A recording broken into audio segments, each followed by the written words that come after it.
So welcome everyone. We're definitely behind schedule this week. It's been a week, but without further ado. Oh wait, is this what I was looking for? Yeah. So I found an interesting video that I don't know if I've shown this guy's channel on my stream before, but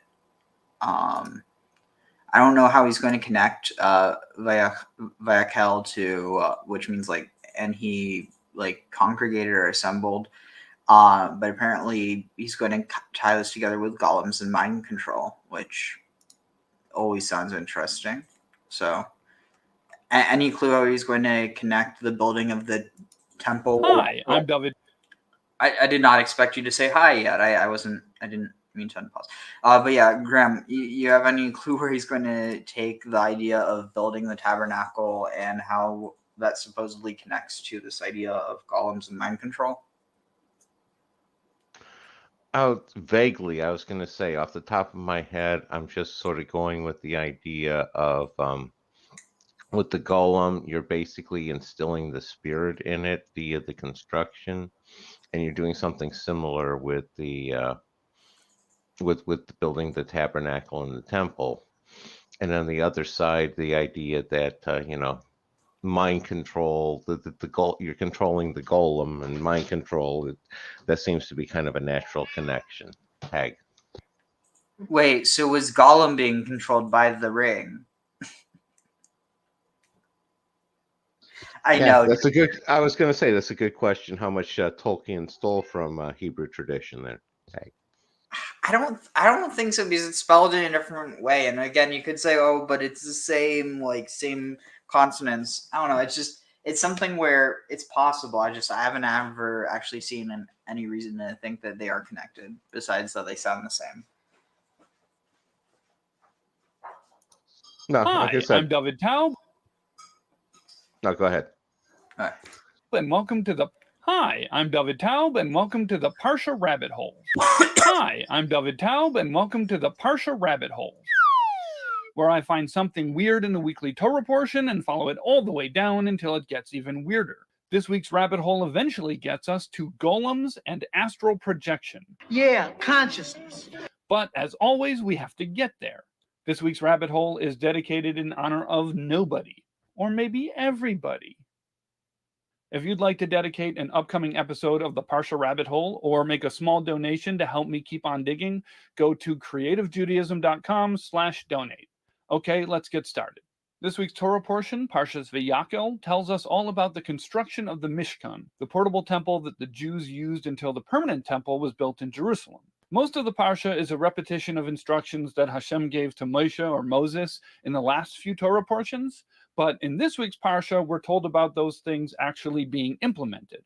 Creating a design is one thing. Making it work mechanically, surely, safely is another. And one of those details that's mentioned in last week's Parsha and then repeated again in this week's Parsha is the name of the artist who is in charge of the creation of all of the intricate elements of the Mishkan, Bezalel. As a Jewish artist myself, there's a special place in my heart for Bezalel and his team of craftspeople. Right up in here, we'll make a happy little cloud. I like to think that if I had lived in that time, I might have been one of them, but honestly, I'm not great at following instructions, so probably not. But regardless of whether or not Bezalel would have wanted me on his team, I knew as soon as I started working on this episode that I wanted Bezalel to be on this Rabbit Holes team. I wanted it to be about him. But it didn't go where I thought it would. What I wanted to try to do was find a connection to onions. The word batzel in Hebrew means onion. So I was hoping that I could find a Jewish source that says that the name Bezalel means onion of God. Dear God, thank you for this venison. Yeah, Onion. Batzal. Thank you Batzal for is these onion onions. and else. And then from there, I'm sure I would have been able to find all sorts of cool onion-related stuff to explore. But it didn't work out that way. I tried searching for Bezalel onion, and there were only a few search results and nothing from any real Torah sources. And what made it harder is that the actual meaning of the name Bezalel that's mentioned all over the place comes from the word betzel in the So it's interesting. So there's this one show on Netflix. It's called Hashoter Atov. It means the good cop. And there's this one character who's like a kid's entertainer, and he dresses up in this eggplant costume, and his name's Gil. Now, that doesn't sound funny, in English, but in Hebrew it sounds hilarious because gil, the eggplant, in Hebrew is gil ha-chatzil. This would be like Betzalel ha-batzal. Except this would be even more on the nose. Shadow of God. And Betzal, in the shadow, is spelled exactly the same way as butzo, onion. So every time I searched for the Hebrew words, I just got results about shadows and not onions. But I decided to follow the threads that I did find, and it took me to some very interesting places. First, let's look at the Talmud's explanation of the name Betzalel. It says that Betzalel is a reference to his wisdom. Hashem told Moshe to tell Betzalel to make a mishkan, the ark, and the utensils. Interesting. And this idea of Betzal, like in the shadow of, like, yeah, people can cast a shadow, but within this context, it's probably referring to the shadow cast by wings, like with the whole divine wing motif. You see what I'm talking about? Yeah, I see. Yeah, you even have, I think it might be in Psalms or in Exodus, but this reference to being covered over with, or like being covered by the wings of God or something. But when Moshe relayed that information to Betzalel, Oh, and the he shadow of reversed his the order wings. and said, make the ark, the utensils, and the mishkan. So this is a reference to the fact that the order of how things are listed in the verses where God gives Moshe all the instructions is different to the order that they're listed in our Parsha when they're actually made. It is reversed as ordered, Creator. So the Gemara continues and says that Betzalel responded to this by saying, Moshe Rabbeinu, the way things normally work is that first you build a house and then you put the utensils in the house. But you told me, make an ark and utensils and then the Mishkan. In which case, once I make the utensils, where should I put them? Maybe Hashem told you make the Mishkan, the ark, and then the utensils. To which Moshe Rabbeinu responded, maybe you were in the shadow of God, but vayaqhel, and that's how you knew what Hashem actually said to me. Okay, so that's a very cool story, and we're going to get back to it a little bit later. But once I found this, what was really interesting to me was what the Gemara says right after this. The Gemara is explaining a verse from last week's Parsha, Parshas Kisisa, but that verse actually gets repeated almost word for word in this week's Parsha when Moshe relays it to the Jewish people. In the verse, God says, "Va'amale oisei ruach elikim bechachma, besvuna, uvedas, uvechol malacha." I have filled him with divine spirit, with wisdom, with understanding, with knowledge, and with all types of craft. So, based on this, the Gemara says that Betzalel knew how to do craft. With wisdom, Chochma utvuna uvedat b'chabada. So it basically is saying that, interesting. I don't know if there was someone before us, but in a sense, it's almost saying that Betzalel was the first Chabadnik. Because that's what Chabad means, Chochma Bina Dat. And this is Tvuna is just Bina. With like it gets modified. Like Tevuna is from Bina. Could be. with Yeah, understanding. sounds plausible. Oh no, that's like well established. Tevuna is like Bina is like it's just another form of it. Like it literally means the same word. They both mean understanding, but Tevuna is like it's almost like Tevuna is that which someone can have, whereas Bina is like understanding itself, if it makes any sense. Yeah, I'm following. Because it's almost like understanding in its most basic form almost applies to everything, whereas the idea, I don't know, but even then Tevuna, I think it's the same word. It's the same word, just like slightly different expression of it. Understanding with knowledge and with all types of craft. It would basically be like the difference between saying, honestly, it's maybe the difference between aluminum and aluminium, if that makes any sense. Like it's the same word, though it is. I mean, it's different because I think that aluminium is technically spelled the same way. They just pronounce it different. But it's like if you had a word like the difference between something like airplane and aeroplane, or something like oh,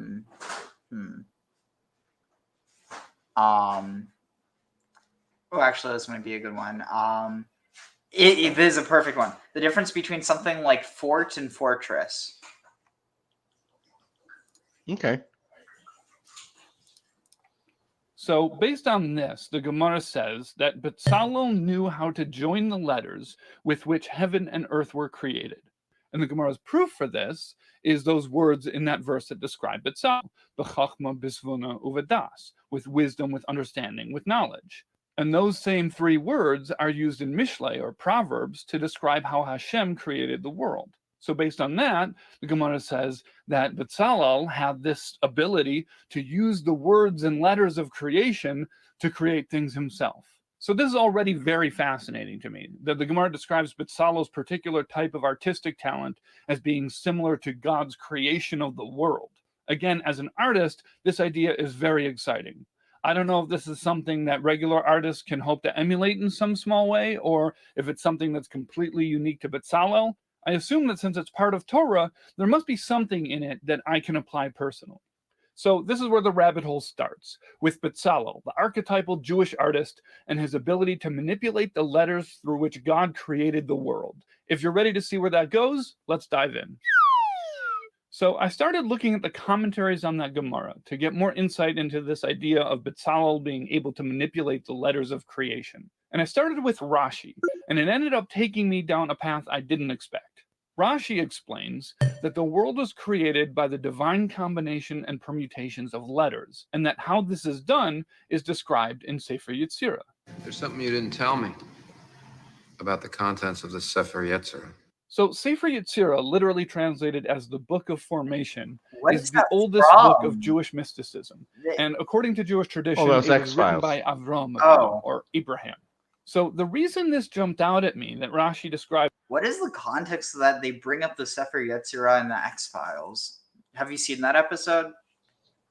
Yeah, I don't remember it specifically. You know, it's one of those they were clearly investigating something to do with Jewish mysticism. Let's see. Sefer Yetzirah X-Files.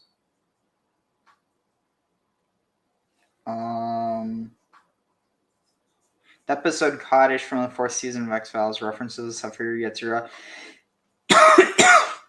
on a story based on the tale of Rabbi Lowe and the Golem of Prague. Interesting. Bezalel's letter combination powers as being the method of creation described in Sefer Yetzirah is because in Jewish lore, that's how a golem is created. These pages, they're basically instructions for animating the inanimate. If you don't know, a golem is a creature that's a human form made from clay or mud that's brought to life through methods described in Sefer Yetzirah. But the golem isn't even called a golem until much later in Jewish history. In earlier sources, this creature is simply called a man created through Sefer Yetzirah. The earliest golem stories, as far as I can tell, are two very short stories that appear back-to-back in Gemara. Here's the first one. Rav Chanina and Rav Oishia would get together every Friday, Erev Shabbos, and they would learn Sefer Yetzirah, and a fully grown calf would emerge, and then they would eat it on Shabbos. So, a few wonderful things about this story. First of all, it illustrates the Sefer Yetzirah connection. Second, it's cool that it's a golem cow. In all the stories I've heard, the golem is almost always a humanoid. Holy so crap! it's very You see cool what to it's think about it. implying? I think it could be argued from this, and again, I don't think this is supposed to necessarily be understood literally, but if it is, it could be argued that the golden calf was actually a golem made out of gold, and it was just a calf instead of a human golem. That could make sense. Because remember that whole idea that it came out of the fire, like it wasn't just like, oh, like this idea that it like actually had agency. Yeah, and interesting coming out of fire with the whole connection with fire being, the whole Zoroastrian fire temples, the whole fire plasma sort of connection. Yeah. Also, if you think about it, oh wow, this is fascinating. What element is associated, or what quality is fire associated with in terms of like when associating it with human capabilities. I was going to say usually like thought, creativity. Now, what's interesting, I was actually talking to one of my doctors who's like really into like evolutionary psychology and stuff like that. But he basically, I was asking like what is it that fundamentally separates humanity from the rest of the other species, and he said, which I mean it's true. I just wasn't thinking about it at the time, but it's the like not just the ability to, but the choice to cook, or well, the evolution, which is more of a social one than necessarily like a physical one. That was it's in our minds, but basically the knowledge to cook food and to be able to increase what we get from that. That's a good one. I would sit there and say, the ability to transcend the natural order, which, cooking food fits into that as well. Like, yeah, and so it's like if that's what allowed our brains to, really expand in a way that other species weren't, at least in that dimension, then it's like, well, fire is the intellect then, or at least fire is necessary to unlock intellect. makes sense.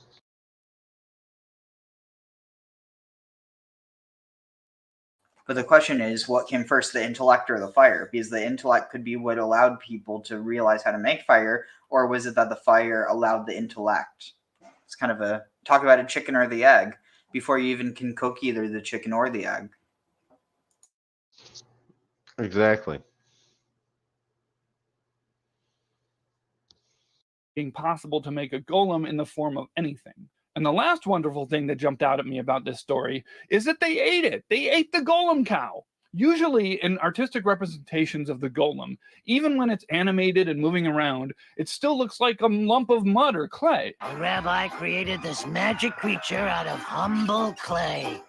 So it's cool to think that whatever animating force brings a golem to life also changes the substance of it to make it similar to the thing that it's supposed to be. In this case, a delicious cow. And one more thing that jumped out at me about this story is that this may very well be the most ethical way to get veal. Okay, next story, which is actually the first story. It comes before the golem cow story. I mean, technically speaking, if you can do it that way, it's the only ethical way. But, since we don't know how to do that, can't, like, I mean, I guess it still is more ethical, but if it doesn't exist or we don't know how, is it still more ethical? It's only ethical if you can, right? Otherwise, you're just kind of like, it's just moral or intellectual egotism, right? Yeah, I agree. For something, it needs to be a realistic choice. Okay. Story, but I wanted to tell the golem cow story first because it mentions Sefer Yetzirah specifically. Anyways, here's the next story, or the first story. Rava created a man and sent it to Rav Zera. Rav Zera spoke to it, but it didn't reply. So Rav Zera said, "You were created by one of my friends. Return to your dust." So Rav Zera recognized that this was a golem because it didn't speak to him, and he immediately destroyed it. He made it. What if it was just some guy who got his tongue cut out?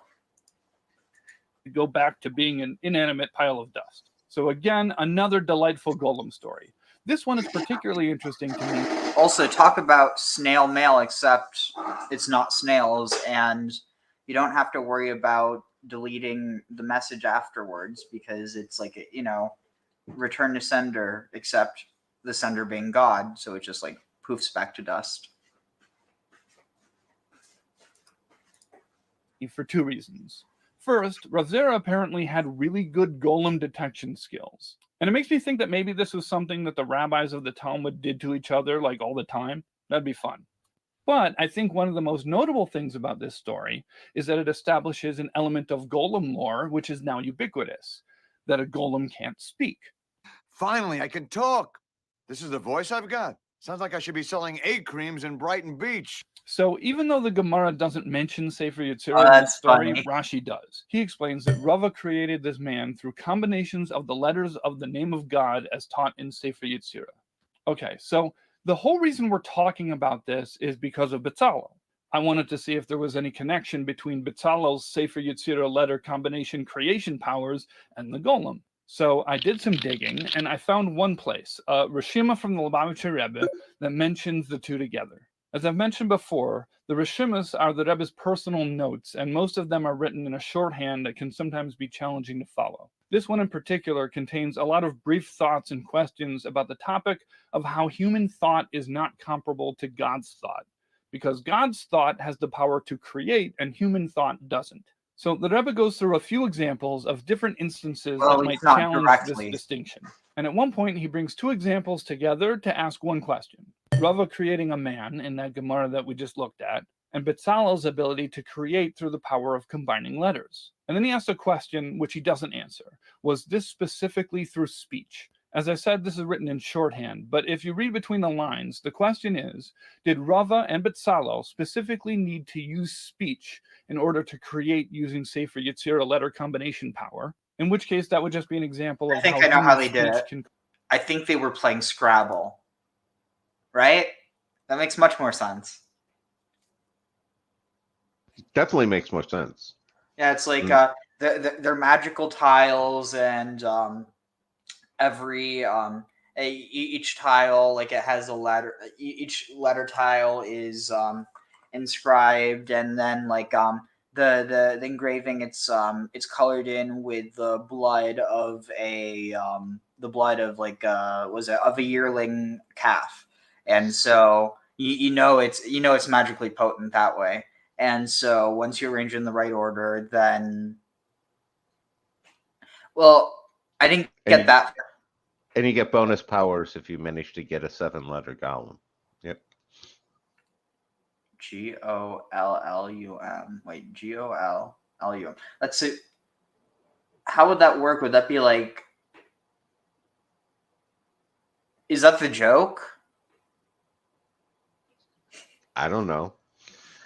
But I have a question. Can you think of any so like there's wait, was it? So the reason why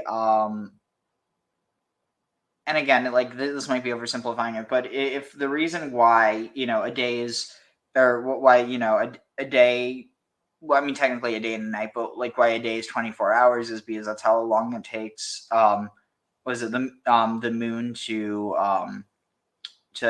circumambulate around the Earth, or was it, no, what's the word? Is this circumambulate? Rotate? Yeah, rotate. I don't know why I use such a more complicated word, but yeah. So that's a day. Then you have a month, because that's the return of the moon to its to the same stage that is when you start counting. Then you have, what is it, a year, which is the Earth and the Sun. But other than the 7 classical astrological planetary bodies, is there any occurrence of 7 within, like, the concept of time that you can think of?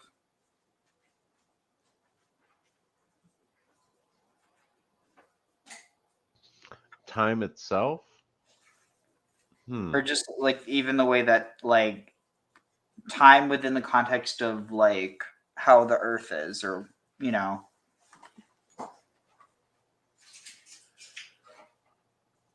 Not off the top of my head as far as specifically with time, no. Because apparently, at least according to, like, Jewish tradition, that's the reason why on the 7th day is, like, the special day, because it's, like, almost like supernatural. Well, some of that could be like the various different levels of creation. And again, that's a little different than time, where it becomes basically after 7, it becomes self-reflexive sort of concept. Yeah, where it turns back in on itself, where it's like, okay, well, 8 is just 2 times 4. Well, and it's sort of like the fractal concept. Once it gets up to 7, it gets back to the same basic fractal. It reverts to the root of the fractal pattern again. Interesting. And then with 13, you have that same thing, because then 14, even though it's actually 2 times 7, it's the same idea with 8, because it's 14 is just 7 plus 7. So then, wait, what would that be next to or after that? If that's wait, so 14, so it'd be 14 and 14, so 28. So 27, right? Yeah, which is 3 cubed. See, the thing is, I'm terrible at math, but I'm still good at recognizing patterns. So it's like I know when I'm onto something, I just don't know what I'm onto at all. It's like I'm feeling around with my hands, but I can't see. It's just like I'm in the dark. But I feel that I'm going down some path. I feel that there's this pattern. I just don't know what it is. Well, that's the first stage, is you recognize the pattern, and then you figure out what it is. Oh, no. With me, there's not recognizing. There's no moving past that. I just realized my attention and my energy is better spent using that pattern recognition to recognize patterns that I can actually comprehend. Oh, okay. Yeah. I just notice the pattern and then try to comprehend it. I just Yeah, math is just a no-go for me. Cause physical outcomes, which isn't anything new. Or could they do it just by thinking? In which case, that would be an example of how human thought could cause a physical. But see, that doesn't make sense, because this is implying, okay, well, God creates with his words, but humans create with their thoughts. Like, no, that doesn't make sense. It's got to be something else. And again, like, what's to say the letters are even the letters? It could be what the letters themselves represent. Physical outcome, which would make it seem like human thought is similar to God's thought, and then that would be a question that would need further examination. Like I said, the Rebbe leaves this question unanswered, but it does make the Betzalel Golem connection that I was looking for, and it tells us that, at least in a certain context, they're in the same category, which is very cool to me. And the reason why that's cool to me, that Betzalel's Sefer Yetzirah letter combination powers might be the same as Golem Sefer Yetzirah letter combination powers, is because then we might be able to say that the Mishkan is a golem. If you can make a golem calf, maybe you can make a golem building. Okay, so at this point in the rabbit hole, I had a choice to make. There's a lot more golem stuff that we could have talked about, including the halachic ruling from the Chacham. Is that to say that the Mishkan's literally alive? It's like Monster House? I kind of like the concept. I don't know. Yeah. Honestly, that sounds really cool. Maybe that also explains how, because think about it, in a sense, what if the spirit that is being breathed into the Mishkan is actually Asherah? And so it's this idea, or like, I mean, I guess in a sense, that's what the idea of the holy spell, that's the idea of the Shekhinah dwelling within the Mishkan. That's what that might be what I bet you he's going to bring that up probably. And I'm thinking about the rope around the high priest is to pull out the leftovers after the spirit's done feeding. Wait, you think that the spirit you thought it was feeding on the high priest? Well, I was going with the Monster House. I was taking the Monster House concept. Oh. Wait, you mean the movie from the early 2000s? Yeah. I just made sure we're talking about the same thing. But now that I think about it, in a sense, the whole idea, I mean, the once a year going in, that's kind of indicative of like keeping the essence and the symbolism of the of the yearly Akitu Hiroskemos between the king and the high priestess. Though in this case, it's the high priest and the goddess, or in this case, God, but the feminine part of God. Yeah, no, I can see those parallels. And interestingly, in both cases, the male figure has to prove or has to supplicate the feminine figure.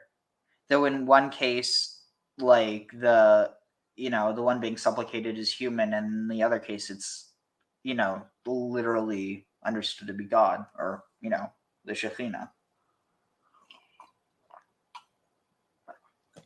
Interesting. I am on the edge of my seat. Only metaphorically, because that would be very literally uncomfortable. tzvi about whether a golem can count in a minyan. If you want to hear more about that in a future episode, please let me know in the comments. But this Rishima about God's thought versus human thought sent me in another direction. As I mentioned before, this Rishima goes through a lot of different examples of things that could challenge this idea that human thought doesn't have the power to directly affect the physical world. And one of those is the idea of someone who can read other people's thoughts, because then somebody could use their mind to tell someone else to do things. And that would be an example of thought causing an effect in the physical world. Circle. Close, but definitely wrong. Okay. And the Rebbe cites a source there. So I followed that to a Any clue Hasidic what that work was by from? Isaac Humler, who was a chassid of the Alter Rebbe, the first Rebbe of Chabad, where he explains the mechanics of how telepathy works. This is what he says. Wait a second. There's a type of chachma I'm sorry, by but Isaac Humler, who was a chassid. I really hope that name is just being repeated because Yitzchak and Isaac are the same name. So his name was Yitzchak Isaac ben Mordechai. His name was Isaac ben Mordechai. Right? Like this doesn't make sense. I mean, I suppose that's better than Isaac. Or, well, actually, now that I think about it, there's another very famous person with a name like that. You know who I'm thinking of? No. The only one that comes to mind is Boutros Ghali, and I don't think that's who you're referring to. That's exactly who I was referring to. Okay. Why, you think I'm too young to understand that reference? Well, again, I don't necessarily assume you're going to go with that one. I mean, to be fair, yeah, he died 8 years ago. Wow. But the one that shocked me was when Henry Kissinger finally died. It was like, man, I thought he was going to live forever. Don't be ridiculous. Even Kissinger dies eventually. Yeah, but he was 100 and still being active on the international stage. It's like, at what point do you stop there, dude? You're over 100. I don't know. Maybe what kept him going was the world conflict. And it's like the moment that... Wait, what? Actually, no. I mean, but... Yeah, that's one theory. That's one theory. Again, I like the theory if he became a lich and preserved his soul in some sort of gem somewhere. Come to end wars, international drop. Isaiah with the geezer who was the Secretary General of the United Nations. His name be none other than my man Boutros Ghali. How many countries is in the UN? Well, I'm not wrong, according to the last statistics, you must have more than 180 countries. Is Disneyland a member of the UN? No, because Disneyland is not an independent state. Not yet. Well, yeah, but the question is Disney World, because that was its own independent political state. No, like seriously, just give it 50 years. It'll be its own micronation. In 100 years' time. Oh, I wasn't kidding about Disney World. I know they have their own like jurisdiction and stuff, and they're in big trouble with Florida over that one. Florida's trying to dismantle it right now. Yeah. Disneyland or Disney World could have a seat. No, Disneyland is not doing politics. Disneyland is doing... Some of them is. Some of them. Yeah, I was gonna say. This aged really hilariously. For the young children. How many languages is spoken at the UN? You have practically what we called 5 languages. But which neocolonialism? Which is the funniest language? It's French, isn't it? Not necessarily. Maybe Arabic is more funny. Oh yeah. It depends to. He can say that because he's from Egypt. Whom? To you, what was the one that when the delegate went up and started speaking, you was like, man, I can't I got to go to the I'm phone. not allowed to do this. I'm the Secretary General. Yeah, but there must have been one when they're going up there. And you just go, hey. You know, there's politicians now that would do that like 100%. Have to have a poker face like this. Pocket face. Do you speak French? Yes. How do you say shit in French? Meal. Chic. Shit. Like crap, rubbish. Ah. Oh. Mid. De la merde. How do you spell that? M-E-R-D-E. M-A-R-D-E. Oh yeah. Thanks for that. We want to say big up yourself, Boutros Ghali. For Boutroses. Respect. I am Boutros Ghali. Put down your gun and listen to Bob Marley. It's too funny. But yeah, so imagine this. Yitzchak Epstein. Imagine that name. Also, poor kid.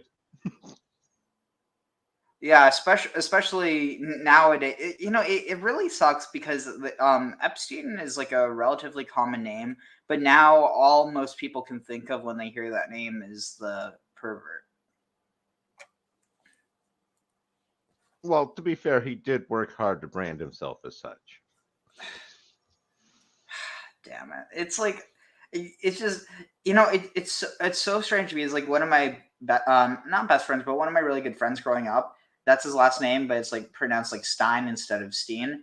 But it's just so bizarre because like you never know if like going back however many generations if there is some relation because Epstein actually is from, I think it's Eppenstein or something. It's from it's like a geographical name, similarly to like the name Berliner or to Shapiro or to, I'm trying to think what else is there.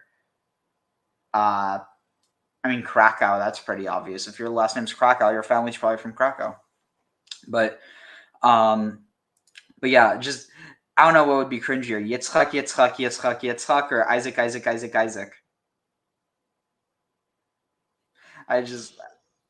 Six of one, half dozen of the other. Yep. Yeah, a baker's dozen. Of the Alter Rebbe, the first Rebbe of Chabad, where he explains the mechanics of how telepathy works.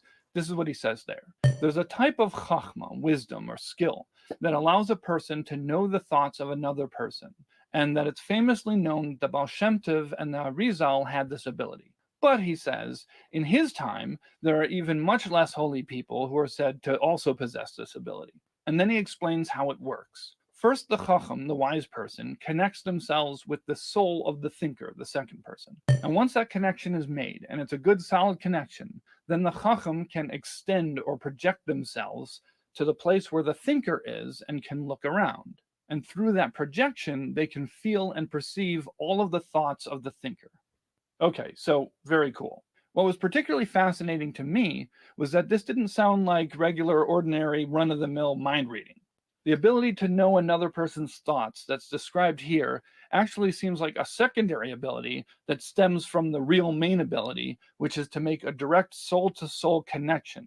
And then through that, all sorts of cool stuff can happen. So that's very fun. Of course, this all has very little to do with Betzalel and the Mishkan, but hey, that's how the rabbit hole works. But now let's get back to Betzalel.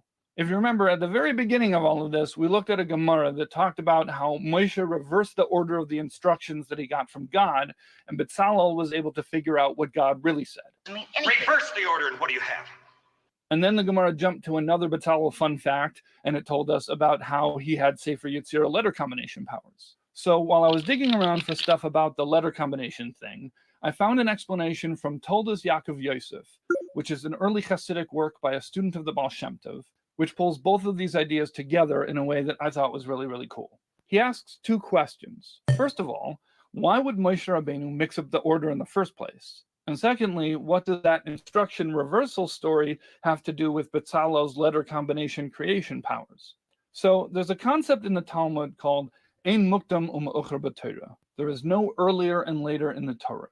This concept is normally understood as meaning that the Torah is not always in chronological order, and it's used to explain some confusing story placement. But Toldos Yaakov Yosef explains that according to the Kabbalists, this idea means that the Torah is not written in its true order, because if it was, then somebody could use it to create the heavens and the earth and to destroy it. In other words, ein mukdam u'ma'ocher b'Torah, there's no earlier or later in the Torah is all jumbled up a little bit, is because in its true order, the text of the Torah would be the exact combination of letters needed to create and destroy worlds. The power of letters, not just to create, but to kill. Then he continues and says that he thinks that this is why Moshe switched the order. Oh, sorry. Because that's what he always did with the entire Torah, to prevent it from being used to build and destroy. Interesting. So he text of the Torah is, in other words, ein mukdam u'ma'ocher b'Torah. There's no earlier or later in the Torah. The Torah is all jumbled up a little bit, is because in its true order, the text of the Torah would be the exact combination of letters needed to create and destroy worlds. The power of letters, not just to create, but to kill. Then he continues and says that he thinks that this is why Moshe switched the order, because that's what he always did with the entire Torah, to prevent it from being used to build and destroy worlds. So then you might have a question. If that's the case, then when Bezalel figured out the right order, he was basically disabling a very important safety feature. So Toldos Yaakov Yosef concludes, that's why the Gemara tells us that Bezalel already knew how to combine the letters through which the heavens and earth are created. It wasn't something that was new to him. He didn't disable the safety feature. He already knew it, and he needed to know it, because the building of the Mishkan was literally an act of creation, and was part of the creation, as in the creation of the world. In other words, his name was J. Robert Bezalel, or was it Bezalel Einstein?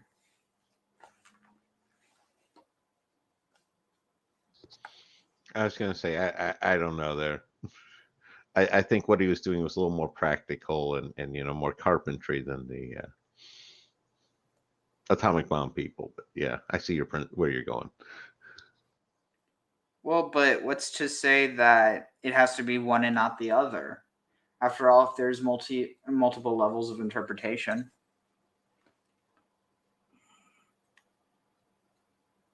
No, of course. Like I said, I was just noting, just commenting. That's all. Yep. Let's see here.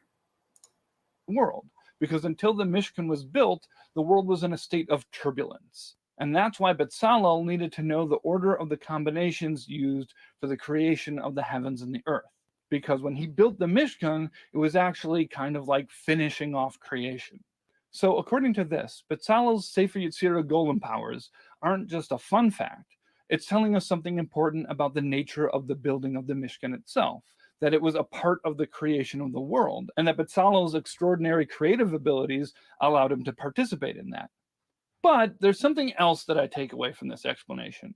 I mentioned in the very first Parsha rabbit hole that I would warn you when I was making stuff up, so consider this your warning. So if the Torah is deliberately written out of order, because its true order would give us the ability to create and destroy worlds, then every time we find something puzzling or confusing in Torah, something that's not in order for us, and then we figure out an answer, we answer that question, we're essentially putting the Torah back in its true order by making sense of it. Which would mean, according to what we said before, every time we do that, we're unlocking secret Sefer Yetzirah Golem powers. All right, that's it. That's the rabbit hole. As always, if you have any questions or if you want to tell us about something that I missed, please put it in the comments. Thank you for following me down the rabbit hole. If you can't find the way out, try creating a way out through the combination of letters. I kept wanting him to call it Rabbi Hole. I'm sorry. I've made that joke. In fact, my one of the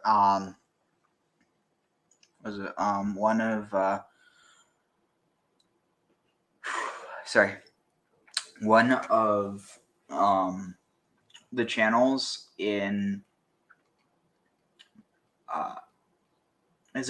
one of the channels in my Discord server is named Rabbi Hole, like for like rabbit holes in Judaism. Yeah, it's such a natural coinage. Yeah, though unfortunately, with everything that happened, with like people made a mountain out of a molehill, or rather, made a metro network out of a single little crawl space. But basically, that with the whole, the tunnels that were in New York, or not tunnels, it was a single tunnel. I don't know what I was thinking, but basically, with that single tunnel that they ended up filling in, it's like, well, I guess that is a rabbi hole. Yep. All right, Not so necessarily the one you want, but yep. yeah, it's like, we want a rabbi hole. It's like, Mom, we have a rabbi hole at home. The rabbi hole at home, and then it's that. You get the meme I'm referencing, though. Yeah. All right. Here. So let's start.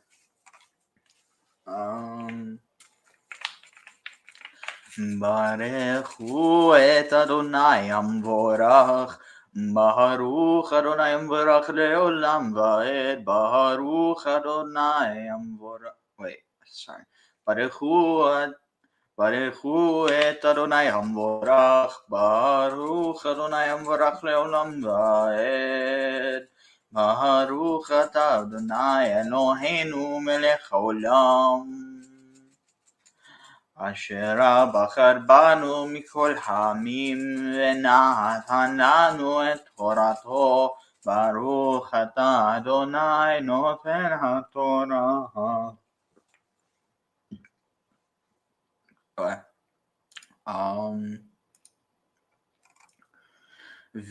ויקהל משה את כל עדת בני ישראל, ויאמר עליהם אלה הדברים אשר ציווה אדוני לעשות אותם. 6 ימים תעשה מלאכה, וביום השביעי יהיה לכם קודש שבת, שבתון לאדוני. כל העושה בו מלאכה יומת. לא תבערו אש בכל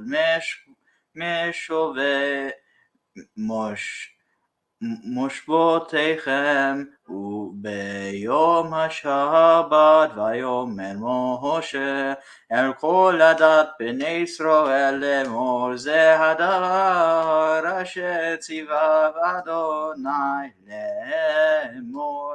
קחו מאיתכם תרומה לאדוני כל נדיב, ליבו יביע את תרומת אדוני זהב הכסף ונחושת ותכלת וארגמן ותולעת שני 6 ועזים ואורות תלים 100 דמים ואורות תחשים ויצי שיטים ושמן למעון ובשמים לשמן המשחה ולקטורת הסמים ואבני שוחם ואבני מילואים לאפוד ולחושן וכל החכם לבכם יבואו ויעשו את כל אשר ציווה אדוני, את המשכן, את העלו ואת מכסהו, את הקרסיו ואת קרשיו ואת פריחיו ואת עמודיו ואת אדוניו, את אהרון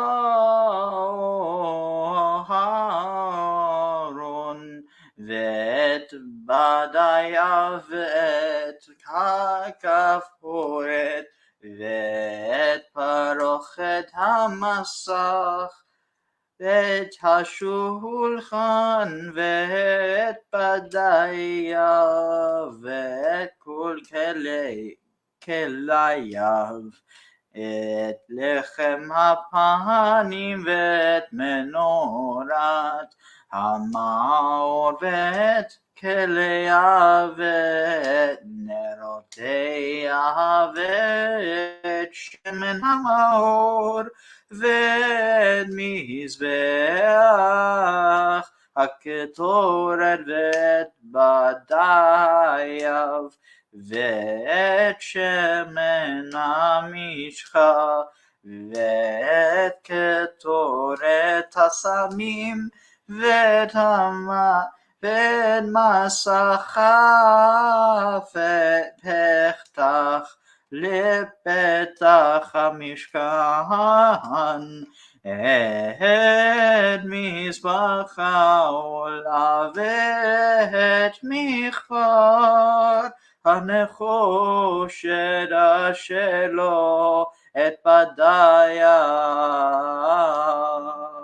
ואת כל כלייו, ואת הקיר, ואת כהנו, את כלי החצר, את עמודייו, ואת אדניה, ואת מסך שער חצר, את עיתות המשכן, ואת עיתות החצר, ואת מיתריהם,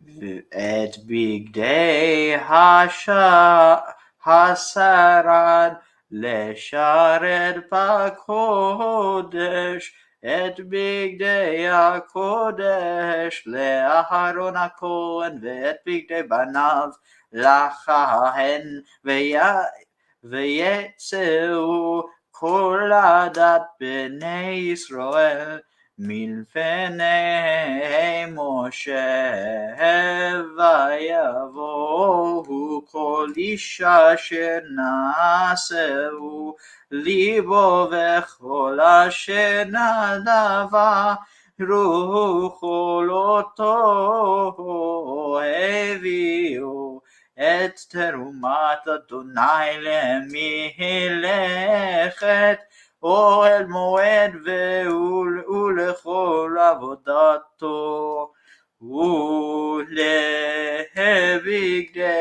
הקודש. ויבואו הנשים על הנשים כל נדיב לבביאו כך, והנזם וטבת וקומז כל כלי זהב, וכל איש אשר הניף תנופת זהב לאדוני, וכל איש אשר נמצא איתו תכלת וארגמן ותולד שני ושש ועזים ואורות אלים מאדמים ואורות החשים הביאו כל מרים תרומה כסף ונחושת הביאו את תרומת אדוני וכל אשר נמצאו איתו עצי שיטים לכל מלאכת העבודה הביאו, וכל אישה חוכמת לב בידיה תבוא, ויביאו מעתה את התכלת ואת הארגמן, את תולת השני ואת השש, וכל הנשים אשר נשא לה לבן, אותנה בחוכמה טבעו את העזים, והנשיאים הביאו את אבני השוהם, ואת אבני המילואים לאפוד ולחושן, ואת הבושם ואת השמן למעול ולשמן המשכב ולקטור את הסמים, כל איש ואישה אשר נהדב ליבם אותם להביא לכל המלאכה אשר ציווה אדוני לעשות ביד משה, הביאו בני ישראל נדבה לאדוני.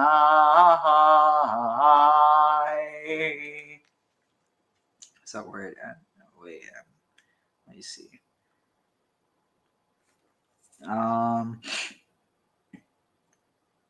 Oh shoot. All right. Well, yeah, it goes until 29. I missed one. So we're now on 3rd. I just read 2 entire parts. I figured might as well just get it all done at once. Also, I did want to go back a bit before we start. So I was so out of it again. Try not to do that again, but I was really out of it when I was reading this part. So let's see. ויקהל, and after thus ניגשו כל בני, all the children of Israel approached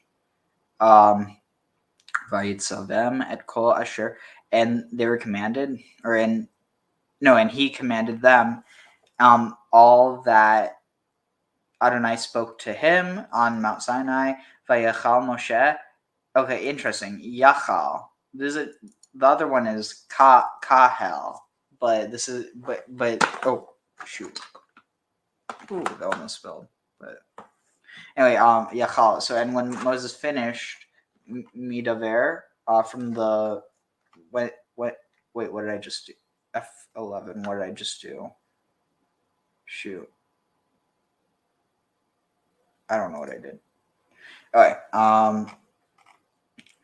Let's see. It was 35. Oh, here. All right. And when Moses finished from speaking to them, Vayitan al panav, and he gave upon his face misveh. He placed upon his face masveh, a veil. Interesting. Hold on, let me just close. I have a bunch of notifications I need to close real quick. Oh shoot! It just opened up another. Shit. How do I? Oh, sweet. I didn't know I could do this before. Okay, so wait, where is this? Open tabs. Shoot. YouTube. I don't. Dang it. Is it?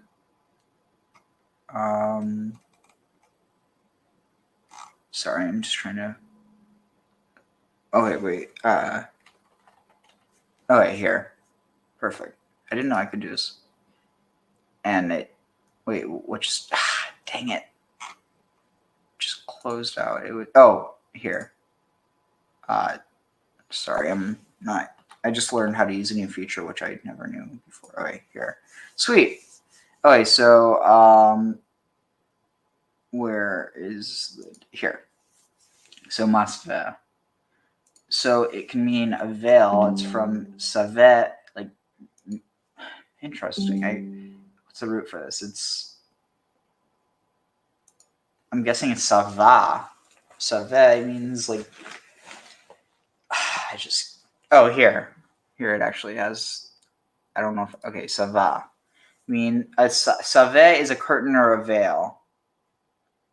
Sut, a vesture. Interesting because the hay gets turned into a taf.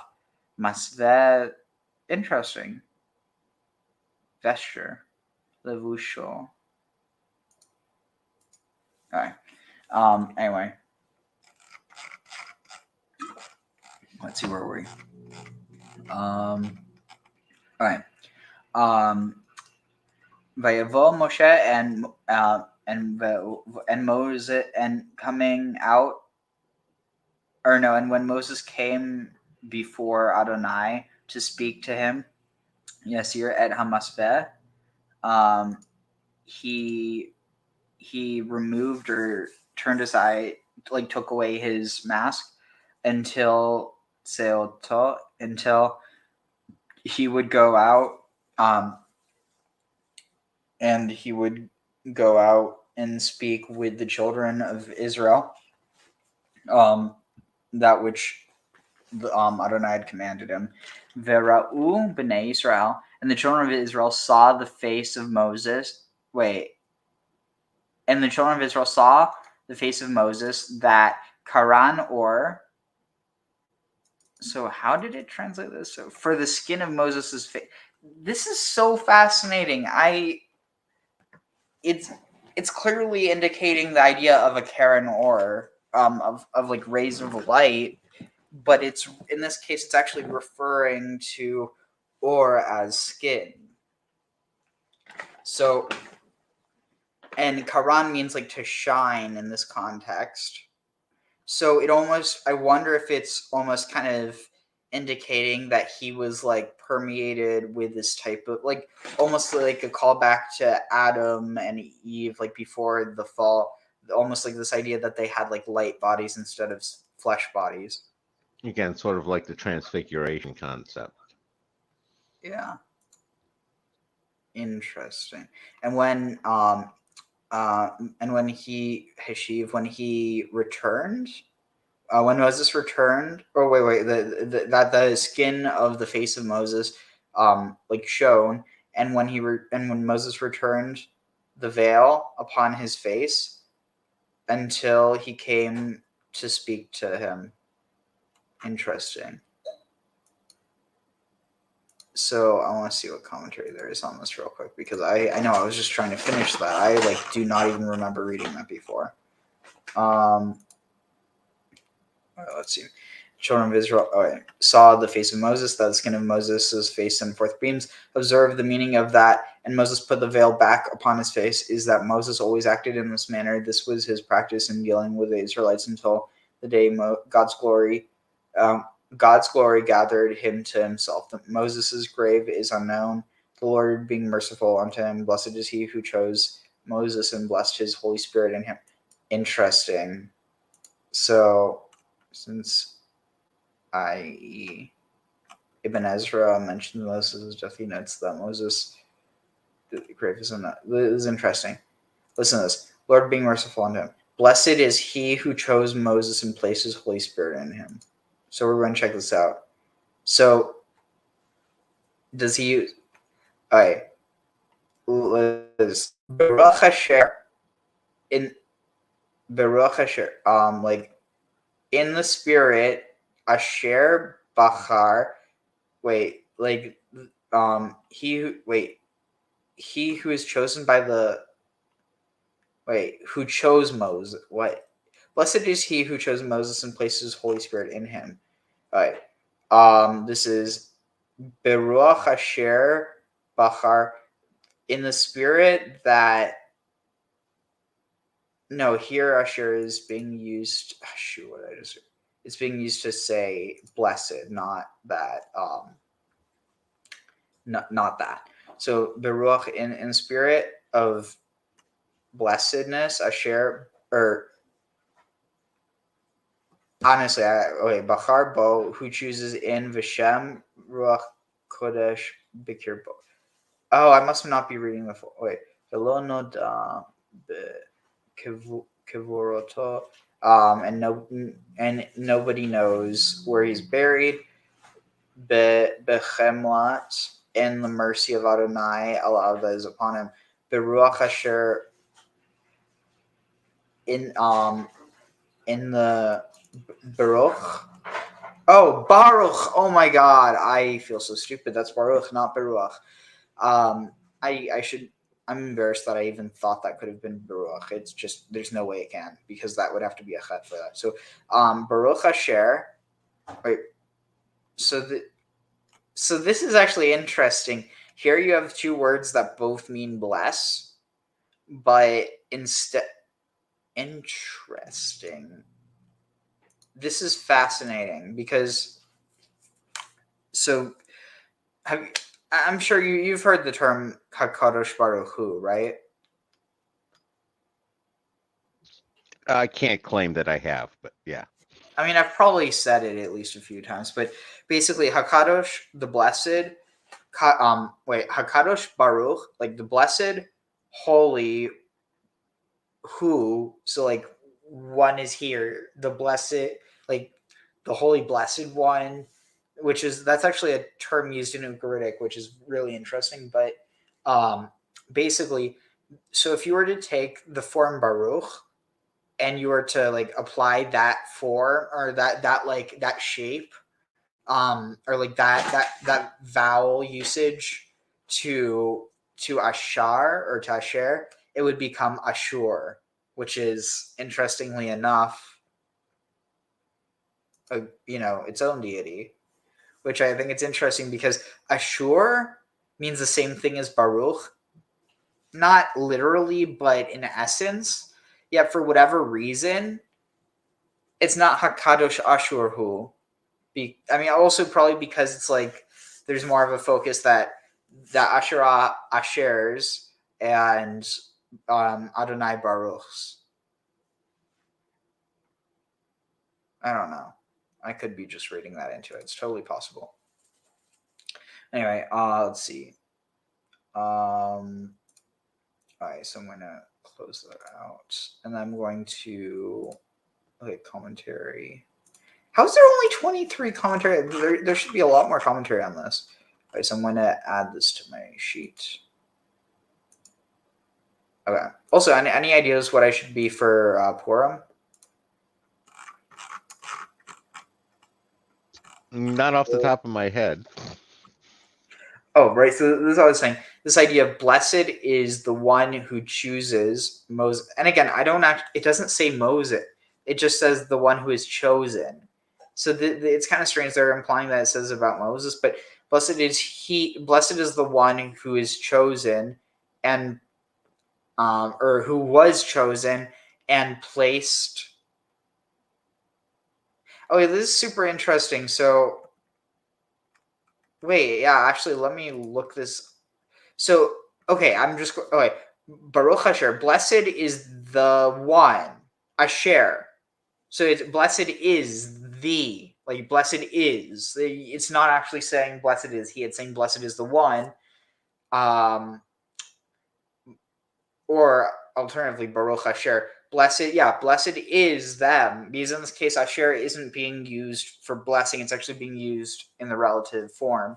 So blessed is the one who Bachar Bo, who chooses in him, or who is chosen in him or chosen by him. Yeah, who is chosen by him, Vishem Ruach Kodesh Bikirbo, and has the name of the Holy Spirit,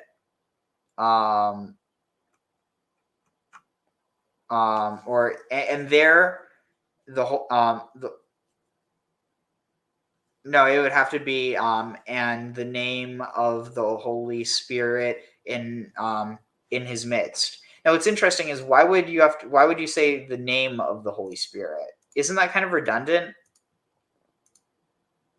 Like, does the Holy Spirit have it? Like, it's one thing if you're saying like the name of Adonai, because that's a motif, but is it saying that the name of the Holy Spirit is Adonai? Because I don't think it is. I actually think this could be understood to be referring to Asherah. But again, I'm a bit of a. I tend to see that a lot of places, so I'm willing to. The only thing I can really add there is the idea of the the name isn't the same as the being itself, sort of the map versus the territory idea. Yeah. Let's see. This is Orach Chaim. We need to understand why the Torah repeats something we have been told already in verse 30, that when the children of Israel saw, perhaps the Torah wanted us to know that the Israelites needed to experience the fact that Moses' face emitted rays of light on more than one occasion, in order that they should not interpret these rays as a residue of Moses' prolonged stay on the mountain and the celestial surroundings. Had they observed the phenomenon only once, the Israelites would have concluded that it would fade away with time, just as time made their own experiences during the revelation fade away. This is why they looked at Moses' face from time to time to reassure themselves that these rays were evidence of Moses being a superior being. What? It is also possible that the entire episode reflects a spiritual return by Moses to the time before man had sinned. That's what we're talking about, right? The entire episode reflects a spiritual return by Moses to the time before man had sinned, and God had provided clothing for him made of skin, leather. But the question is it human leather? And by that I mean his own skin, or is it referring to, the skin of an animal? According to Bereshit Rabbah 24, the Torah scroll of Rabbi Meir had the words kitonot, or in Genesis 3:21 spelled or light. When God turned the skin of Moses' face into a source of light, he demonstrated that the process which had once turned light into skin was reversible, and that man could be rehabilitated to the spiritual level he once enjoyed prior to the sin in Garden of Eden. Wow. That's cool. Yeah, I'm having trouble getting past the idea of Moses the biker all clad in leather. Well, no, but it's saying that, I guess technically leather can shine as well, especially if it's reflective. Or you get lots of good studs on your jacket. Yeah, that would be interesting. Okay, we have some more interest. Oh, Rabbeinu Bachia, sweet. We also have some more Orach Chaim. Orach Chaim means light of Hachaim, light of the life, or light of life. Oh shoot! Dang it. All right, here. The message of this verse may also be that although Moses was at pains to cover his face with a veil, this did not prevent the Israelites from looking at his face whenever he removed the veil. It was not forbidden to look at Moses' face, seeing that Moses did not object. Moreover, God himself wanted the people to get a glimpse of this Or HaChaim, this light of life, the light which represented the idea of life at its best. Interesting. Sounds like Moses could have been part of an advertising campaign.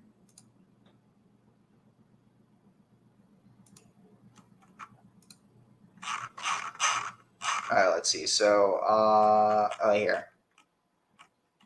Okay, I'm going to try this in a different voice. Well, let's see if we can develop a Rabbeinu Bachia character.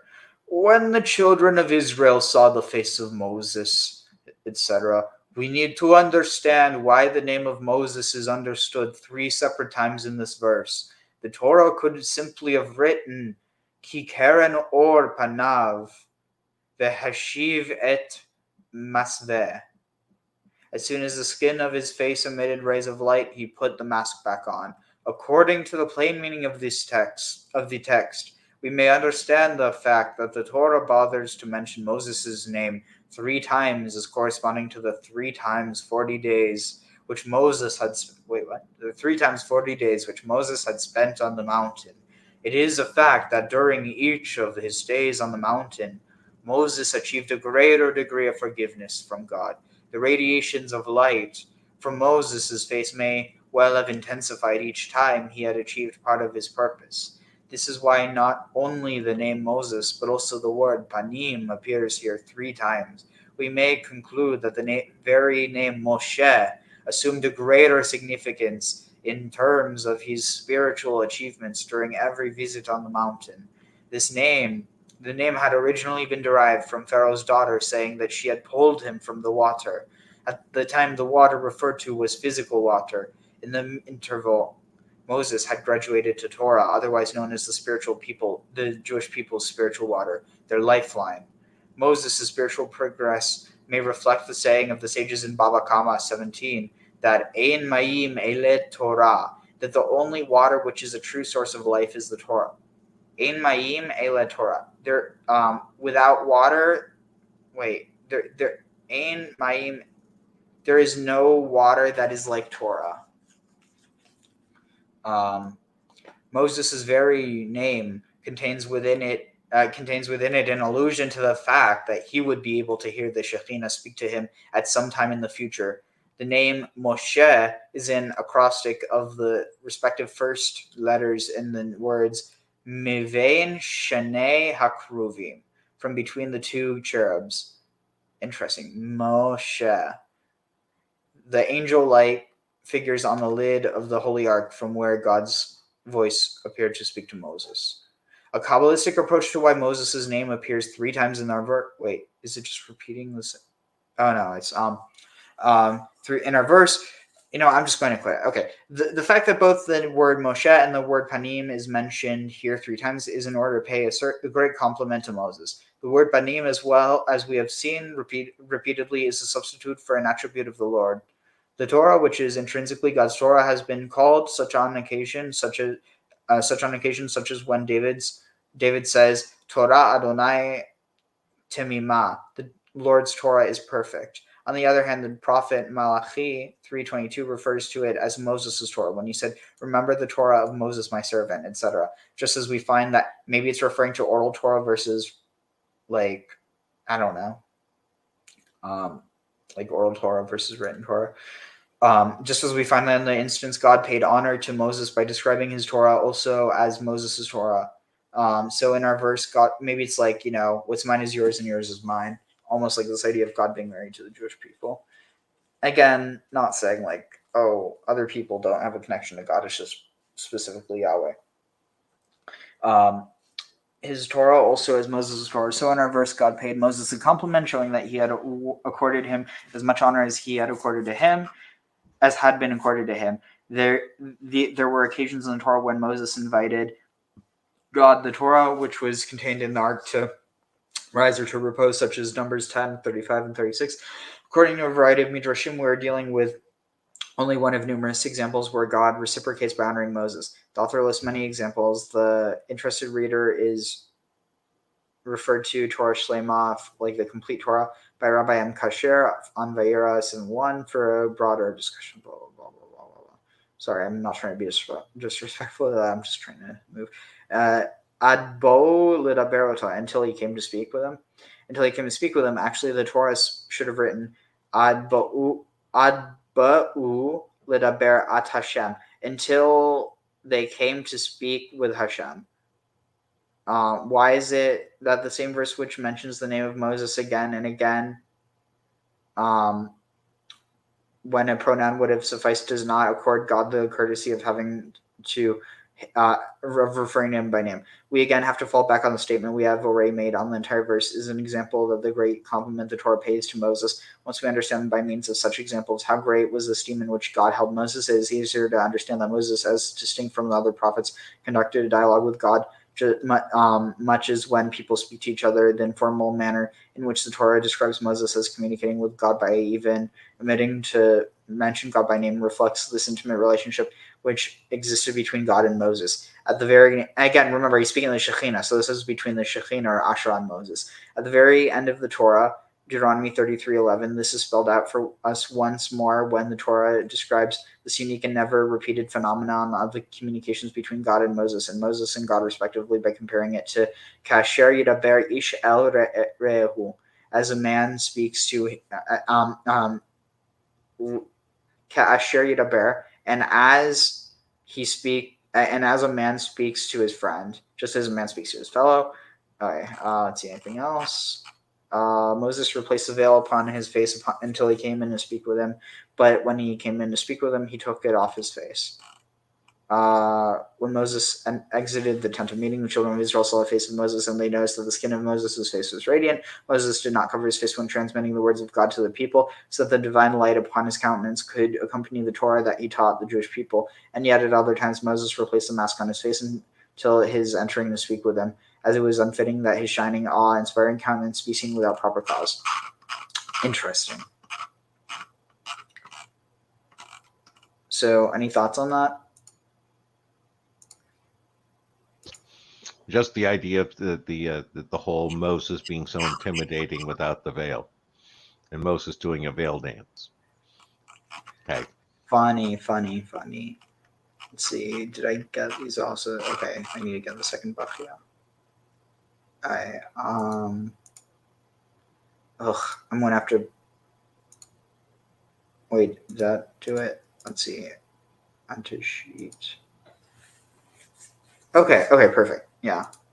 So, okay, now we properly start translating. Vayakhel Moshe et kol adat bnei Israel, and Moses gathered the entirety of the assembly of the children of Israel, or congregation of the children of Israel. Vayomer alehem, and he spoke to them. Elah hadvarim. These are the words that I was commanded. Vayomer alehem elah hadvarim asher tziva Adonai lasot otam. These are the words that I was commanded to speak to you, or to say to you, to do, to instruct you, to inform you of what. These are the things that I was commanded to tell. Wait. These are the words that I was that Adonai has commanded you all to do. Okay, I was mistranslating that. Sheshet yamim ta'aseh malacha. 6 days you will do your work. Uvayom hashvi'i, and on the 7th day, yihiyeh lachem, it will be for you kodesh Shabbat. Kodesh Shabbat, a holy Sabbath.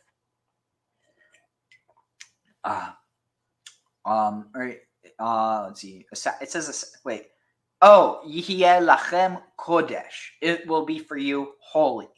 Shabbat Shabbaton ladonai. A Sabbath of Sabbaths, or is a Sabbath of Shabbaton. Oh, because it's derived from, so it would be like a restful Sabbath for the Lord. Kol haoseh bo, all who do in it malacha, work, yumat, they die. Again, it's kind of interesting because it's not, yumat doesn't actually mean they will be killed necessarily. It could also mean they will die.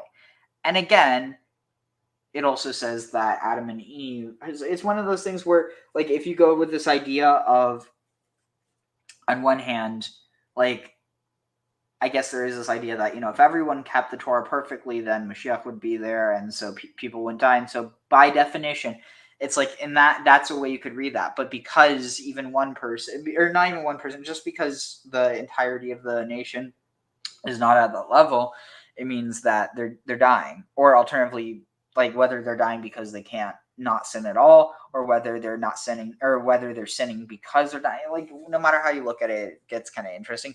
But the point is, it could simply just be that it's basically saying that all everyone who does work on the Sabbath will eventually die, which, everybody eventually dies.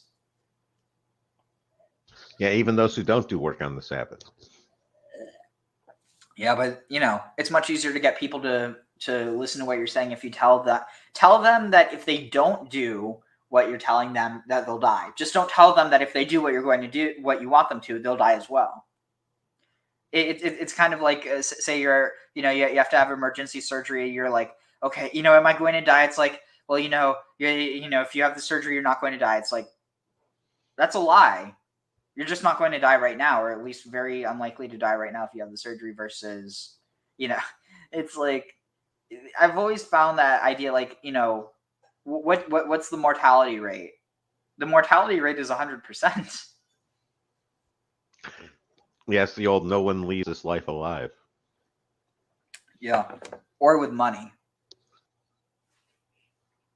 I mean, I guess you can have an estate, but that's not really you.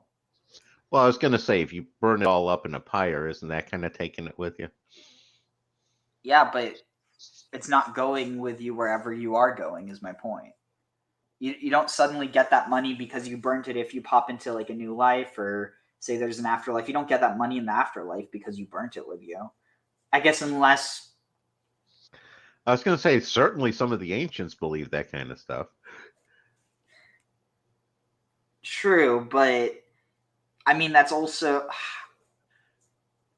At the end of the day, I don't know. I'm still not convinced that on some level they didn't know and you didn't just have like the elites of society going back into tombs and collecting the treasures. It's like, oh, we're...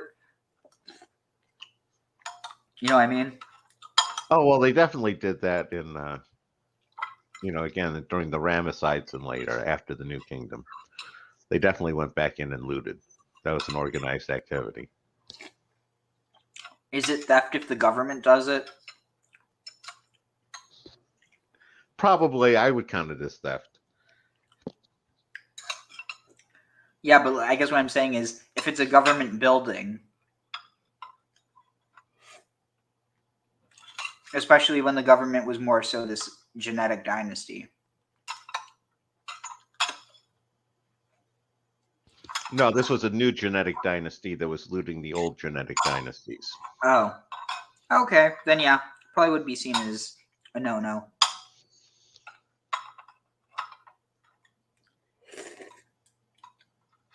But anyways, I'd like to think that even the pharaohs would like to see Egypt rebuilt, even if that meant they had to take stuff from their coffins. Not coffins, I meant tombs. Anyway, right. Actually, I want to see, is there any commentary? How do they understand this? That you'll die?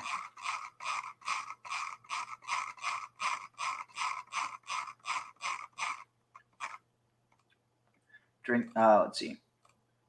Let's see. Rabbeinu Bachya. On the seventh day shall be holy for you, a day of complete rest. In this passage, Moses does not warn the people that they're to observe the Sabbath, i.e., Vishamartem et HaShabbat, you are to observe the Sabbath.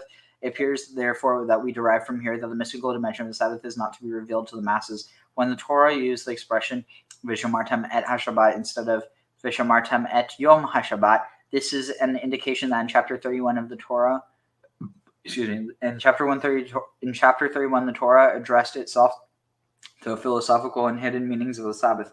Seeing that in our paragraph, Moses spoke to all the women, the people, including women and children, this was not the time and place to reveal hidden meanings of the Sabbath.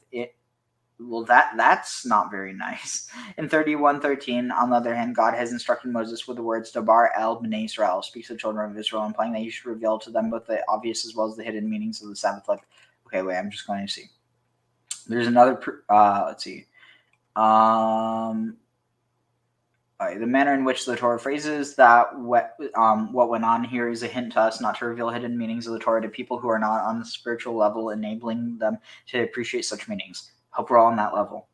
This is another proof for what we just said from the Talmud in Megillah 3. The Talmud said when Onkelos was engaged in translating the Torah, a heavenly voice was heard to exclaim, "Who is this who reveals the hidden dimensions of the Torah?" If restrictions are in place when one merely translates the written text of the Torah, how much more so must one be careful not to reveal the hidden mystical dimensions of the Torah, which have not been spelled out for all to see in the text to people not on the appropriate spiritual level. Anyone who becomes guilty of violating this principle is known as a miglastarim.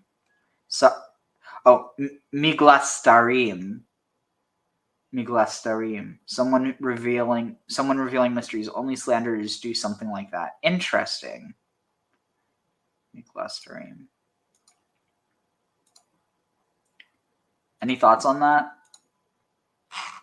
Nope, I've got nothing to add on this one. I think it's kind of interesting that they connect. This guy connects revealing mysteries with slander. Oh, okay. This is interesting. So this is interpreting this as Kol haoseh bo malacha yumat. Anyone performing forbidden work on it will be executed. Now, what's it mean forbidden work? Is it referring to any work that is forbidden, or is it referring to forbidden work? Because the word that's used for idolatry is avodah zarah, which means strange work or foreign work.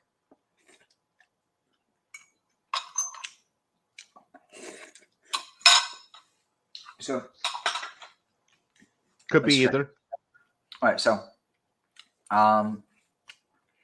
the line is immediately followed by the prohibition of lighting a fire on the Sabbath. It is possible to interpret these two verses as examples of forbidden work on the Sabbath. First, the Torah prohibits the performance of certain categories of activities called melacha. Interesting, this is the same root as the word malach. So it actually could be implying that in a certain context, because this is referring to temple work. Now, if the temple workers are performing malacha, do you know what that makes them? Molochs? I don't know what. I mean, you're on the right track, but not with molech, but malachim. So, the root, the word malach, it's actually derived off of the root la'ach, which means to go. So it's to go for someone, to go on their behalf, or to do something on someone's behalf.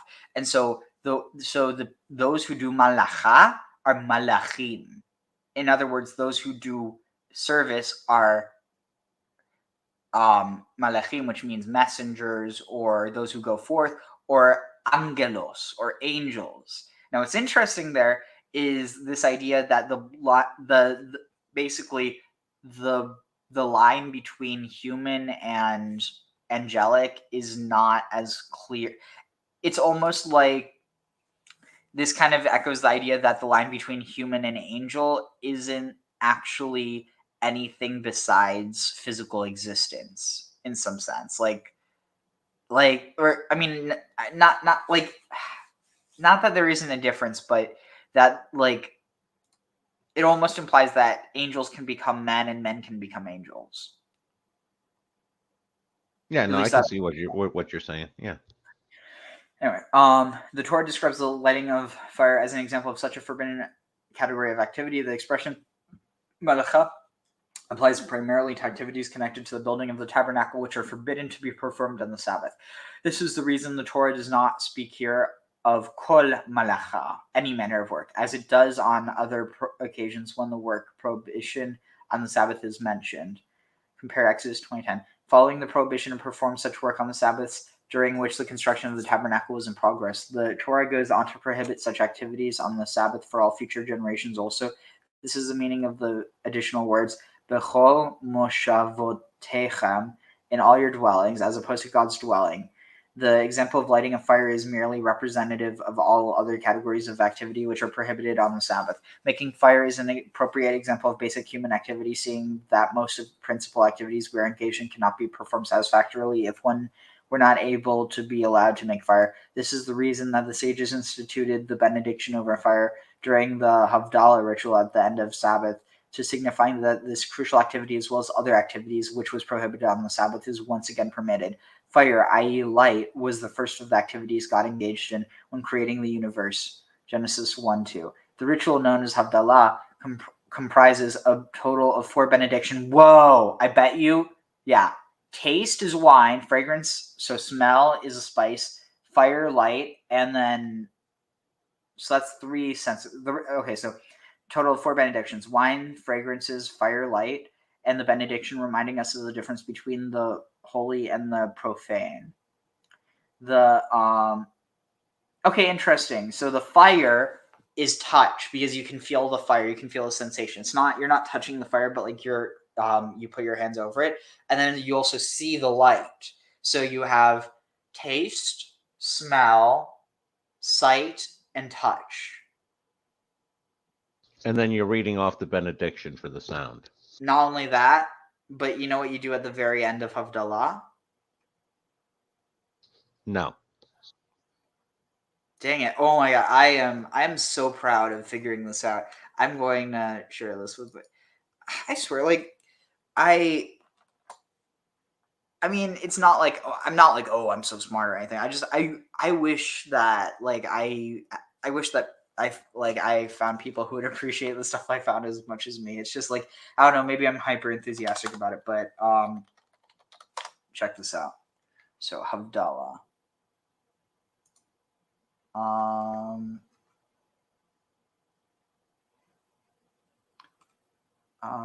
Let's see.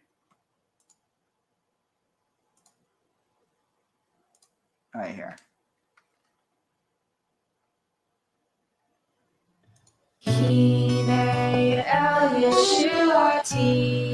By the way, that's not Christian at all. Though, like, whenever I hear this, I can't help but think, oh my God, the Christians, if they know this, or like the Messianic Jews, they must be like, oh yeah, that we're talking about. It's like, I mean, the funny thing is that there does seem to be indication that Joshua, like, you know, like Moses's Joshua, might have at one time been deified similar to Moses, and that's probably where this liturgy is coming from. But of course, now, you know, at least for Christians, they care much more about Jesus than they do Joshua, and the fact that Jesus is just a form of Joshua ends up making it complicated. So you know what?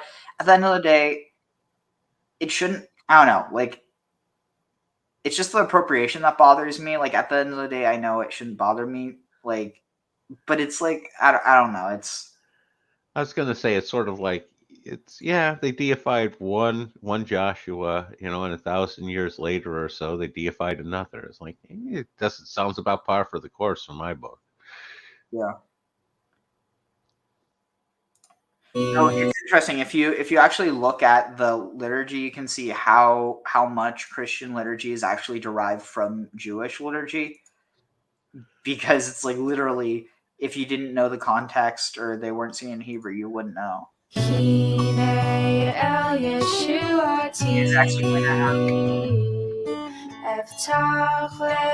And of course, it doesn't actually have. Okay, so Hine El Yeshuatu, like behold El Yeshuati, the God, like El, our salvation. I will trust and I will not fear.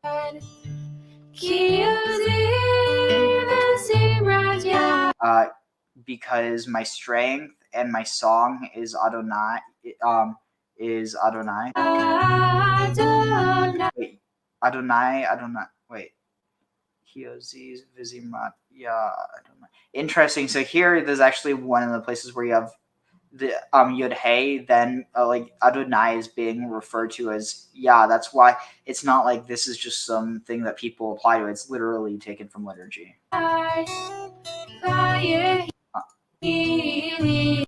Vayihi Yeshua, and Vayihi, and he will be for us for salvation.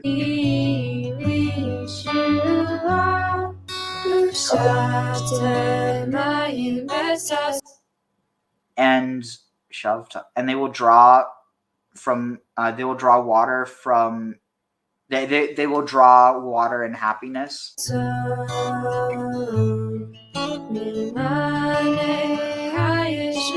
From the Mayane, from the well springs of salvation.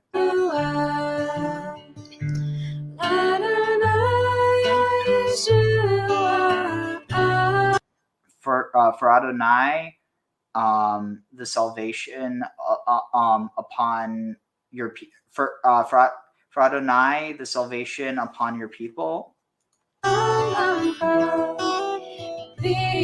Maybe the salvation is upon your people. For Adonai, the salvation is upon your people. Berachtecha,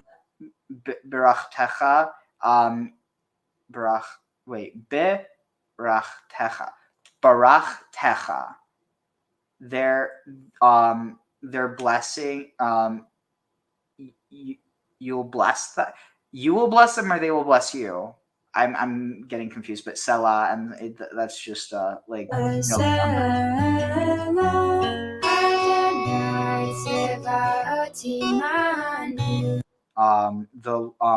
Adonai Tzvaot, like our Lord of Hosts is with us.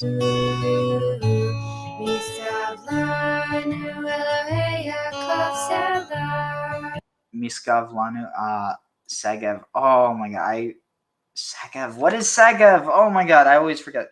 Miskav. Let's see. Miskav. Miskav means. What's it mean? It's just giving me the name of the kibbutz. Okay, Miskav meaning. Fortress. Oh, okay. Miskav lanu, our fortress, a fortress for us.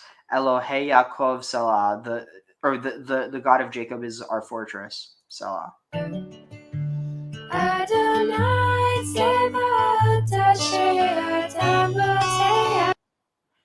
Adonai Tzvaot, our Lord of hosts. Ashrei Adam, blessed is a man who trusts in you. And there you have the Ashrei, the Asherah imagery.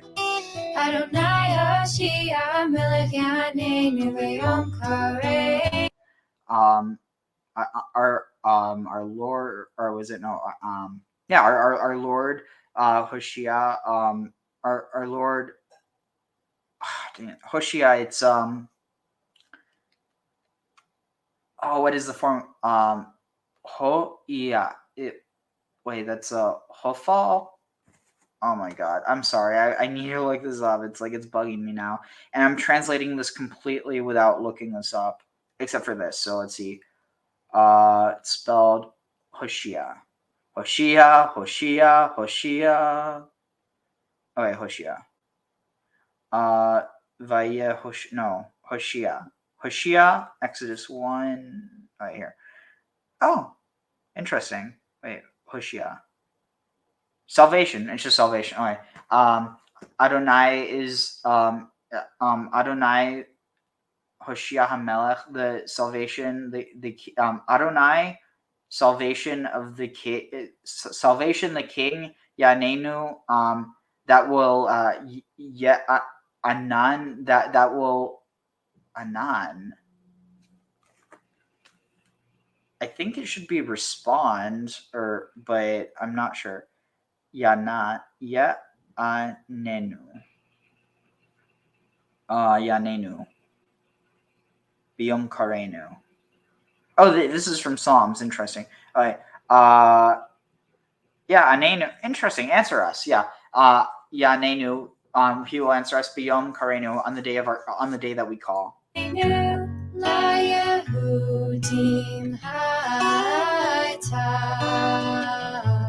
For the Jews or for the Judeans, Haita. There is.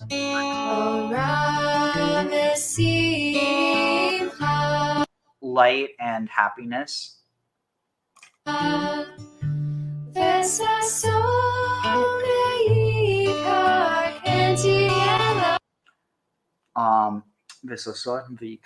and happiness and yakar and richness, or like actually I have a friend with this last name, and my rabbi always makes this joke. He's like, yeah, I'm not going to say his name just because I don't want to throw his name out there if he doesn't want it.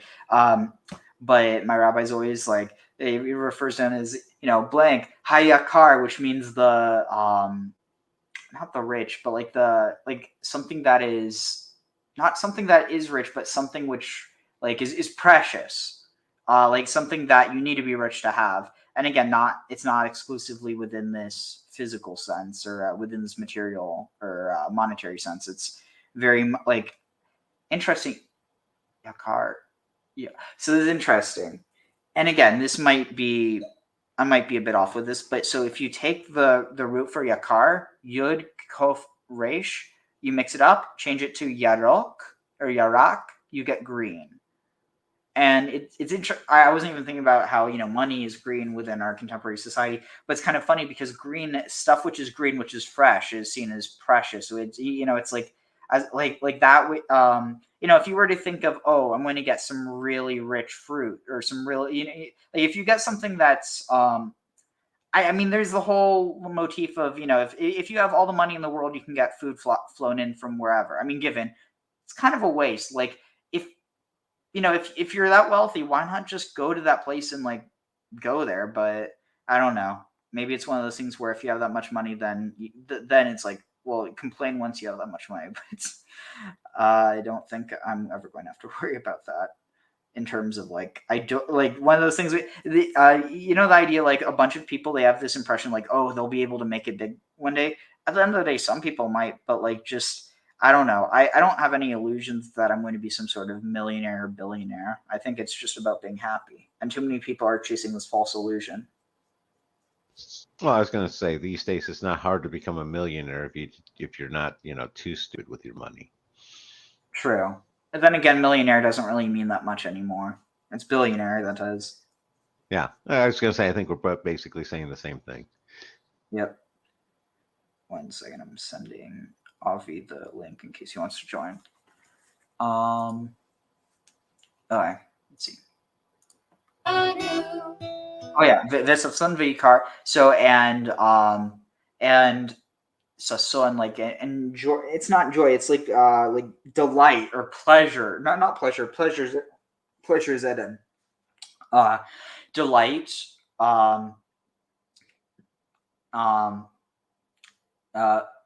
Wait, what? Wait, what? Interesting. So this is. So I'm gonna look this up. Apparently, says V'sason. And okay, and joy and richness.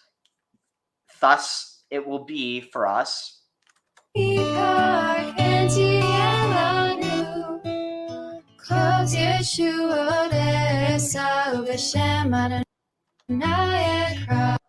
Now, is it Ubishem Adonai Ekra, or is it Ubosem Adonai Ekra? So Kos Yeshuot, the cup of salvations, Esa I will lift up. Ubosem Adonai Ekra, and the herb of Adonai I will call out. Or nah, it's got to be Bisham. It wouldn't make sense if you changed it to Bosam. But wait, what is this? Let's see, Kos Yeshua. So this must be mixing up stuff. Oh, it says let's see, Kos Yeshuot. Kos Yeshuot. Yeshuot. All right, here. Let's see. Kos Yeshuot. Esav Ubos. What? Oh, okay. This actually could support it because you don't even have to change it from a shin to a sin. Oh wait, Bosem. Dang it, I'm wrong. You would have to change it from a shin to a sin to make it. All right. But in any case, so let's see what it says here. Commentary. I shall lift up a cup of salvations. I shall bring the libations for the Thanksgiving offerings that I vowed. And he says to you, I shall slaughter a Thanksgiving offering. And on that cup I shall call. Okay, it's not really interesting. Let's see.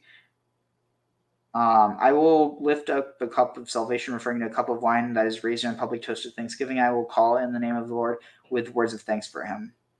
Okay.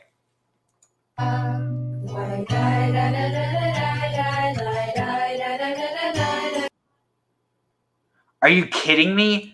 They were going to have translations at the very end. What's the point? Just have it there at the same time. I mean, I guess, hey, maybe the reason was so that I could translate it, but like, obviously I'm not that egotistical. I don't think that was the reason why that happened. I mean, like, I'm choosing to look at it that way because otherwise I just wasted this time but see, it just doesn't make sense. Why wouldn't they have it side by side? Because how are you supposed to know which Hebrew word or which line is for which? Anyway. All very good points. Yeah. Thank you. I'd like to think those are good points.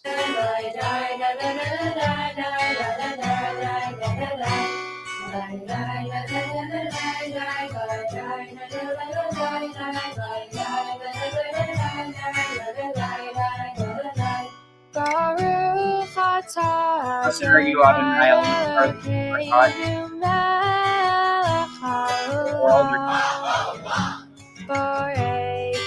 was less.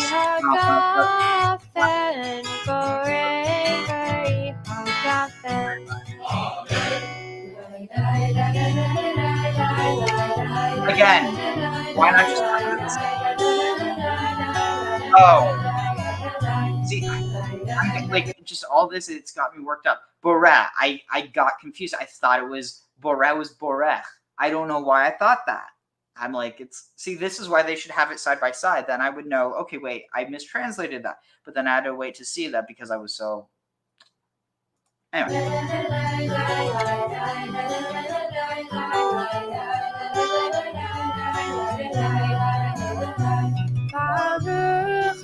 Blessed are you, Adonai, our God.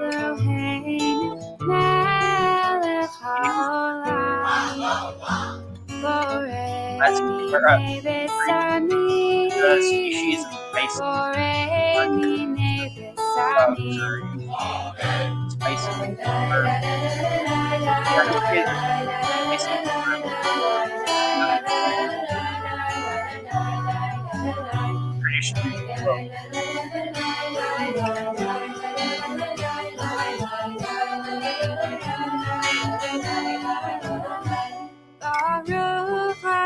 Blessed are you, Adonai, our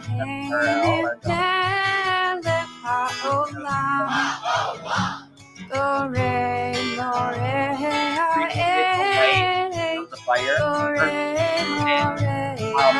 like illuminating the fire, the lights of fire.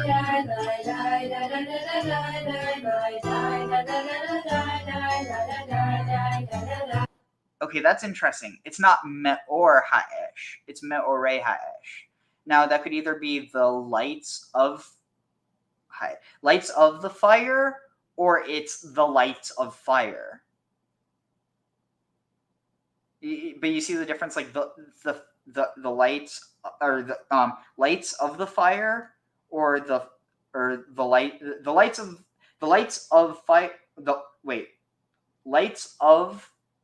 Lights of the fire, or the lights of fire. Basically, or the light, or the light from the fire. That's another, maybe possible one. Well, no. Me'orei Ha'esh. It would actually have to be Me'orei Ha'esh. Ha'esh Me'orei. Ha'esh Me'or. The fire from light. It would have to be the fire from light. Not interesting, and that it's almost like echoing this idea that, like, whoa, okay, this is actually super interesting. In order to have fire, not heat, but fire itself, it requires something to be consumed, right?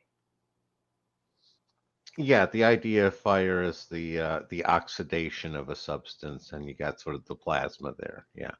Wait, so is the implication that essentially foliage, or like that which could combust, first had to exist before it could be destroyed by fire, or in essence create fire?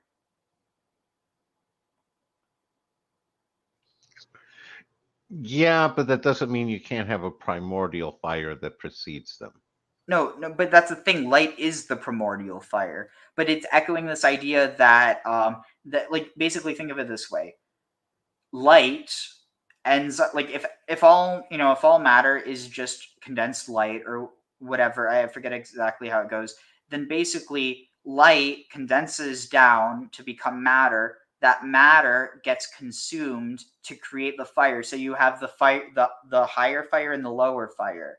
But literally, the lower fire requires the material in order to create this thing that we see as spiritual, which is basically in the process. Holy crap! In the process of a fire consuming, like, plant material, or consuming, not only is it, like, in the spiritual way releasing the light that's trapped within, it's literally releasing the light trapped within. Because that was the one I was going to sit there and point out. If you have matter as being condensed light, then burning it would be releasing that light back into the universe. Okay. It gets really interesting. It also kind of makes you think of a new appreciation, like if you ever if you're ever smoking weed. I mean, it's like you don't have the same appreciation unless you actually see the light coming from it. So it's like if you smoke a bong or you're smoking a joint, you definitely notice that a lot more. But I mean, I don't know. I think it's interesting, especially because ora, and orot can also refer to herbs. So it's not literally just lights. So it could be also, esh me'or. It could also be fire from the herb. Holy crap. Or me'orei ha'esh, or the herbs of fire. It could also be that. The herbs or plants of fire. Interesting.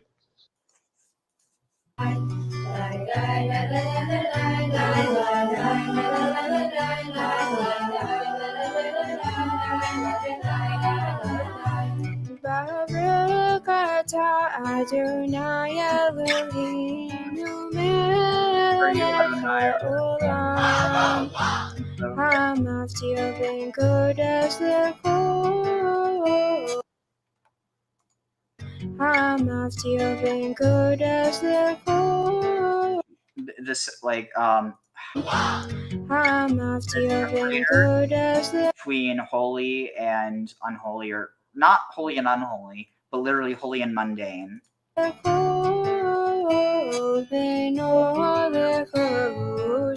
Between light and darkness.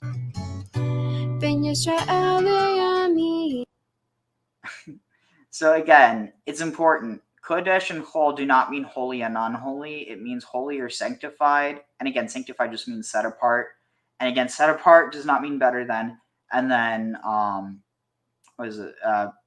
What is this? Chodesh l'chol, and the chol, it actually has to do with this idea of like chol. Chol is from the root, same root as like circle. It has to do with this idea like that which is in the circle outside, but more literally also like chol, chol can refer to the globe, like poetically, but basically, so here you have this idea chol or globe connected with amim, which is the nations. So Bein Yisrael amim, like between Israel and the peoples, which again, like it's, I think there's some people who could take this in the wrong way, but at its core, it's just this idea of a separation of group in order to have identity, not to say that one's better than the other. But Bein Yom Hashvi, between Israel and the peoples, between the seventh day. First 6 days of action or work. Baruch atah Adonai hamaftir ben kodesh lechol.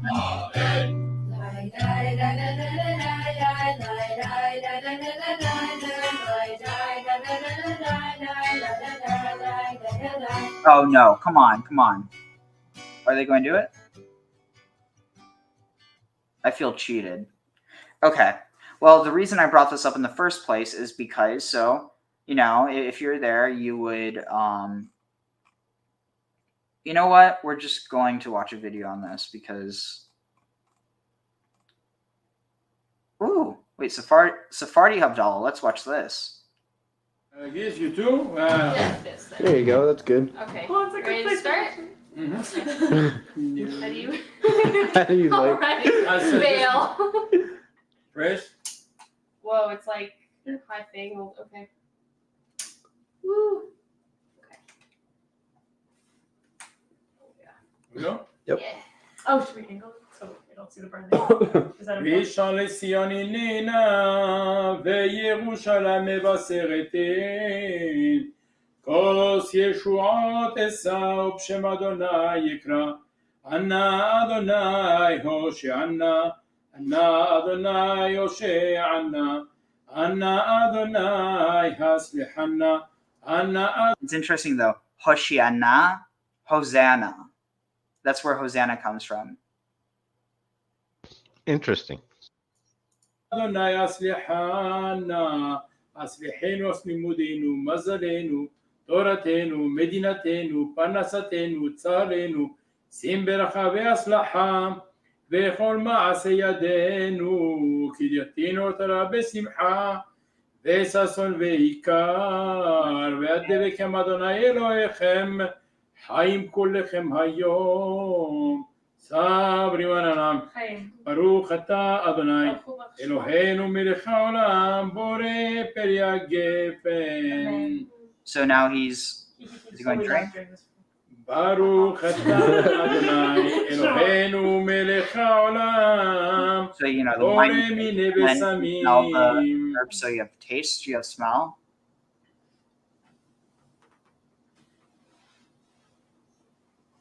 ברוך אתה אדוני אלוהינו מלך Now העולם he's feeling the בורא warmth. מאורי האש.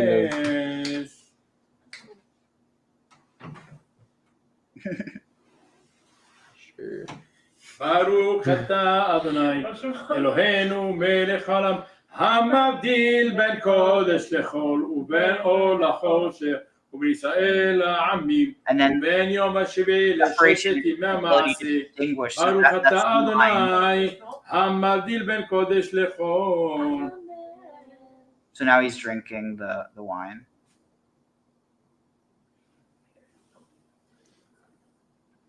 They just take a sip because they need a little bit left.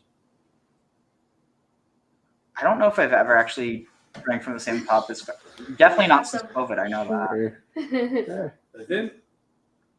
I know, and then Michelle can do the honors. Actually, no, I don't think I ever have. I've always been a germaphobe. Oh, really? Go down, Michelle. Okay. No! Yay! Yay. בין קודש לך חטאותינו. What? That, like, it must just be tradition not to do that, but at least from what I understood, you're not supposed to blow out candles. Okay, this is, I swear, this is going to be the last, this one, she'll explain it, please.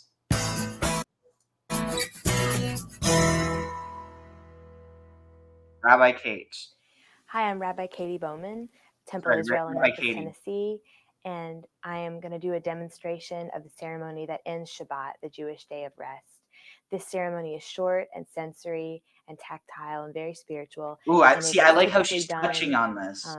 When there are 3 stars showing in the sky on a Saturday night, that's how we know that it's time to bid Shabbat farewell for a week. You know, I do kind of wonder why the 3 stars. Like, again, it's one of those things where I know the Christians must love this stuff. But again, the whole 3 symbology way pre-exists Christianity, which I guess they would agree as well. They would just say, that's pointing to Jesus, where I'd say, no. Oh, ow. Some Christians probably laughing at me for that. They'd be saying, yep, guy got you already. My tooth didn't even chip. Anyway, but yeah, it's interesting because it's like there's things I love from each element of Judaism, except for the really crazy types. I don't like that stuff. But in general, the people who are like, you know, living in reality, I like a lot of what they have to say, because even if they're not super religious, at least by their, you know, what people would think of as religious, they still have a lot of interesting takes. Ceremony. I was going to say, for me, the ones that rub me the wrong way are the asshole supremacist ones. But Yeah. asshole supremacists of any group tend to rub me the wrong way. Yeah. 4 blessings that thank God for creating these symbols that are before us on this Havdalah set, that remind us of the beauty of Shabbat and that little taste of peace and hopefulness, and also that remind us to continue to hope for a time when every day is like Shabbat, when every day is peaceful and joyous, and there is no more work to do in the world. The 4 symbols are a cup of wine, a spice box, a braided candle, and the extinguishing of that candle. And I'll begin by sharing a nigun, a song without words, that was written by Debbie Friedman, and this is really almost the universal setting for these blessings that end Shabbat. The nigun goes like this. Ya la la la la la la la, ya la la la la la la la, ya la la la. Holy crap! I know that Debbie Friedman wrote this scoop. First blessing is the blessing thanking God for the sweetness of the wine, which is the way we sanctify holy time in Judaism. Baruch atah Adonai Eloheinu melech haolam borei peri hagafen borei peri hagafen Yai lai la la la la la la yai lai la la la la la la ya la la la la la la ya la la la ya la la. The second symbol is that of the spices. The spices remind us of the flavor and the sweetness of Shabbat that's just passed, and they also awaken us to the work that we have to do in the week that has arrived. Baruch atah Adonai Eloheinu melech haolam borei minei v'samim borei minei v'samim. You can take a smell of the spices. Yai lai la la la la la la la la la la la la la la ya la la la la la la ya la la la ya la la. The third symbol, the third blessing, is over the glow of the flame, the glow of the fire. This is the first light of the week, the first light of the week, and when we say this blessing, sometimes you can hold your hand up and bring the light to you and see the reflection on your palm and fingertips, and that reminds us of a separation between dark and light in our lives and in the week. Baruch atah Adonai Eloheinu melech haolam borei meorei ha'esh borei meorei ha'esh lai lai la la la la la la ya lai la la la la la la ya la la la la la la la la la la la la.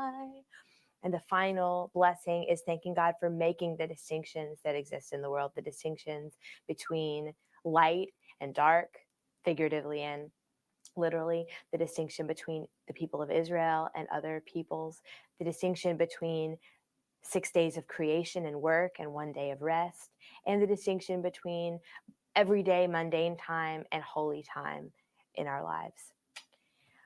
Baruch atah Adonai Eloheinu melech haolam hamavdil ben kodesh lechol ben or lechoshech ben Yisrael le'amim u'ben yom hashvi'i l'sheshet yemei hamaseh Baruch atah Adonai hamavdil ben kodesh lechol. Following that blessing, take a sip of the wine, the sweetness, and extinguish the flame into the wine. And this is the moment No, that it's Shabbat not. departs. And there's the sound. And Havdalah is often preceded by a series of verses that remind us of that hope and that memory of a beautiful, peaceful world. And we finish Havdalah with that reminder as well by the singing of Eliyahu Hanavi. Elijah the prophet is the herald of that age of redemption. And so we remember him at this time and ask that his presence come speedily, as will that age of redemption. Eliyahu Hanavi, Eliyahu Hatishbi, Eliyahu Hagiladi, Bimhera v'yameinu, Yavo Eleinu, Imashiach ben David, Imashiach ben David. So with Havdalah concluded, we remember, we hope, and we rejoice in the week to come. And we say to each other, Shavua Tov, may you have a good and pleasant week. Wow. Who would have thought that and I'm being sarcastic, obviously, but who would have thought that, I'm guessing, yeah, probably a Reform rabbi. I mean, the fact that she's a woman rabbi, which I really, personally, I'm going to be honest, I think that, and I mean, I'm sure, well, I'm not sure, but I'm guessing you probably might have some, like, a similar opinion, but it's like, why do women have to be rabbis? Because it's like, at the end of the day, I guess technically, like, because it's not grammatically incorrect, but it almost feels like it would be better to have like a term like rabbanit, which there is a term for that. It's just, I don't know. It's like, I feel like my issue with it isn't theological, if that makes any sense. It's completely grammatical. Yeah, I was going to say, but some people, grammar is their god, so it would be theological to them. But my take on it is it's a question of gender, and each gender has its own strengths and weaknesses. And I'm not sure that being rabbis is playing to women's strengths. Oh, I think it 100% is. Because like at the end of the day, like, how do I explain it? Like, the job, basically, like the way that I've heard people explain it multiple times, I totally agree with it. So like with especially with like Chabad couples, you don't have this with every rabbi, but with the rabbis, their wives are almost always essentially like rabbis, but for women. Now think about this. Like technically, like it might be something like, say, you're a woman and you have a question that's maybe a bit more sensitive. So you go to the rabbi's wife, to the Rebbitzin, which I'm guessing Rebbitzin is probably a term that's derived from Yiddish. So that's another reason why, like, Rebbitzin would probably work if it was Hebrew, but basically a Rebbitzin is a rabbi's wife. But in essence, they do the rabbi's job just in the female, like in the female dimension, or in like the like. I see what you're saying. I don't disagree there. It's one of those where some of this is the difference between male and female in that part, and we're heading down a rabbit hole there. But one of the aspects that I see as a difference is women are looking for a single right answer, which isn't what happens when you get a bunch of male rabbis together. They end up, again, it's the old story, put 3 rabbis in the room, you're going to get 4, 5, 6 different interpretations out. All I was going to say, I don't necessarily agree, just because the whole idea of goddess traditions typically, which would be more associated with the idea of like a female priesthood or a female clergy, is in a lot of ways more variable than male traditions. I'm not sure what you're trying to talk about, the specific aspects of the variability. I'm talking about the aspect of individuality, because part of the aspect of femininity and the whole goddess aspect, and again, this is in the Bacchanalia, is the loss of your ego, the loss of self to the group. And that's very much a sense of the female aspect, that's not part of the male. Males are inherently much more individual. They can't help that. And again, this is, neither one is better or worse. It just, one's a male aspect, one's a female aspect. And that's why sometimes the male is the better fit, sometimes the female is the better fit. And to try to pretend that they both should fit into the same slots equally, I think is a categorical error and just leads to problems. Tag. See, I don't think that men or women are necessarily more individualistic, or like, also like the idea of communal doesn't necessarily imply like communal is like the middle ground in between the like erasure of self and the erasure of community, which like hyper focuses on. And like at the end of the day, what you get is like with a mix of them. That's why I think that at the end of the day, the like ever since Chabad has been able to grow without being persecuted, like unlike like basically how much it's been able to grow in so little time, I think has a lot to do with the way that it's not just like you have a rabbi, whether that's a male or a female rabbi.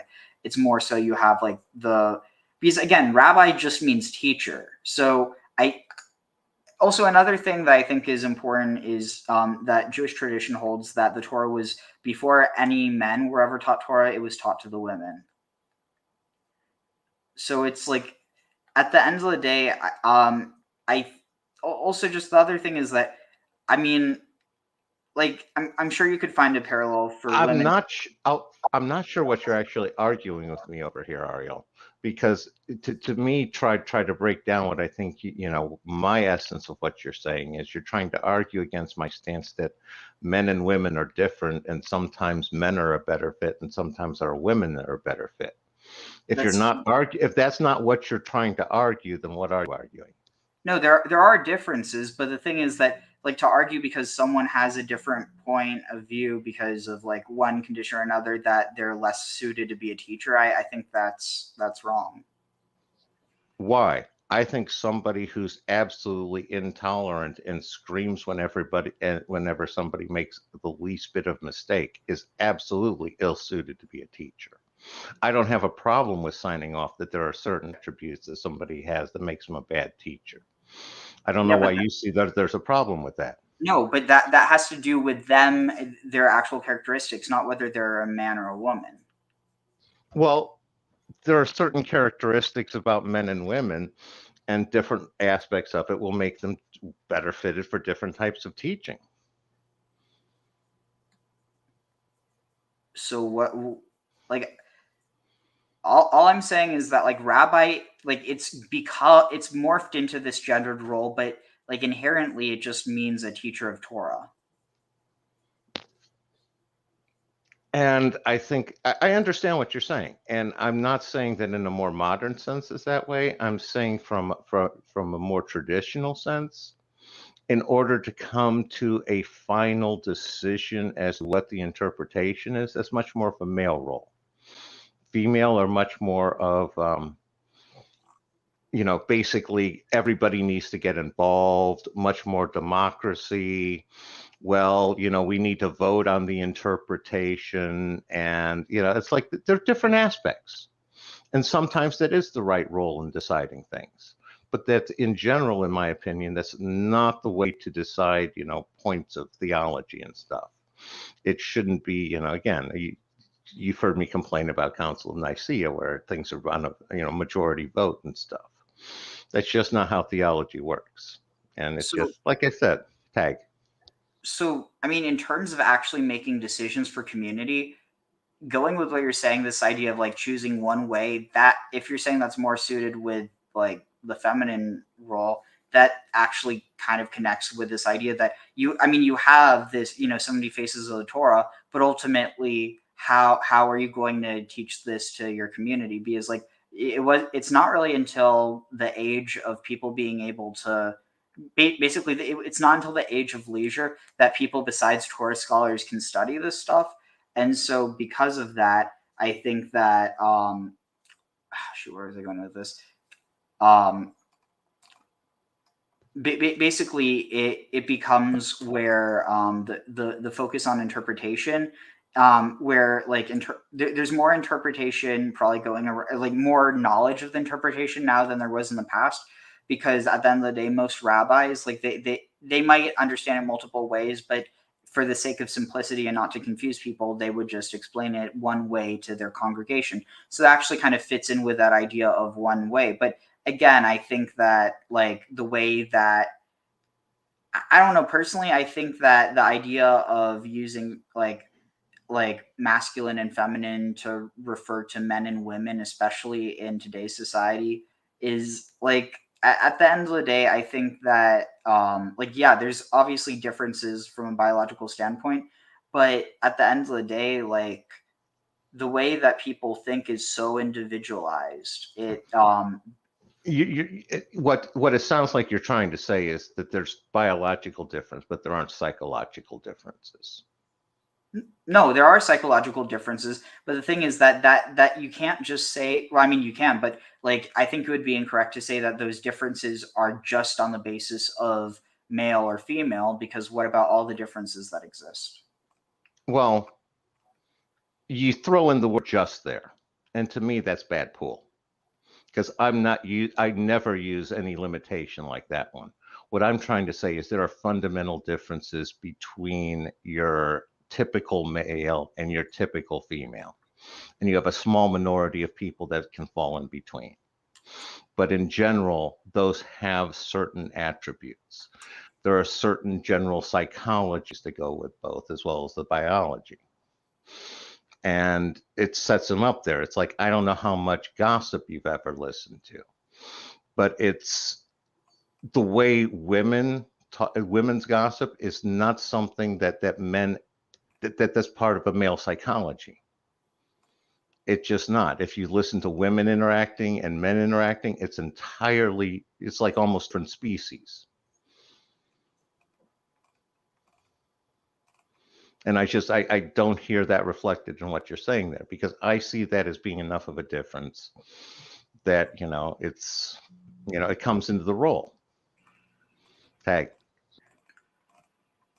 All I'm going to say is that, like, and I mean, tell me if I'm wrong, but I just kind of hear you disparaging the ability for women to teach Torah. No, I'm saying that the women are more challenged to come up with novel Torah interpretations. Women are looking for a single Torah interpretation, which they can then pass on. That's the essence of gossip. But where are you getting that from? What makes you say that? That's the essence of women. That's the essence of the sisterhood. The sisterhood is basically like a Borg, a groupthink, where all the women are sharing a mutual opinion. Each woman has their own opinion, which they then upload to other women up to the sisterhood. I'm just describing what I'm observing in reality here, Ariel. How are patriarchies any different? They function at an entirely different level.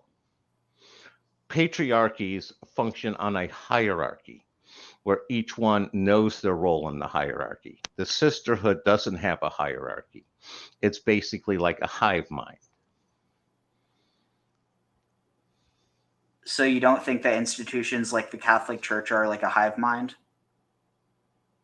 Well, no, they're much more of an egregore rather than a hive mind. How do you mean?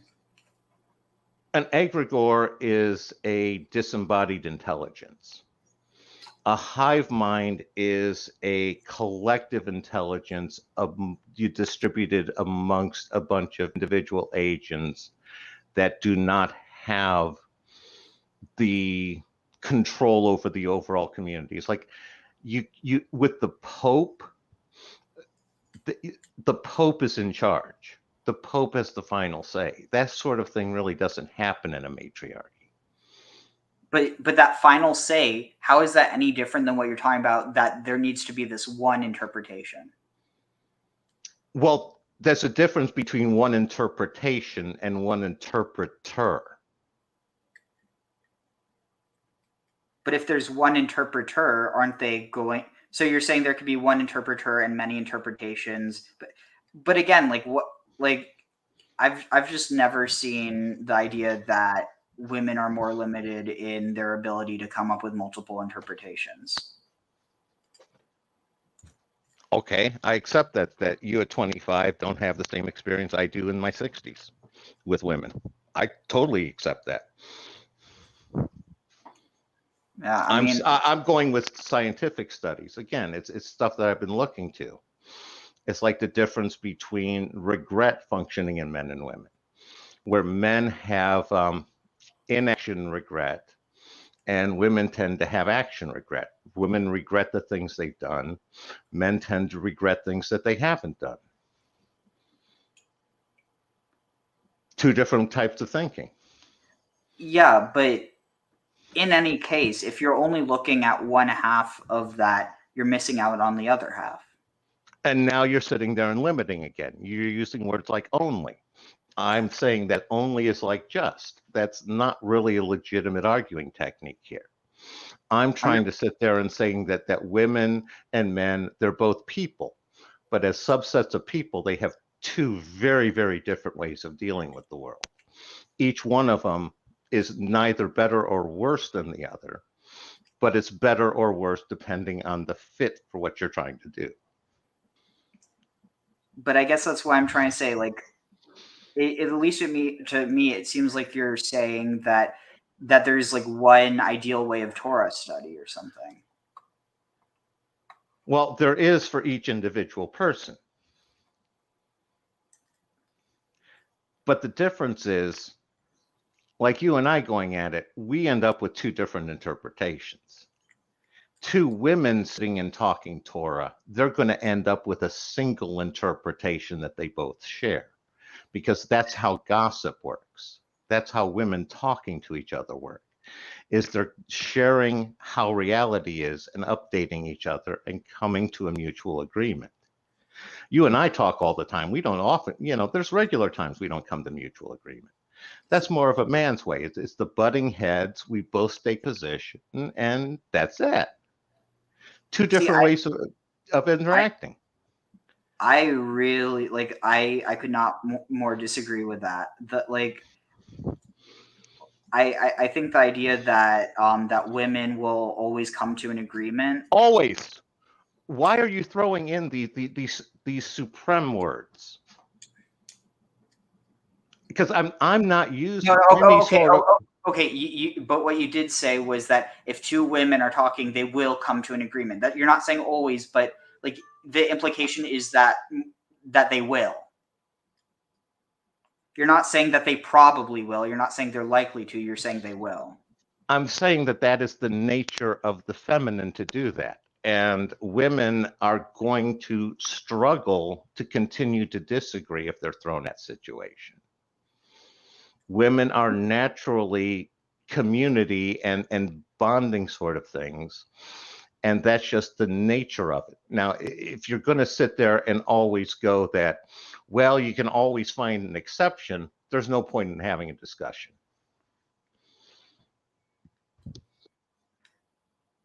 I guess what I'm saying is I just, like, it's not a matter of exception. It's just in any case, it basically, what is it? I basically just think it comes down to women have another perspective on Torah, like you're saying they do. Tell me where I'm getting this wrong. Like, do you think that their perspective on Torah is as valid?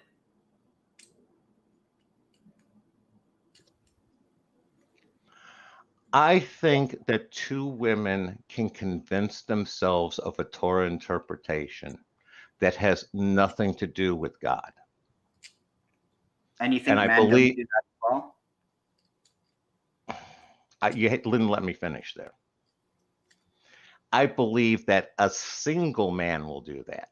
He can do that all on his own. The women, it's a matter of, as long as the two of them agree with each other, that's their definition of truth. It doesn't matter what anybody or anything else says, as long as they agree. It's that chorus truth that I talk about.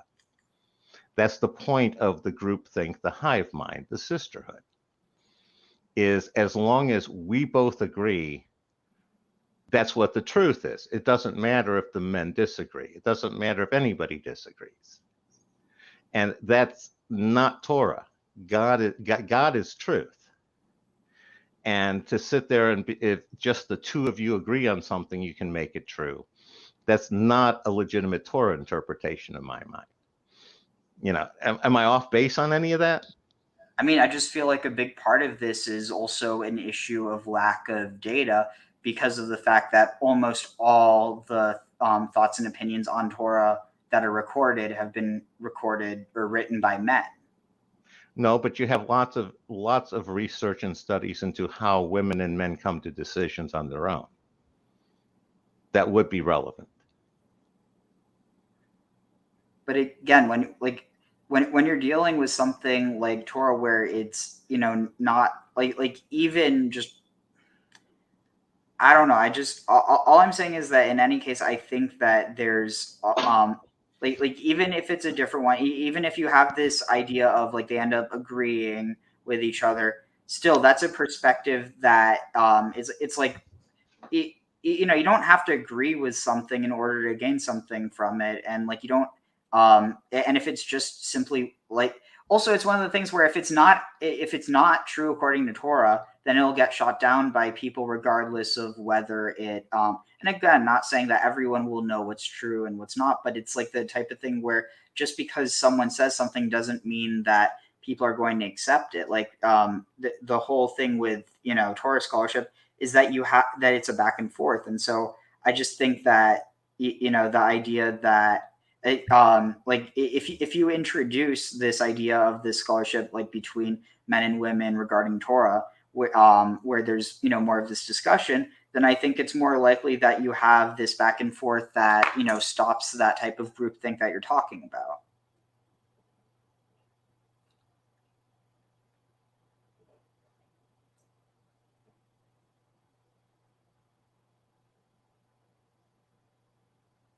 Where'd Graham go?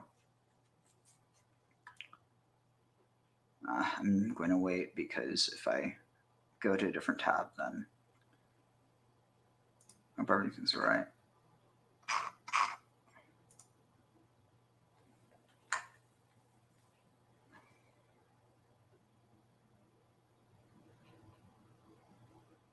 Why not?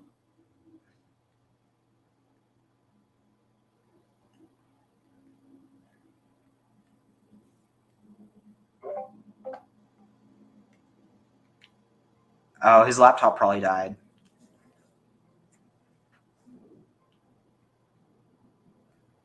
Yeah, I'm guessing that's probably what it is. But no, I mean, I don't know.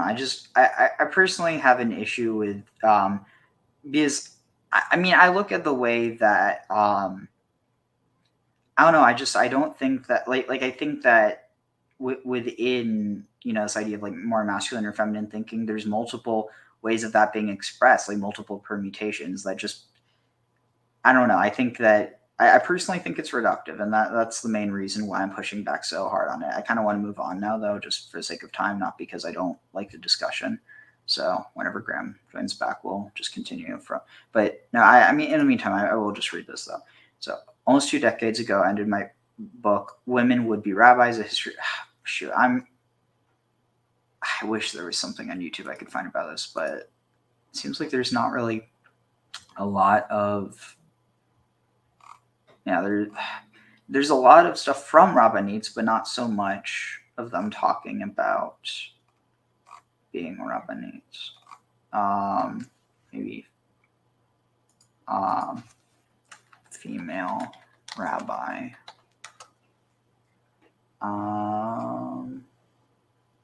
Oh, 2 minutes here. On January 2016, an Orthodox synagogue hired their first female rabbi. What are your thoughts? Molly loves asking me these kinds of questions. I think that Jewish women can and should be educated to the highest degree.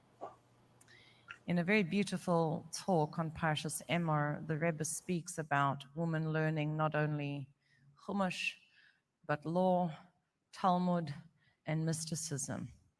And that in order to fulfill any of the 6 constant mitzvahs, to love God, to believe in Him, unify His name, know Him, fear Him, and not to be seduced by the world, by our eyes, we have to have a mystical understanding. So I fully support women's education, and am passionate about it. But a woman cannot be a rabbi. I spent a lot of time studying. I'm not a rabbi, and I never would be. I'm a coach. I guide people. Women are very close emotionally to the other.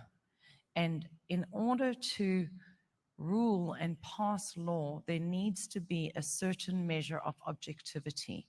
So could this person be a community role model? Could she inspire others and educate others? Yes.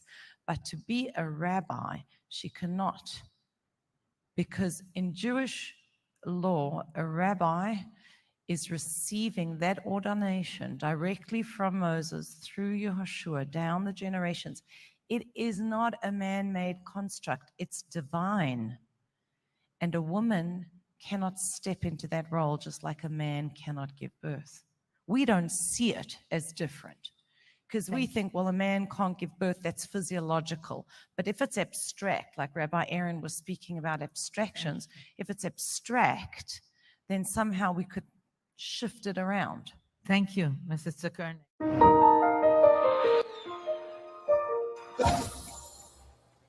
Were you listening to that? No, I couldn't. Here, I'll just play it. On January 2016, an Orthodox synagogue hired their first female rabbi. What are your thoughts? Molly loves asking me these kinds of questions. I think that Jewish women can and should be educated to the highest degree. In a very beautiful talk on Parshas Emor, the Rebbe speaks about women learning not only Chumash, but law, Talmud, and mysticism. And that in order to fulfill any of the 6 constant mitzvahs, to love God, to believe in Him, unify His name, know Him, fear Him, and not to be seduced by the world, by our eyes, we have to have a mystical understanding. So I fully support women's education, and am passionate about it. But a woman cannot be a rabbi. I spent a lot of time studying. I'm not a rabbi, and I never would be. I'm a coach. I guide people. Women are very close emotionally to the other. And in order to rule and pass law, there needs to be a certain measure of objectivity. So could this person be a community role model? Could she inspire others and educate others? Yes. But to be a rabbi, she cannot. Because in Jewish law, a rabbi is receiving that ordination directly from Moses through Yehoshua down the generations. It is not a man-made There you have the construct. patriarchy. It's divine. That has to And be a passed woman down from man to cannot man. step into that role just like a man cannot give birth. We don't see it as different because we think, well, a man can't give birth, that's physiological. But if it's abstract, like Rabbi Aaron was speaking about abstractions, if it's abstract, then somehow we could shift it around. Thank you, Mrs. 𤤅𤒄💄.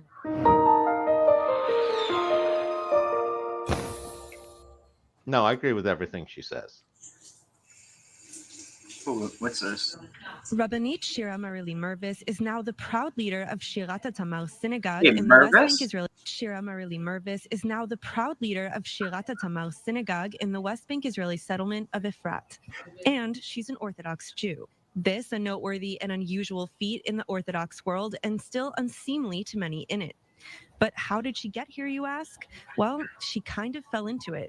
So Shirat HaTamar was established 3 years ago. We moved into the neighborhood and we joined that group of people. They knew that I was learning halakha, so people started asking me questions. And bit by bit, I started taking an informal role of being the rabbanit of the community. And pretty soon, her community work was expanding and gaining significant traction. A few months ago, Rabbi Riskin, who's the chief rabbi of Efrat, called and he said, I know that you're the informal rabbanit of the community. I want to make it formal. Called. Months ago, Rabbi Riskin, who's the chief rabbi of Efrat, called. And like what I'm trying to say is this isn't inconsistent with the Bible at all. I mean, Deborah was one of the most well-known judges. Like, you have other judges that like they're leaders, but she's the only judge that's like really known for judging, which I think is kind of interesting. The other judges are more so leaders and heroes, where she's actually like a judge. Yeah, and that's very much what women do the role of that. That's one of the more female things is a judging. That's much more of the passive sort of one. No, I agree. And what she's describing there is how traditionally women end up in should end up in a leadership role, as if there's if they're the best available person. Shouldn't that just be for everyone?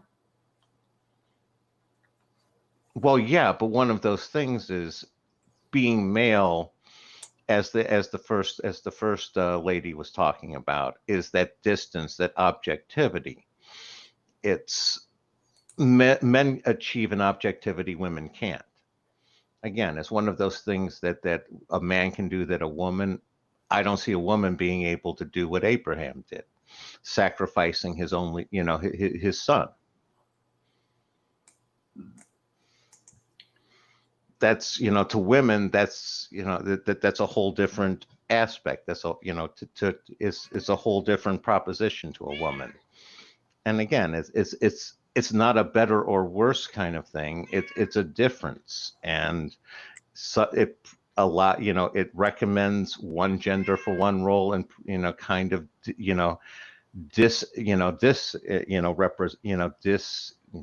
don't know what term I'm looking for, but basically. No, it's basically tends to advise that that's a bad fit. Discourage. Yeah, discourage. All right. Let's see here. And he said, I know that you're the informal rabbanit of the community. I want to make it formal. And after a few community discussions, there was a vote. 87% of the community voted for, and we did a ceremony. Rav Riskin ordinated me, and the community chose me as their rabbanit. And ever since, it's a formal role that I'm playing. Marily Mervis is embracing this rarity, especially in Israel, and never having expected this for herself. To her, it's a blessing and an opportunity for growth. I see myself as a feminist, and I live halachic Orthodox life. By definition, these two things are not always compatible. And in definition, these two things are in tension sometimes. But that's okay. I'm not afraid from tension, meaning I think tension and the points where we struggle, these are the points that are allowing us to develop our identity, to think, to ask the right questions, to try to answer the questions. And I think that will help my Jewish life or my Orthodox life to grow.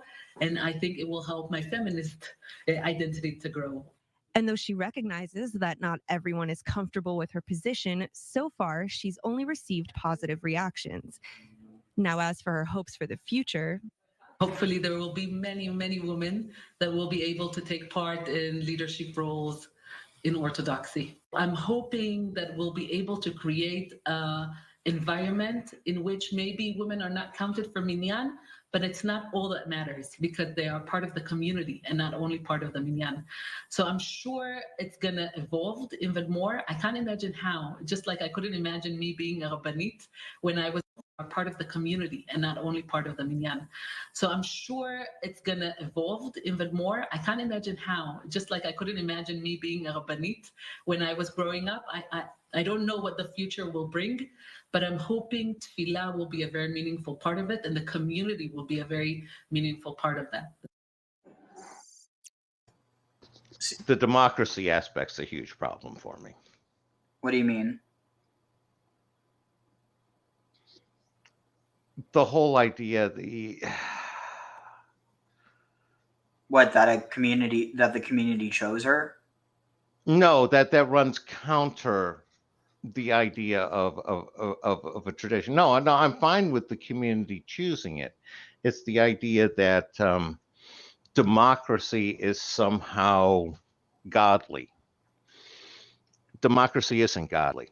It's peoply. It's the essence of peoply. Know what I'm saying? Yeah, but keep in mind that in the Jewish tradition, God is present within humanity. And so that's the reason why you need 10 people for a minyan, because it's this idea that Like there's something missing. Like the thing that's missing, it's not just human, it's also the like reflection of the divine. Well, how many of the leaders in the Bible were picked by democratic process? I don't remember that for Saul or David or Judge. I mean, yeah, I mean the judges were. Okay. And that balances then the judges and the prophets, where the prophets are chosen by God, the judges are chosen by the people. And you got the balance.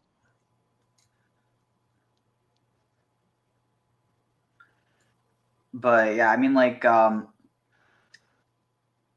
don't remember what I was saying. I just see democracy again. It's the reason why the founders of the U.S. were anti-democracy. To them, democracy was an obscenity. That's why the U.S. was built as a republic. And again, I see their point. The more it's gone towards democracy rather than republic, the more it's eroded and degraded, in my opinion.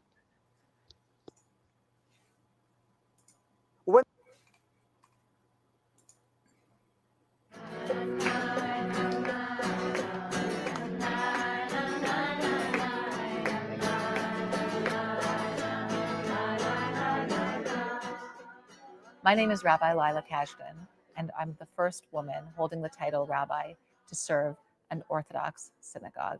I had been dreaming about being a rabbi my entire life. When I was a little girl growing up in Montreal, Canada, my paternal grandmother, my bubby, asked me what I wanted to be when I grew up. And I said, I want to be a rabbi. And she said, that's really not a good job for a nice Jewish girl. Orthodox communities are used to a certain aesthetic. They're used to seeing a male rabbi on the bima, at the pulpit. A rabbi is a spiritual leader. A rabbi is a teacher. I grew up in an Orthodox home. My father was my greatest teacher. His message to me was to focus on my education and that opportunities would hopefully present themselves if I was ready to accept them. I wasn't sure what community would hire me. While I do feel very well equipped to serve a community, there was some hesitation, maybe even some risk involved.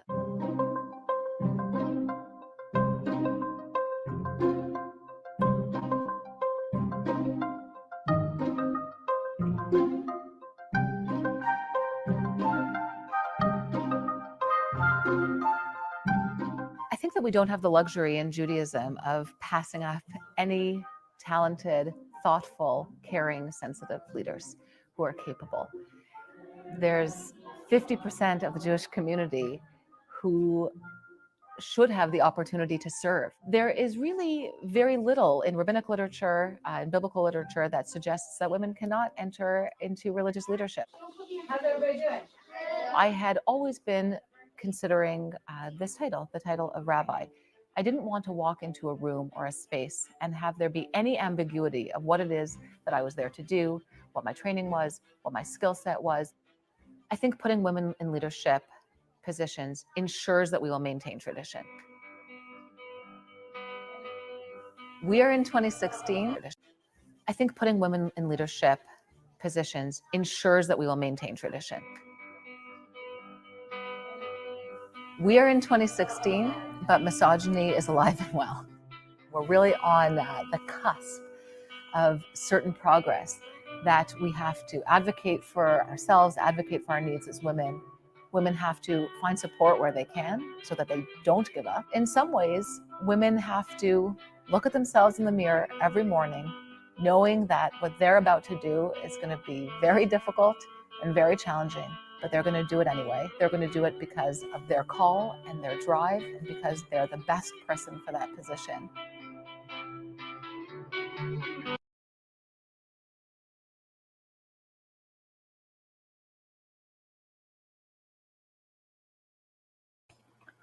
Interesting. What was it? Again, some of that is she's not drawing a difference between can versus Hi, I'm should. Noah. True, but it's also one of And those. Yeah. I was going to say just a couple of other points is I hear the word feminist these days is a trigger word for me. because have gotten to the point that I see almost any woman who's throwing that around these days as basically being a female supremacist. I'm an egalitarian. I oppose all sorts of supremacy. I oppose patriarchy and matriarchy. There needs to be appropriate roles for each gender.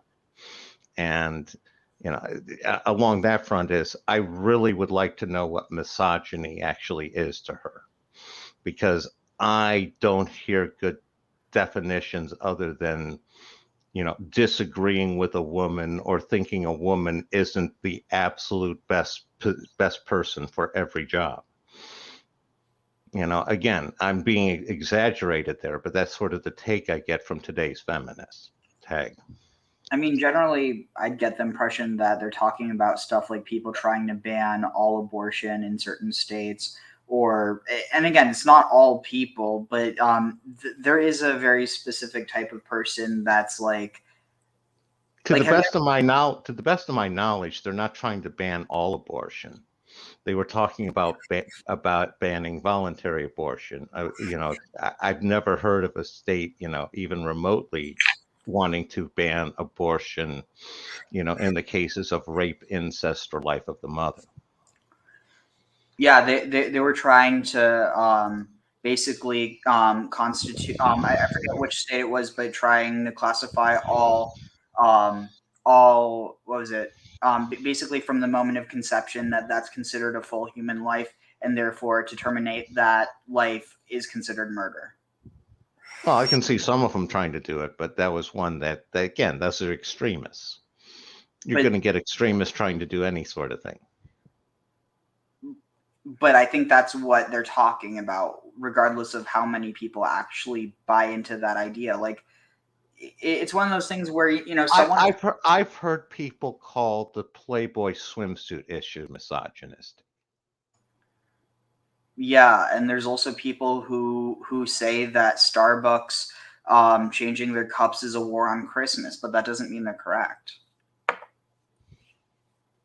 I know. That's why I was wondering what her definition of misogynistic was. Because, like I said, I gave you the sense that I get from most feminists out there, which is to disagree with a woman is to be misogynistic. To not support her, regardless of how ridiculous her choice is to be misogynistic. And again, that's sort of like you're talking about with the Starbucks cups. And I'd like to know if what short of that her definition actually entails. Heck. Yeah, I mean, I can't ask her. I can't ask her, but I have asked a lot of women, and most women can't actually define misogyny. Honestly, I don't know. I've had a lot of different experiences than you. Well, I agreed, and I've had a lot more than you. True. I'm from Los Angeles, California, and my question as a woman, I'm wondering what the woman's role is in Judaism and the woman of the house. It seems as though from the outside that the woman has a lot of responsibilities, and I'm wondering what that consists of, what those responsibilities are, and really what the significance is of a woman in Judaism. Thank you, Noah, for a wonderful question. I don't see a conflict. I think the best way to understand the role of the woman in Judaism is to study the first and primary book of Judaism, the book of Genesis. The book of Genesis has lots of stories about men and lots of stories about women, but there is a major difference. The men are the ones who make the small decisions. The women are those who make the big decisions, the grand decisions, the decisions that would have a cataclysmic effect on all of Jewish history and all of human history. So, for example, who decides that Adam should eat from the tree of knowledge? That changed the trajectory of humanity. Who made that decision? It wasn't the guy. It was Eve. Who decided, for example, that Ishmael should be expelled from the home of Abraham? That decision has consequences till this very day. It was Sarah, not Abraham. Who decided? Jacob and Esau. that Jacob should receive the blessings from Isaac, not Esau. It was Rebekah, the Jewish matriarch, who decided that Jacob would marry the wrong woman. Instead of marrying Rachel, he would marry Leah. It was a cahoots of Rachel and Leah together. Who decided that Judah will have relationships don't with slight Tamar? Laban there. It was Tamar. What? I said, oh, come on, don't slight Laban there. No, but there is a midrash that it has to do with basically Rachel didn't want her sister to be disgraced by having her younger sister get married first. I can see where that fit in there, but the whole idea that Laban was putting another one over on you know. But see that's what I'm saying. That understanding, even though it's like not the only understanding, it still is held as like, so like how is that any different than because a bunch of rabbis who happen to be men agree on it, therefore, and again the rabbis would argue, well, no, they got it from Moshe, but like from like a humanist level, it's because they decided that sounded good according to tradition. Oh yeah, no, the Mishnahs are always it's again for in a reference sense, they're basically fanfic filling in the part that the Bible didn't tell us. That they're little different than some of the apocrypha for Jesus. I mean, I guess at the end of the day, like, yeah, there's obviously differences between men and women, but at the end of the day, I think that what people forget is that there's also so much in common. Like at the end of the day, it's like woman or man both have man in it. No, I agree, and part of it is, as I sat there and said, is can versus should, and what is right, what's the better call, and unless you're sitting there and dealing with it objectively and evaluating it, you can't come to any sort of informed, intelligent decision. But I mean, likewise, I don't think that just because someone's a man that they should be a rabbi. No one would make that case. No, and I'm not saying that a woman should never be one. I'm saying that should be almost a last resort kind of thing. That the natural skill set tends to favor men over women. Just like it tends to be for like firefighters in the field. If you can carry around the oxygen pack easier, if you can carry an extra person and help easier, you're better suited for the job, and that tends to be men rather than women. Now on the other side, I was in the Air Force with a woman that, man, she was better than most men I know physically. She was a good 6'2". She was built. She was a solid, she was one of those basically Amazon women. Yeah, I was going to say, are you sure she wasn't Scythian? She was black. So are you sure she wasn't Scythian? No, it's one of those. And again, I got along with her great. But she was a much stronger, more solidly built person than I was. I would have put her into any of those roles, that traditional man roles, over myself. It depends on the person. I'm just saying, as the bell-shaped curve goes, you're going to have fewer women suitable for that than you are men. That's all. Hey. It was not Judah who decided that Joseph would be cast into prison. It was Potiphar's wife, which ultimately causes Joseph to become the prime minister of Egypt, who decided to save little baby Moses from the Nile River when he was in a little basket. It was a woman. It wasn't even a Jewish woman. It was Batya, the daughter of Pharaoh, who saved little Moses, and who decided to commit the first act of civil disobedience in the history of humanity, not to listen to Pharaoh's decree to exterminate the Jewish baby. It was two women, Shifra and Puah. And who is the one to watch over little baby Moses and made sure that he got Pharaoh's decree to exterminate every Jewish baby? It was two women, Shifra and Puah.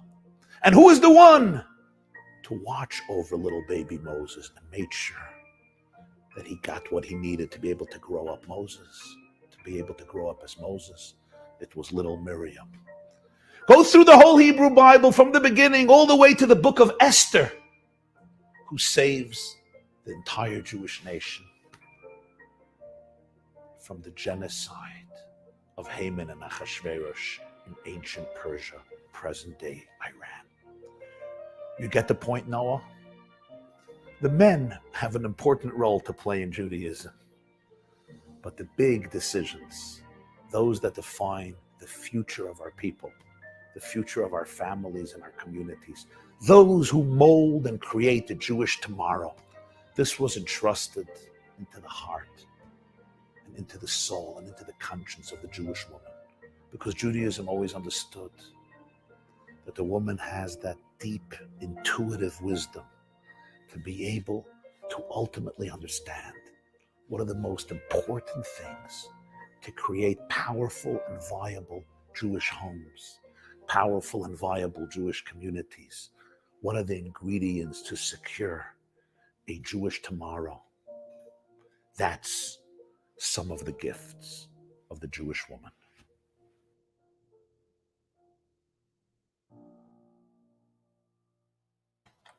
And like that's kind of the reason why I don't see it as contradictory at all. I guess it's more so the type of rabbi or that's why I think that rabbi needs a better term personally, because it doesn't try to force itself into something that's not. It's like to be what it is. No, I'm not arguing that women don't have a role. It's basically, I see a lot of legitimacy in the again, a lot of it that the women shouldn't be in charge of the man, that the man should be the final decider. But I mean, you heard this guy just said that the big decisions, like the real decisions, ultimately are the women. It's the little decisions, the steps along the way that are the men. Yeah, no, there's a lot of that one. Again, he left off one of the big ones that women, for the most part, didn't have a say in, and that's the choice of Saul as king. Wait, what? Samuel choosing Saul as king. That wasn't, maybe the cry for a king came from women, but the choice of Saul. The men didn't choose either, though. Well, it wasn't the women making the decision. Well, but according to that, neither was it the men. It was Samuel was the judge, and he then said, well, instead of having another judge, this is your new king. He said that, just one person. It was just him that said it. Yeah, and it was a man, and that's where I'm coming down to, where women are much more of a, with rare exceptions, much more distributed, much more group sort of oriented. I still just don't see how that conflicts with Deborah being, the most famous judge. Like, I would very much argue Deborah being more famous than Samson. I will argue that one a lot. The thing is that the thing is the you word said, you said famous. You said famous. No, but the thing is, was Samson a judge? Yeah, I've always heard him counted as one of the judges. But see, that's what I'm trying to say. Just because someone, like, if you look at the word shofet, it doesn't inherently mean to judge. The word for judge is dayan. So, like, what was it? So the word shofet,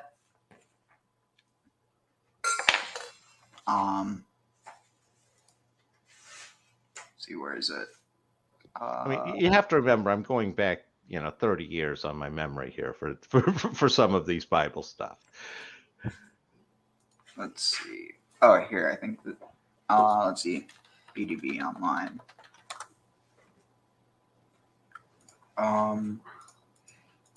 Okay. Shaphat.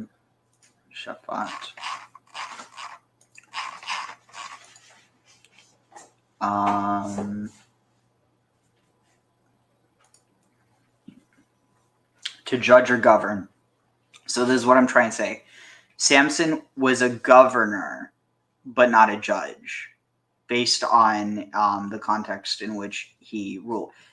Shapitu can also be captain in this military context. And that basically, if you look at it, there's this idea of like,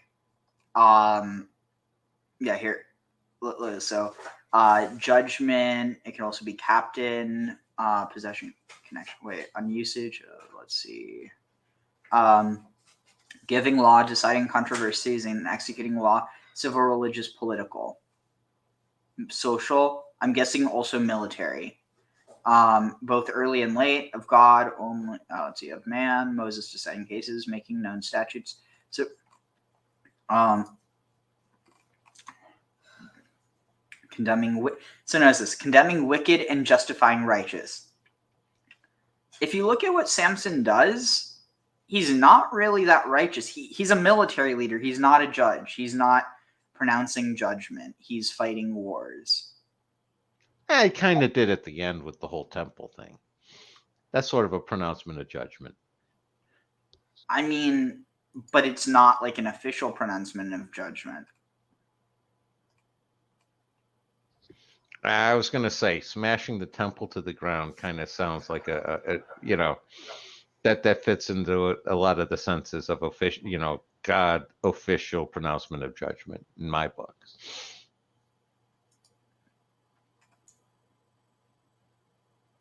I guess it could also be vindicate.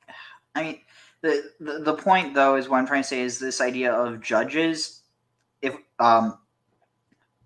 we're using the idea of judge, basically, there's a reason that it uses shofet and not dayan, because dayan is what let's see here. I gotta go back further.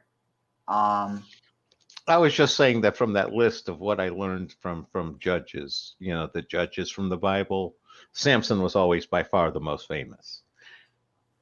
So let's see. So notice this: to judge, exercise, punish, judgment, or punish. Let's see. Din, judgment. So I mean, they what's interesting though is that here, din has no context with like military. Sorry, I have a bit of indigestion. So no. I get what you're saying. My take on it is the period of judges, and again, I come from a standpoint of not trying to underestimate just how stupid and ignorant that populace was back then. And the point of the judge was the populace was too stupid to basically come to any sort of decision on their own. So they had to come and have this official person that they had to check with. And that was their judge. And it's basically like two people arguing, let's go talk to the judge, the smart person who knows how to decide things, since we can't decide things because we're stupid and ignorant. That's sort of my take of what was going on at the time. Tag. So this is interesting. I never realized, but Medina is derived from din, from judgment. So it's the idea that Medina, a province, is a place. Basically, it's like a province versus like was it? I mean, I feel like province and governor would be the best words. So like a dayan, can be. So, let's see. Let's see. Media. But no, like all I'm trying to say is that I think that it's like also the functional role of most rabbis isn't actually to decide; it's just to teach. Most rabbis are just teachers. That's something that needs to be, like, for instance, the rabbis that we read their commentary, these are a very, very small percentage of all rabbis. I just like you're trying to tell me there's been more than about 200 rabbis in all of history? I'm shocked, Ariel. Okay, fine. When you say it like that, it sounds obvious, but like you see what I'm getting at, right? The idea that like at the end of the day, rabbi has become more of a title than it is actually like the job description. because it's like, you know, you get your ordination and you have to be able to pass a test, but just because you do that doesn't mean that you're going to be essentially acting as a rabbi. A lot of again, what does a rabbi actually, because the term itself just means great. It's just a term of reverence that someone, you know, knows more than you, basically.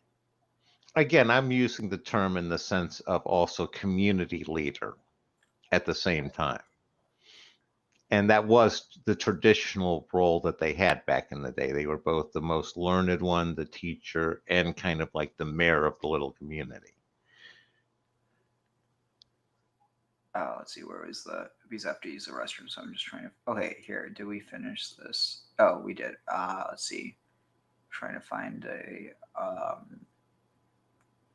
quick video. Let's see. Oh, here.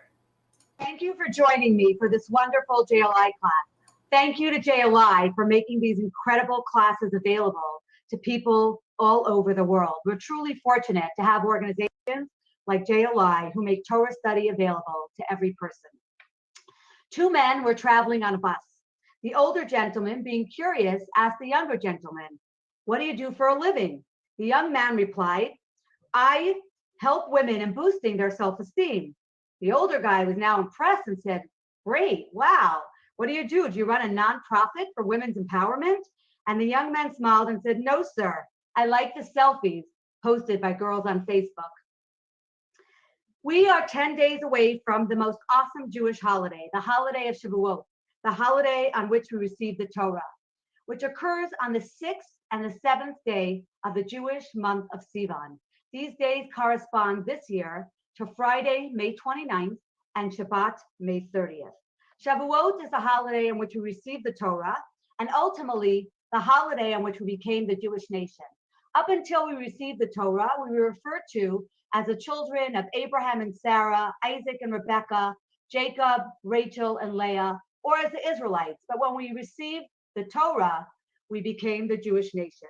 On the holiday of Shavuot, the holiday when we receive this most precious gift, the Torah, which is our eternal gift for life, what did God instruct Moshe to do? He said the following verse, "Ko tomar lebeit Yaakov v'tagid lebnei Yisrael." So shall you say to the house of Jacob, and so shall you tell the children of Israel. The Torah is very concise. Every single word is measured and counted. But the verse seems repetitive. Rashi, a commentary on the Torah, stops and says, what does this mean? Beit Yaakov, the house of Yaakov, the house of Jacob, Bnei Yisrael, the children of Israel, aren't they the same? Apparently not, because if it says both of them in the same sentence as separate entities, it must be that it's referring to two different things or two different people. And Rashi explains that Beit Yaakov is referring to the women and Bnei Yisrael is referring to the men. So Ko Tomar LeBeit Yaakov, so shall you say to the women, the Tagid Livnei Yisrael, and say to the men. So first tell the women about the Torah and then tell the men about the Torah. Very interesting.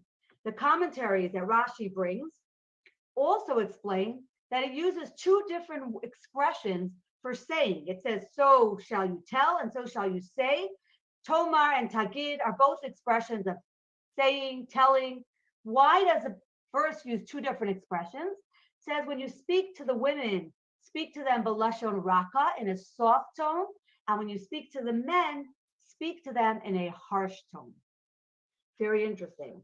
And it brings another commentary that says, when you speak to the women, you tell them the general fundamental concepts. When you speak to the men in a harsh tone, and you tell them the details and the punishments. Very interesting. It reminds me of my, how does that track what you think? time that I can remember my children. Oh no, that tracks perfectly with what I think. Discuss. I was going to say again, telling the woman first makes perfect sense because that's the OG telecommunications network.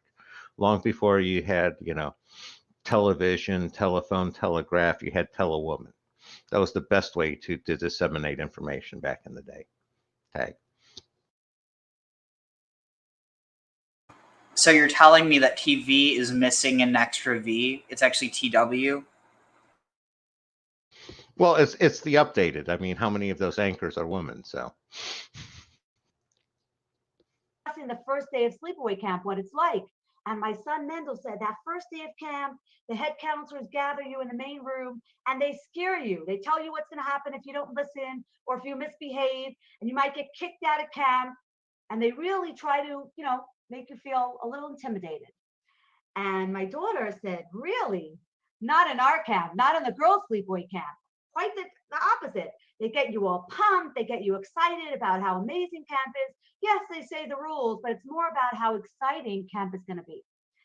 And it made me think of way back, God already then said, speak to the women in a soft tone and the men in a harsh tone. The men say the details and the punishments, the women the general fundamental concept. And this was apparently happening in their sleepaway camp.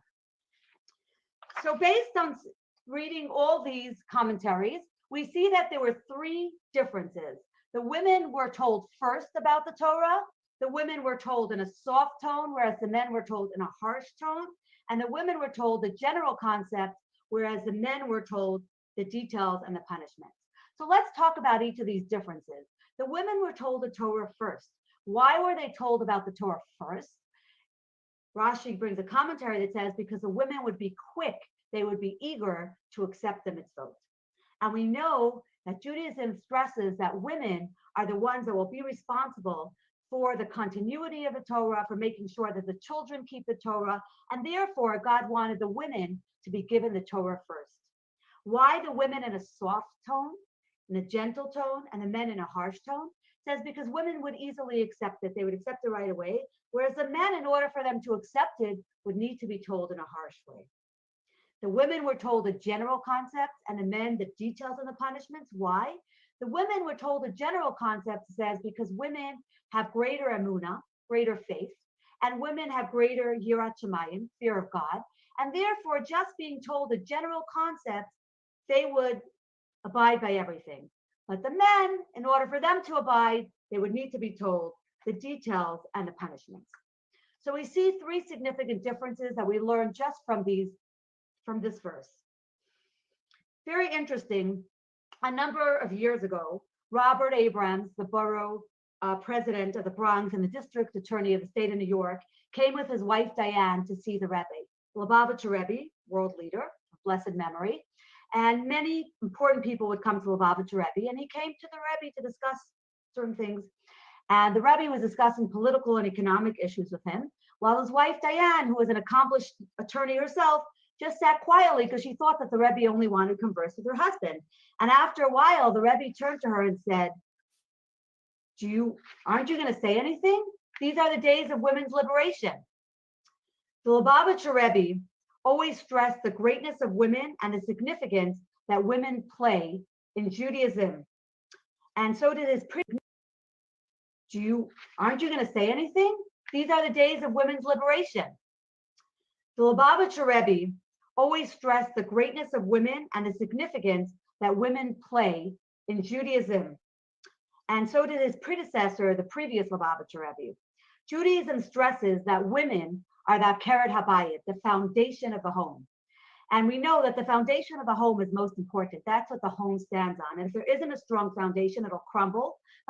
Are the keret habayit, the foundation of the home. And we know that the foundation of the home is most important. That's what the home stands on. And if there isn't a strong foundation, it'll crumble. But if there's a strong foundation, the home will be strong. And that's what Judaism says. Women are the keret habayit. The home rests upon them. They are so important. And this makes our responsibility so great. Because when we realize that the Torah was given to women first, and that in the merit of women, the Jewish nation merited to receive the Torah, we know that we have a great mission and a great task ahead of us. And that we know that God does not give us any strength. God does not give us any mission for which we are not able to handle it, right? There's a saying that says, God doesn't give you more than you can handle.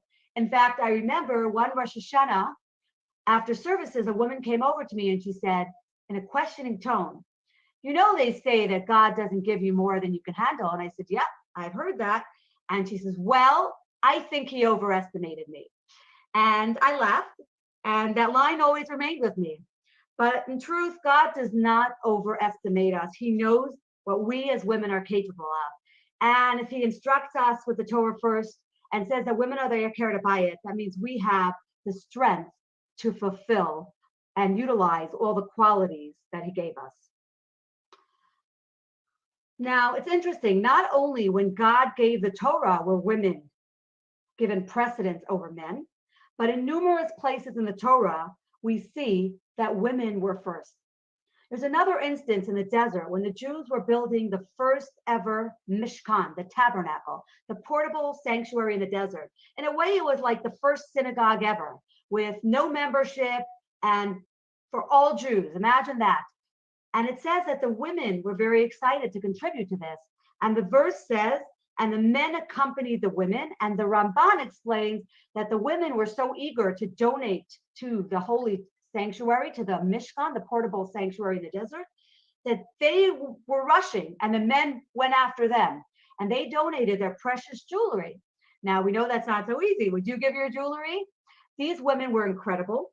They were so eager to build this holy Mishkan, the sanctuary, and they were there first in line to give their jewelry with the men following after them. Interestingly, when it came to the golden calf, the women were not first. Not only were they not first, they said no, they did not participate in contributing their jewelry to the golden calf. Let me give you some background. All right, let's continue. Yeah, I was going to sit there and say she comes across when you're using things about, most important women over men. She comes across as that supremacist. I just, that aspect of it just rubs me the wrong way. But what she's talking about is, the general versus the details. That's the feeling versus the consciousness. It's the versus thinking. Again, the general, that's the feeling, that's the spirit of the law sort of thing, and the other one is the thinking letter of law, and both of them are 100% necessary. And again, one of them is the more feminine aspect, one of them is the male aspect. Yeah. Anyway, let's get back on track. So, all right.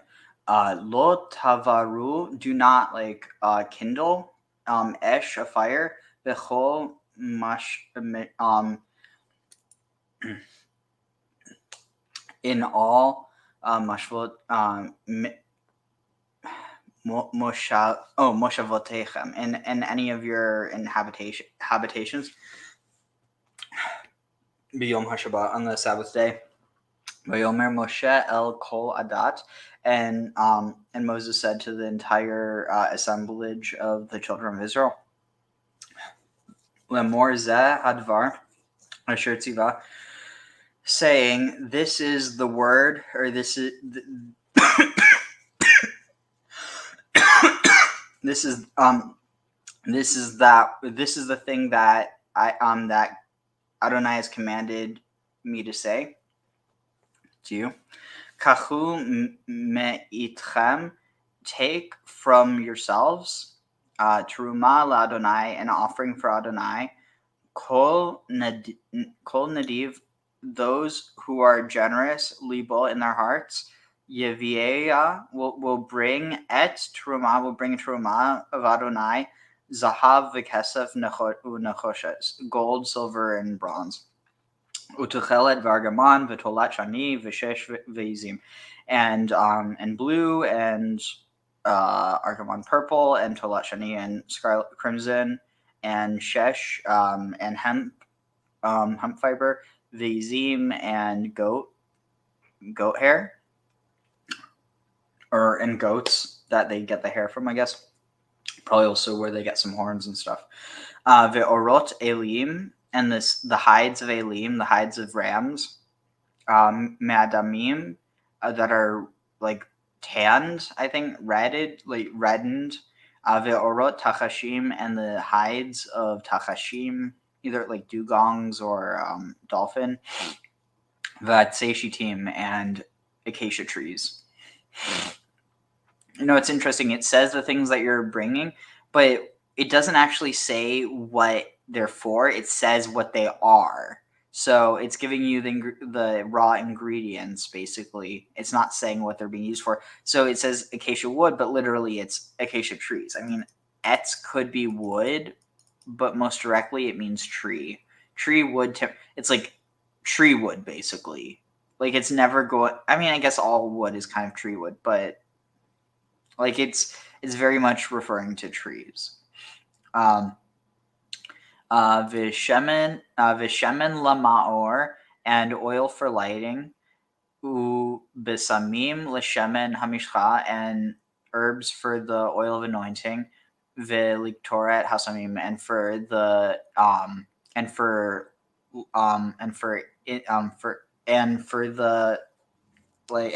incense for burning, and for burning as incense.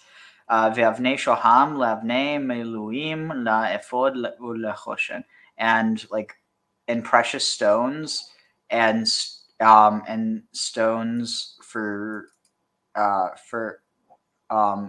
setting in the ephod and the choshen. So that for the breastplate and the choshen, or no, the choshen is, I think choshen is the breastplate. The ephod is the shoulder cape or mantle. Oh yeah, it's the stones, I think. Or no, I'm getting confused.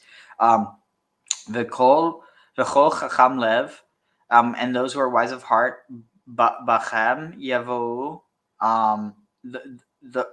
bachem. Those of you who are wise, those amongst you who are wise of heart, yavou, come, v'ya'asu, and make, et kol asher tziva Adonai, make all that Adonai has commanded.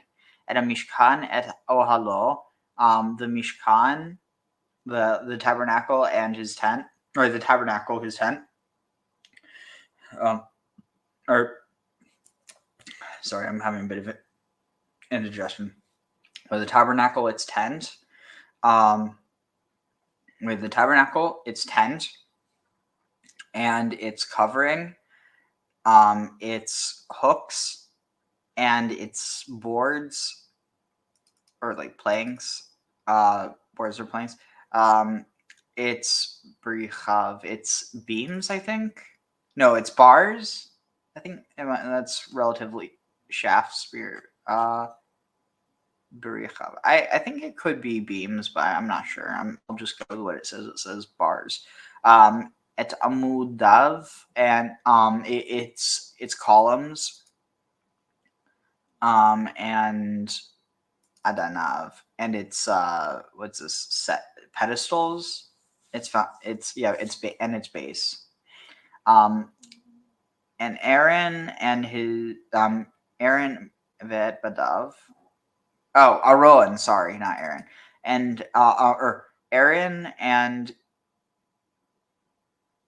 wait, this is talking about wait. So it's just listing different things. The ark and its badav, its poles. Why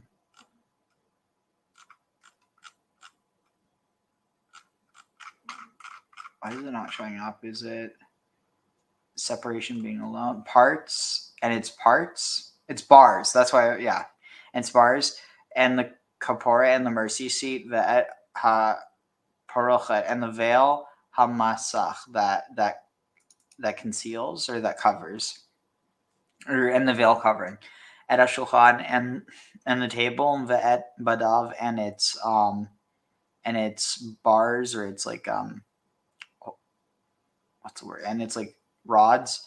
Vet kol kalav, and all its vessels. Vet lechem hapanim, and the bread of the presence. Vet menorot hamaor, and the menorah of the menorah of illumination. Vet kelea, and her vessels. Vet nerotea, and her lamps. Vet shemen hamor, and the oil of illumination. It's interesting because in a certain context, this could actually be understood to be referring to a mixture that's not necessarily only for, it's not necessarily just supposed to be used for lighting. It could also be enlightenment. kind of interesting, but I'm just trying to speed through this so that we can finish soon. Vet Mizbach, and the Mizbach HaKetorah, and the incense altar. Mizbach HaKetorah, Vet Badav, and it's Badav, like rods or like let's see. Why am I having such a hard time finding it? So it's parts or limbs, and it's limbs. Maybe it's what's the word?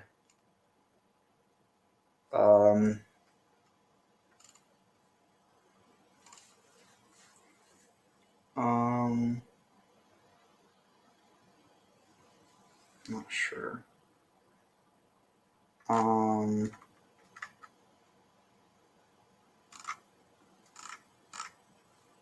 Oh wait, here I just saw it. Poles. I don't know why I had such a hard time remembering that word, but yeah, and it's poles. So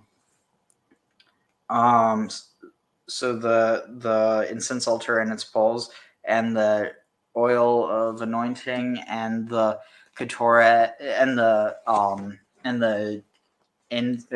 drug incense, or the incense, the incense, drug incense, and the Masacha Petach, and the covering of the opening to the, and the covering of the door to the opening of the Mishkan, or to the entrance of the Mishkan, rather, at Mizbeach, the altar of ascension sacrifices, or burnt offerings, the Michbar, and the grating, or lattice work, the bronze net that is for it, and its poles, and all its vessels, and its kier, and its what's the word, kier?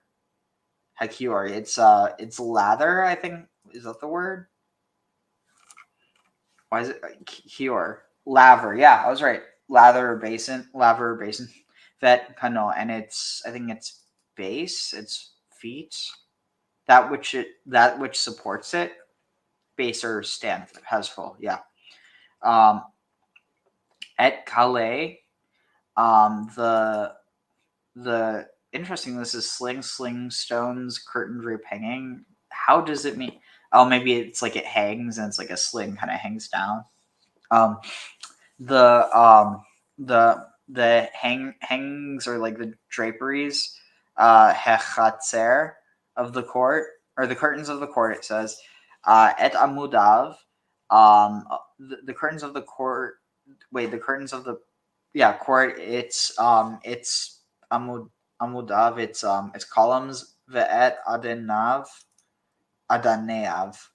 and it's pedestals, bases, sockets. It's sockets. Ve'et masach sha'ar, and the covering of the gate of the court, or it says the screen. Oh, to mix. It's like interwoven, so it's a screen. Interesting. Et yit dot, the yated, the the pegs or pins, and the pegs of the the pins of the Mishkan, of the tabernacle, the et dot, and the pins of the courtyard, that Mitzrayim, and its and their cords or strings.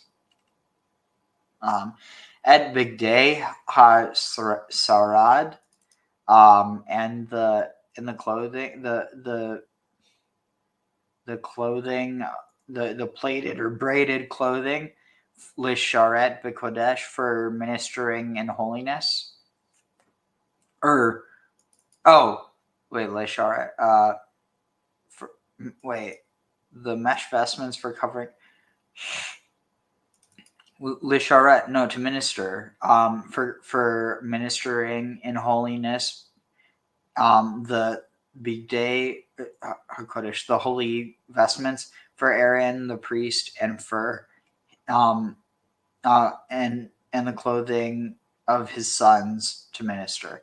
So this is the mesh vestments. The mesh vestments. The second time I said it, I was doing it on purpose. The mesh vestments for covering the holy appurtenances,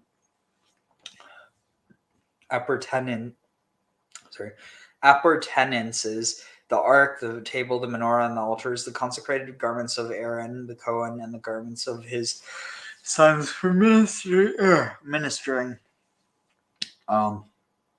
V'yatzu kol adat, and the entire and all the assemblage of the children of Israel went out milfnei Moshe. Milifnei. I just realized you technically have the word milf here. Milif. Almost. I don't know why I just said that. I'm really tired, so it's like I'm just noticing weird things. All right. B'nai. Oh yeah. So all the assemblage of the children of Israel went out from before Moses, the presence of, or like went forth from the presence of Moses. Vayavo kol ish asher nisu, and it came that all, and it came to be that all the men that lifted up their hearts, or who was lifted up, like whose heart was lifted up, and all those that volunteered there's his spirit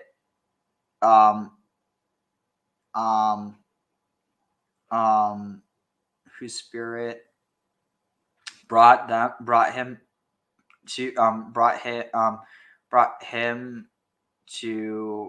offer, or caused him to bring an offering to Adonai lechet. What's this say? Like for the work, or for the service of the ohel, for the service of the 10 ohel moed, for the service of the tent of a meeting, ulechol avodato, and for all his servants, and for all his service, or for all its service, big day hakodesh, and for the holy vestments.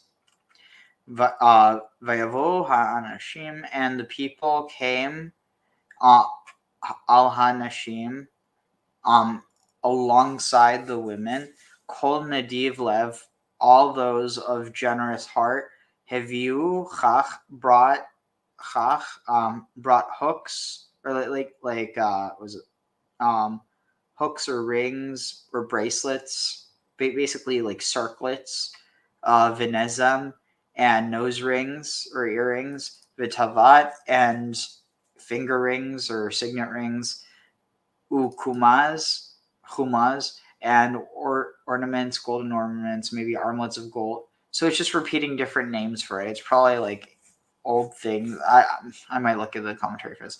Kol kli zahav, all like vestments or vessels of what's it say? Oh, interesting. A chumaz is apparently a pudendal ornament. I was going to say, all sorts of interesting things. I thought there was some prohibition against being pierced, so that would kind of go against the idea of earrings and probably pudendum ornaments and such. Oh shoot! I didn't realize I wasn't showing the text. Avi just let me know. What was it showing before? Was it just the video? Yeah, it's the end of the video. Dang. That's embarrassing. Anyway, hey Avi, how are you doing? I'm fine, thank you. Kumaz is, and also chach are unknown ornaments, but supposedly kumaz is something for covering the genitals. Yeah, I know exactly the type of thing it's talking about. Have you ever seen that depiction? No, and since I didn't see ever this ornament for a woman, there are some suggestions that this is a men ornament, so this is some kind of a cock ring. Interesting. Let's see. However, Rashi said that this is a feminine ornament, so if you want to think that it is a masculine ornament, of course, you are free to think. Let's see. I'm trying to see if I can find.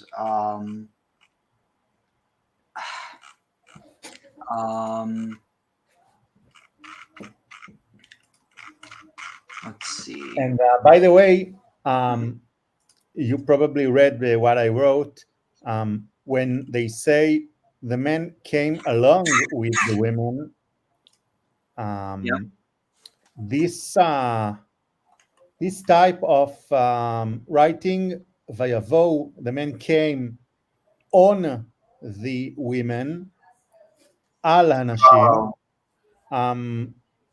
It is literally in other places in the Bible, they just slept with them. So this is very non-understandable thing. So if they chose to use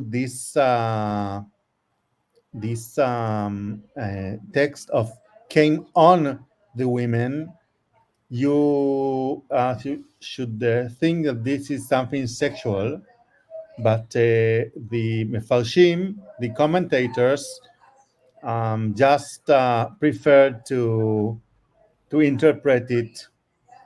They came along with them. Because of course they didn't want to consider the tabernacle as something sexual. Interesting. So this is what I was referring to.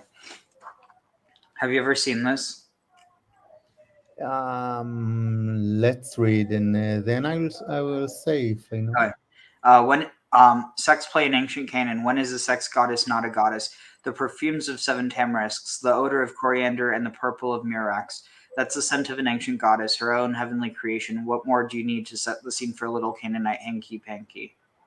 Wait, if I click that, what does... Oh, it just takes me to Canaanite. Okay. Glittering gold, that's what. Perfuming gold, and the image of a woman, left on the left, reduced to her simplest female essences. Face, breasts, navel, and a decidedly hairy pubic triangle.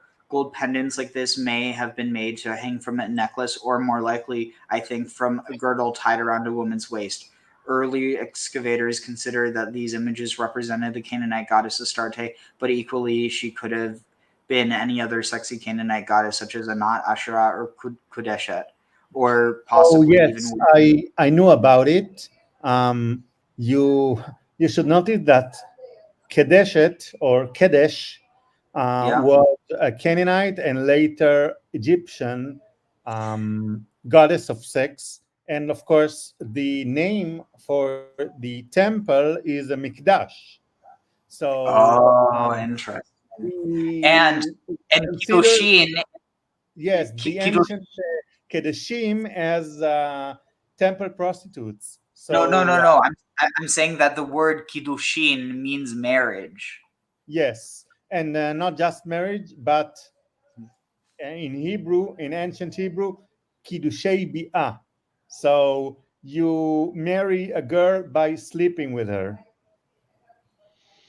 Yeah, I was going to say also, I'll throw in scent of murex is not a flattering term. Yeah, it's interesting. I didn't even realize that the imagery I was going from was directly taken from Kadesha.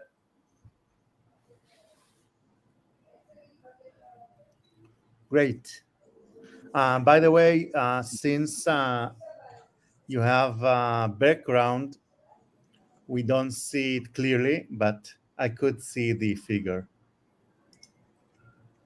Yeah. But I see what you mean. Yeah, let's see 1 second. No, I could see it. I could see it clearly. All right, cool. But let's see. So yeah, basically, it's possible that this is what a kumaz is. So something like let me look for the word. So something like a chastity belt. Almost, but not necessarily a chastity belt. More so like a. Well, actually, so it's interesting because what is it? Here, let me pull this up. Let's see. Here. Let's see. Chagra.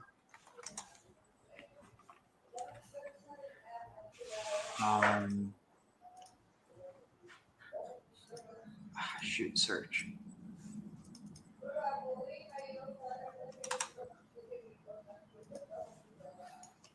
Of course, it's not searching now. Let's see. Chagra.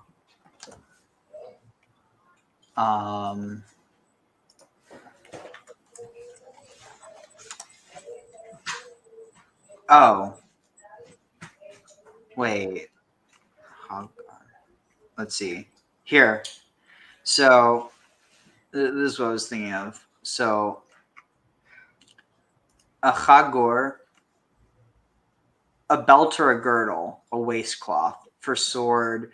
Yeah. Let's see. Article of commerce. Right. Feminine girdle, loin covering or belt. This is probably what it is. Like a chagura, and then attached to the chagura is the kumaz. Okay. That's at least my interpretation. And what about the belt that God gave Adam and Eve once he rejected them from Eden? Isn't that the or? It is written that Vayasu lahem chagorot, so they made belts for themselves. Interesting. I know that's where the Freemasons get their tradition of wearing the. And then, of course, I just want to add that the traditional interpretation of chagorot, of belts, is actually a covering for the genitals. Interesting. It makes sense, but now it's just something that we use to keep our pants from falling down so that our genitals are exposed. So in either case, it's referring to this idea of hiding, hiding the procreative parts. Let's see. So and by the way, the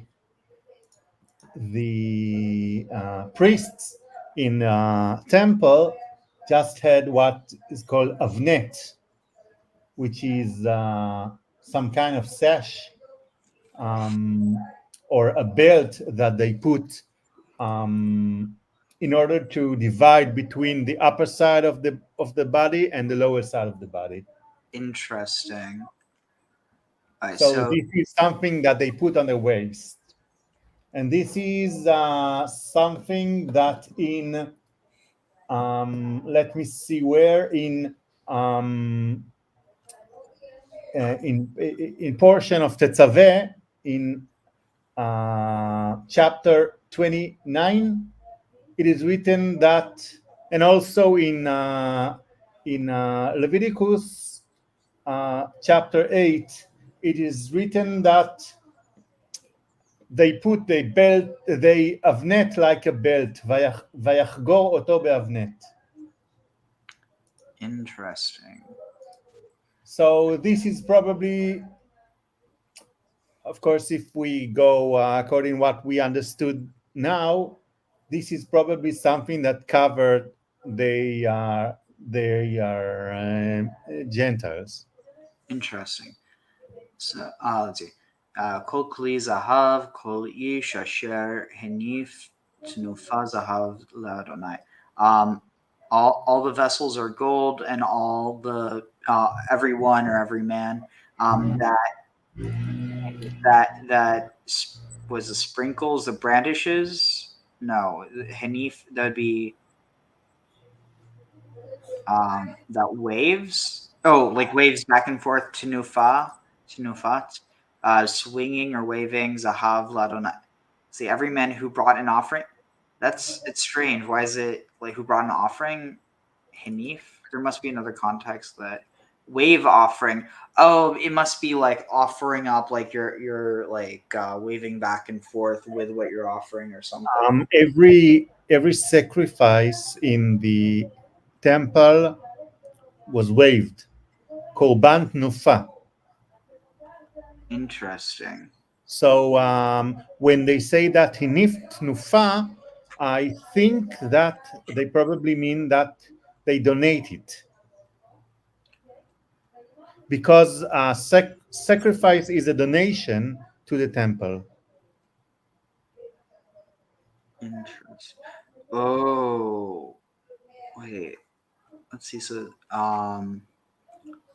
So this says Chach is jewelry worn in there. Nazem is the nose ring, or yeah. Chach is what we call today a gil, an earring. Interesting. Yeah.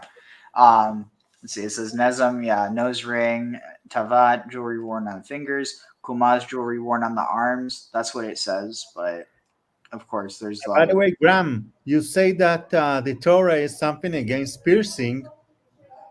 I'm not sure that this is right. I was going with what I was just going with what I had learned back in the day, Avi, where there was a prohibition against Jewish people being pierced because that was my understanding was that was a sign of being a slave. Tag. I think that the prohibition is because this is something that the Gentiles do, but not because of the piercing itself. This is not something that damages the body.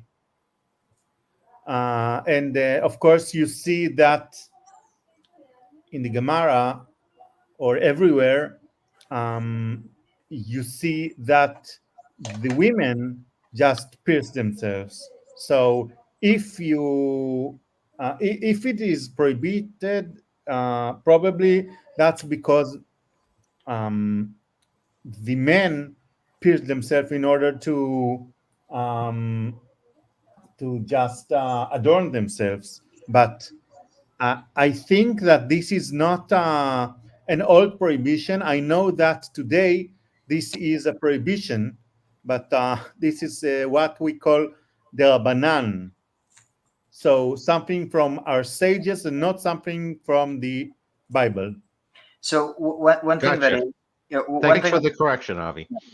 You're probably thinking of the idea that if you want, like if a slave or a servant, they choose to continue on with their master, that they get a piercing in one of their ears. That's what you're thinking of. I think that they used to tattoo themselves, and I just wrote about it last week. You see that the Christian people, the ancient Christian people, used to tattoo themselves or pierce themselves in order to mark themselves as slaves for the god. Interesting. So if you pierce yourself in order to mark yourself as a slave, I think that if there is a prohibition, it might be a prohibition against being slave for a human and not for something spiritual. Interesting. I'm trying to see what it says. They came both men and women. Trying to see if I can find the. Interesting. And of course, the ear piercing is of Exodus chapter 21, I think. This is interesting. Orach Chaim on Exodus 35:22-4. When the Torah continues and describes people who possessed and brought acacia wood, the term nadava, a donation, is omitted. Seeing that, according to Tanchuma Parshat Teruma, Jacob had foreseen the need for such wood and had planted such trees for use in the tabernacle when required. The people with whom the trees or plants were found and who now brought them to Moses had only been trustees. These trees had only been on deposit with their keepers. They did not give up something that was theirs. Their contribution then could not qualify for the description of donation. They brought it to be used for any work connected to the service in the tabernacle. The fact that the Torah stresses l'chol malachat avodah is proof that the people bringing these trees or planks had kept them only for that purpose. Otherwise, these words are quite superfluous, saying that all the donations were brought for that same purpose. Interesting. So that's really like not seeing the labors of your own work until, way after. Let's see. Okay, Kumaz. Oh, interesting. Rashi. Perfect. Kumaz was a golden ornament worn by the women above their private parts. Our rabbis explain that Kumaz as an acronym, Kan Makom Zima, meaning here is the place of licentiousness. Interesting. I told you about it before. Wait, is that the one you were referring to, like in the context of males, though, right? Or when did you bring it up? When I told you about a cock ring, I say that Rashi suggested that this is a feminine ornament and not a masculine one. Oh, right. Yeah. I didn't know if you were talking about like earlier, bringing it up earlier. But yeah, that's what I was like. Yeah, I found it. I was referring to the one that you were quoting before. Sorry, I'm a bit like not slurring, but I'm like tripping over my own words a bit, just because I need to get to sleep soon. But let's see. What was it? I thought I just saw something about. Wait, what? Oh, aloft. I accidentally read as lust, so I thought that was referring. Okay. Interesting. Wait, what? Al Hanashim is that the men played second fiddle to the women. Wait, what? No, something else. Let's see. Okay, I didn't find anything. The kol ish asher nimtza, and everyone that finds it in himself, or every man with whom is found blue to techelet blue, argamon purple, tolat shanis crimson, vishesh hemp, veizim and goats. Ve'orot elim. Izim is of course wool. Really? Wouldn't this be referring to goat hair? Izim are female goats, but this is the wool of the goat. And you see that the prohibition against shatnez is a prohibition against mixture of wool and linen. So you see that the priest clothes actually had shatnez within. So for example, the avnet, which I told you previously, was made from both wool and linen. Interesting. So, what do you think the reason is that for the prohibition? I don't know what is the prohibition. I guess that, like everything, God forbid what He allow inside the temple, because the temple is inside the axis mundi. So it's almost like the idea of the cherem. Yes. What is inside the cherem is allowed, and what is outside is forbidden. And you see that inside the temple they worked on the Sabbath, and they did even more things that are forbidden outside. So this shatnez thing is not the only thing that was allowed as a part of the worship. Interesting. So yeah, and some suggested that the kilaim, the shatnez, was forbidden because it just creates static electricity, but in my humble opinion, this is nonsense. So I mean, I've heard that before, but yeah, it seems kind of strange that, like, okay, so is it positive or negative? Because people who say that they claim that it's negative, but if it's negative, why would the priest be wanting it?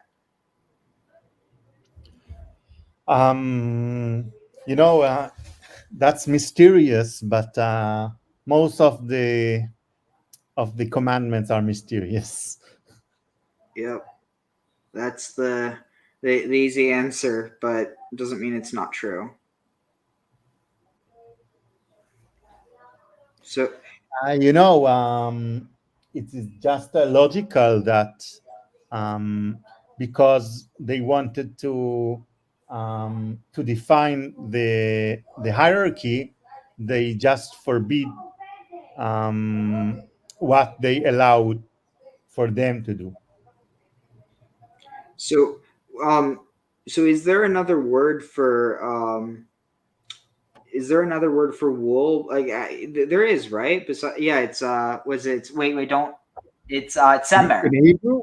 Yeah, tzemer. Yeah, tzemer. So I mean, is there a reason to think that Ezim couldn't be referred? Because there's she goats that aren't there's she goats that don't have wool, right? Every animal of the herd just got wool, especially the sheep, but also the goats. And you see that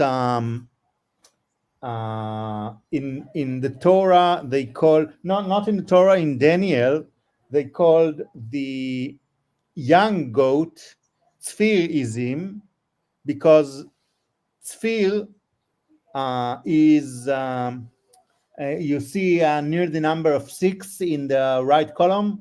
Tzfir-izim is just another name for a hairy animal. Tzfir-izim. Interesting. Tzfir is just reminds you the tzipor, and the tzipor has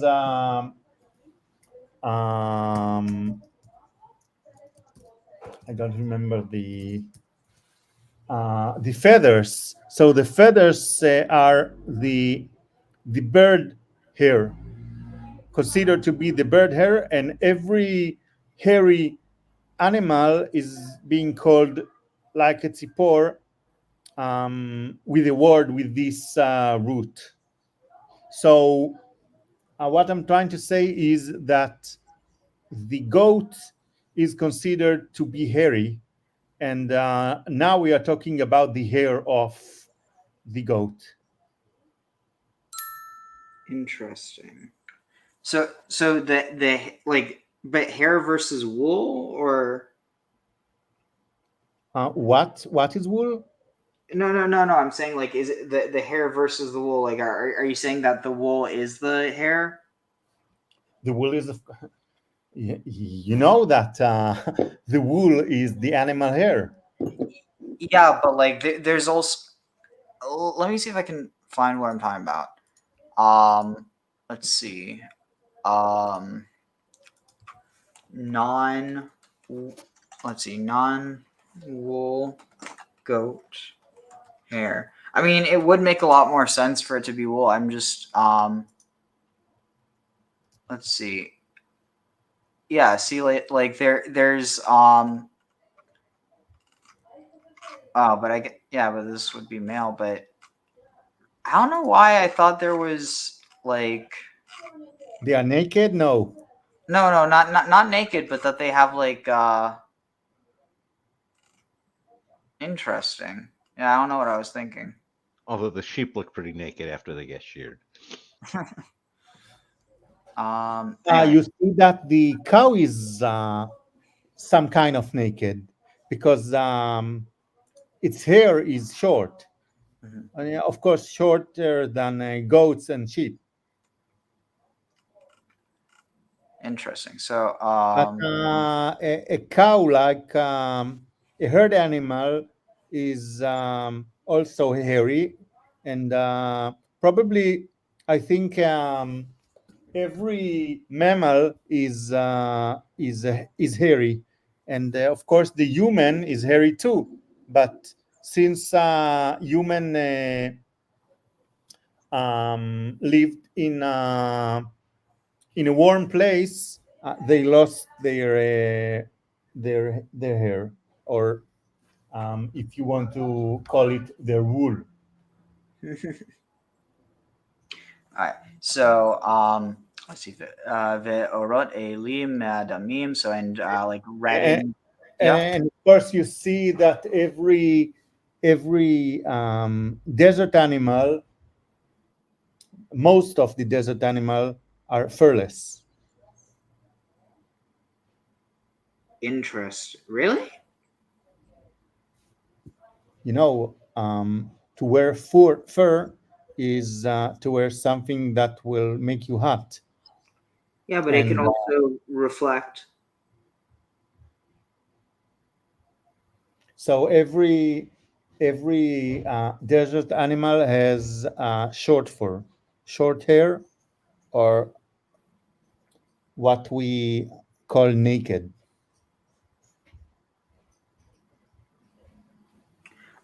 Interesting. All right.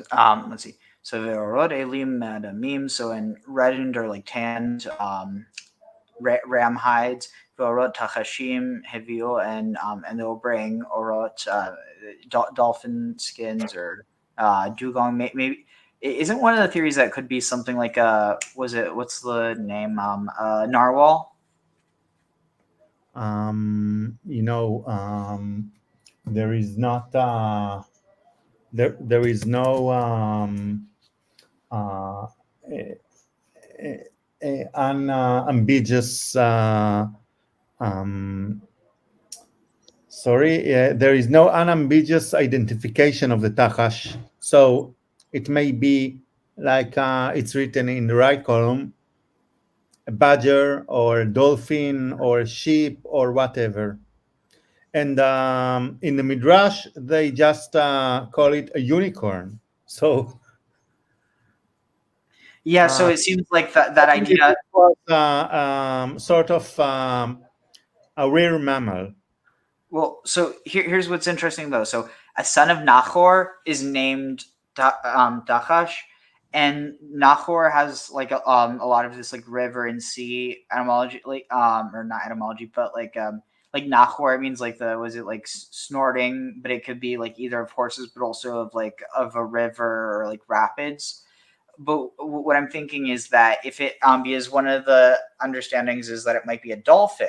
Now you take dolphin and you combine that with unicorn, you get a narwhal, which were known as Nahiru to I think I forget if it was the Phoenicians or if it was I forget who it was. but yeah, the Nahiru or Naharu could either refer to hippopotamuses as well as narwhals. You know, like horned whales, I think, or like horned. They're Yes, not I know. all. Yeah. So let's see. So Kol Merim. Is it possible that this could have been? No, it wouldn't be Kol Miriam, but Kol Merim. Merim is to rise up, but we say that when you donate, you are waving up. So I think this is similar. So when you give a donation to Ma, you are just rising up. So this is the same linguistic root. Or in Hebrew, Merim is just like Torem. Or Teruma. Yes.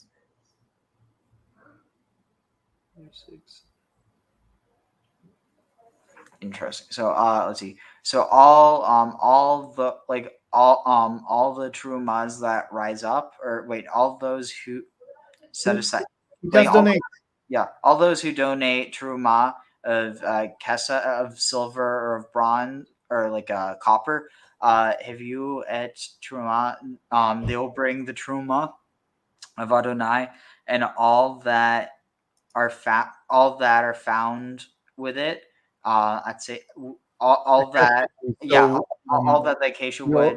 You probably remember what we called in the Orach Chaim, and the question is why the acacia trees were not donated, but they were found, and the answer is they were just ready. Ready to be brought to the tabernacle because just like the Midrash said, they were there since the day of Jacob. Interesting. Yeah, and I remember because then later they were replanted in Magdala. This is in later days, but in the desert days, I don't remember where exactly it is written that they were, but I don't think that they were in the desert, but they had to go to the place where they were and take these trees. Yeah, I mean, it's also possible that like the desert, it's not desert, but just wilderness. Right? Yes, you see that in the book of Kings, when Elijah went to the desert, he went to the wilderness. Interesting. All right, so let's continue because all right, see, and all those that it's the all those who are found with acacia wood, lachol melechet, for all the service. For melechet havodah, for all the all this service, for all the work of the service, they'll bring it. The whole isha chokhmat lev, and every woman that is of wise heart beyadea, that is like that is like interesting, wise of heart. Beyadea, in her hands or with her hands, tavu, she they would spin vayaviu, and then bring matve, bring like a was a hapex legumina, that which is spun, bring their weavings, et hatchelet, bring their weavings of blue, of purple, and of crimson, and hemp. Interesting. So here it's indicating that they were using the shesh, whether it was fine linen. I just want to note something. Mhm. You see everywhere, not just here that the people just that donated and worked and created the tools of the tabernacle are being considered wise men. So this is just to demonstrate the knowledge of the Torah as some gnosis, and the wisdom is like the Sophia. Interesting. So you see also in the temple, there were some families that worked and created tools for the temple. They wove clothes, and they made metal tools, etc. And they are just considered as wise men, and not just wise, but also crafty, literated, and people who know how to write things, and scribes. So they are being considered as the ones who know the secrets. So again, all the terminology of weaving the clothes of the priests and building the metal tools of the tabernacle is some crypto language of knowing the gnosis. Interesting. And you will see that in the next verses, the same language of wise hearts will be told about Bezalel and Eliav, and every wise heart man. So this is the introduction. Fascinating. So, sorry, I'm just trying to think. Doesn't this also tie in with the whole idea of the weaving the clothing for the Asherim? Yes, you know the study of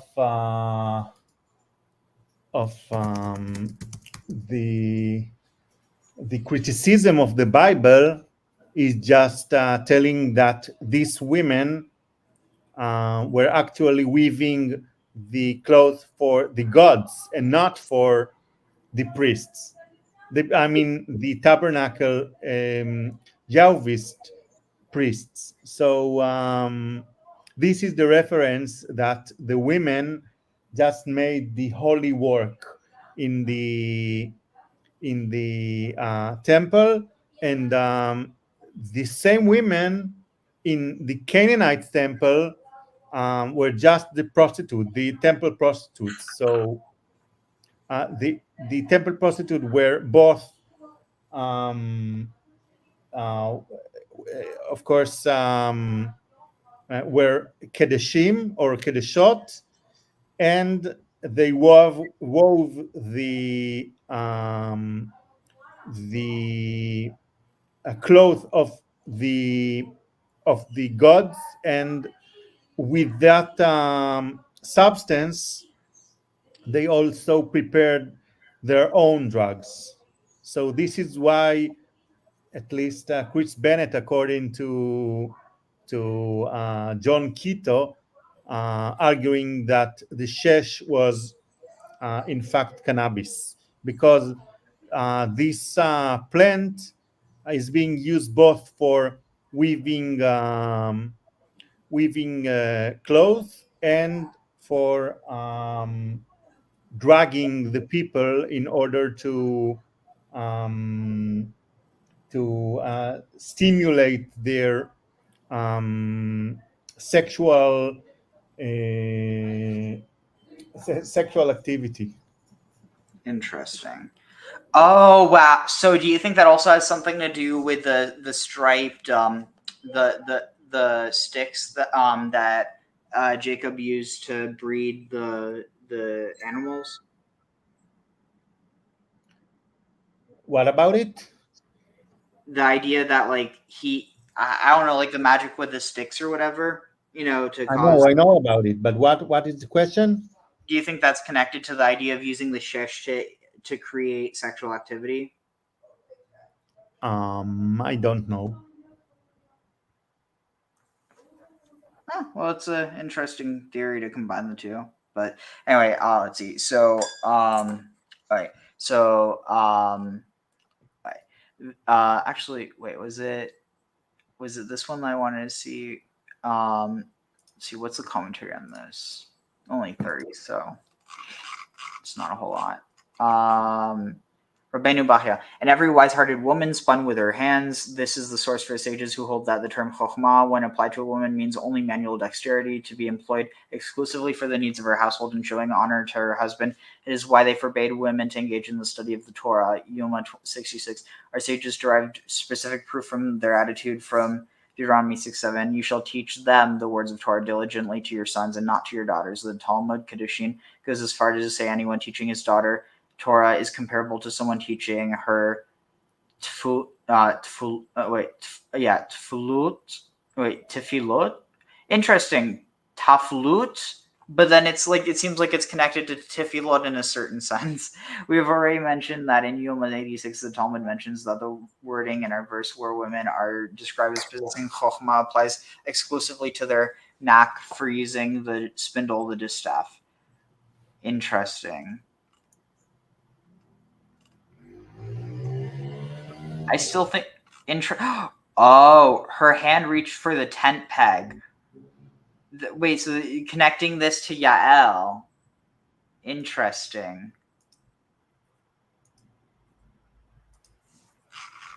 But yeah, I mean, it's clear that the motif of weaving is also connected with wisdom. Maybe that's because the goddess of fertility was also the goddess of wisdom. Yeah. Let's see. We're here. Add the sheets here. All right. So the kol hanashim asher nasa, and all the. However, I just want to say that the spindle was a symbol of Asherah, or the god of fertility, the goddess of fertility. Definitely, yeah. In a way that it wasn't associated with like a star or with a knot. It was very much Asherah's symbol. Let's see, and all the women that lift up to build, or Liban, who are lifted up, whose hearts are lifted up, Otana. There, Otan, but with the closing hey, but this is the same like them. And then the other Otana, which means donkey, that's with an ayin, right? What do you mean? Isn't there a Otana that means she donkey? Of course, but this is not the meaning here. Yeah, but in that case, it's with an ayin, right? No, with the aleph, but without the hey. Aton, aton. Aton. But here we have otan, and the h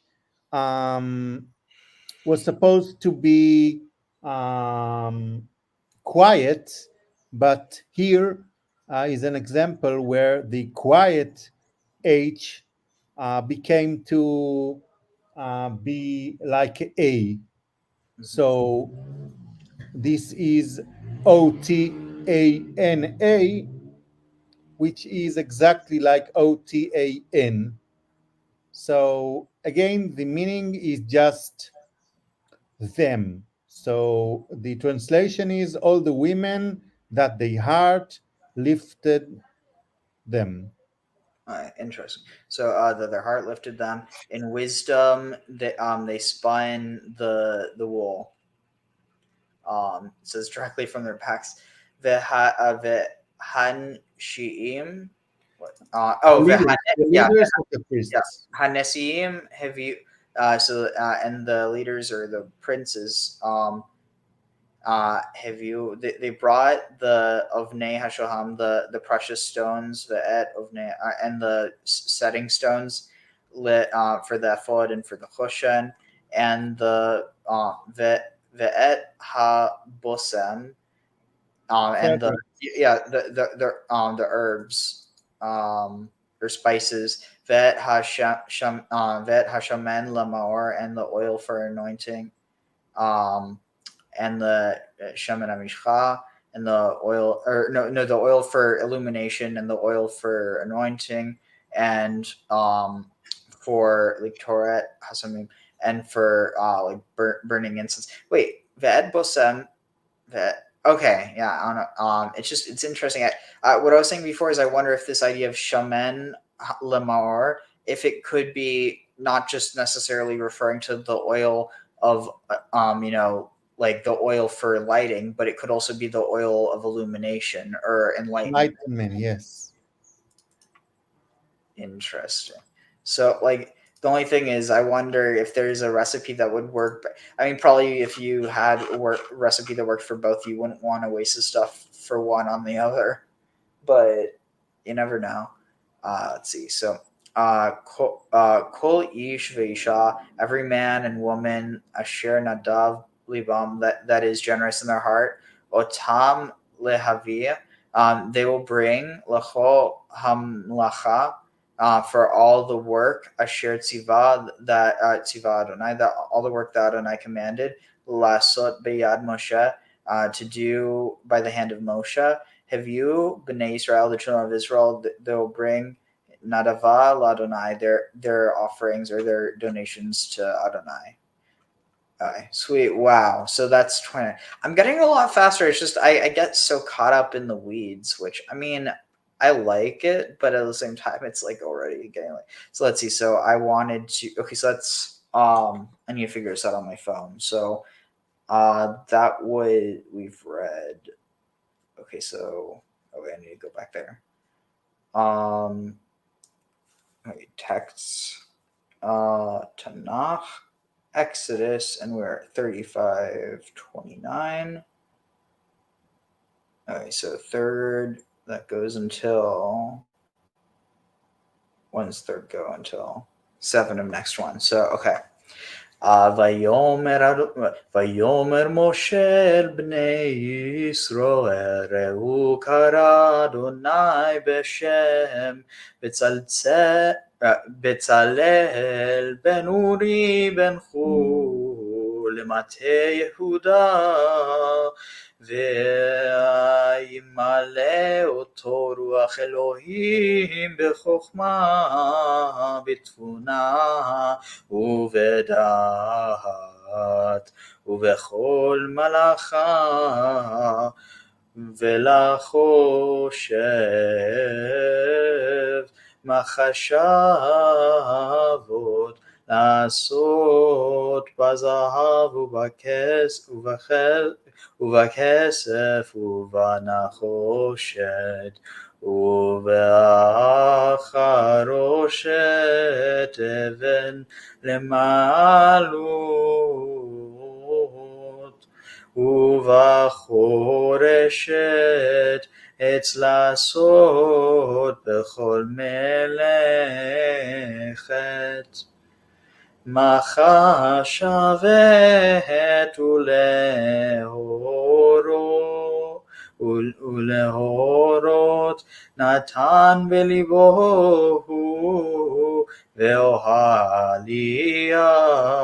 בן אחי שמח למטה דן מילא אותם חוכמת לב, לעשות כל מלאכת חרש וחושב, ורוקם בתכלת ובגמן ובתולת השני ובשש, והורג עושה כל מלאכה וחושבי מחשבות. ועשה בצלאל ואהוליה וכל איש חכם לב, אשר נתן אדוני חוכמה ותבונה בהמה, לדעת לעשות את כל מלאכת עבודת הקודש לכל אשר ציווה אדוני. ויקרא משה אל בצלאל ואל אהוליאב ואל כל איש חכם לב, אשר נתן אדוני חוכמה בליבו, כל אשר נשאו ליבו לקרבה אל המלאכה לעשות אותה. ויקחו מלפני משה את כל התרומה אשר הביאו בני ישראל למלאכת עבודת הקודש לעשות אותה, והם הביאו אל אבות נדבה בבוקר, ויבואו כל החכמים העושים את כל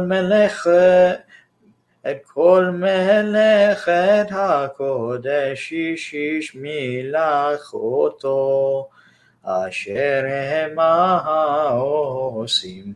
ויאמרו אל משה לאמור מרבים בם להביא מדי העבודה למלאכה אשר ציווה אדוני לעשות אותה. ויצב משה ויעבירו במחנה לאמור איש ואישה יעשו עוד מלאכה לתרומת הקודש, ויקהל מהאבי, והמלאכה הייתה דים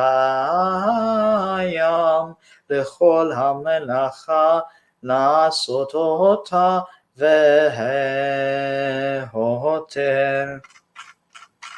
Alright, so and Moshe said to the children of Israel, see, Re'u kara Adonai, see that Adonai has called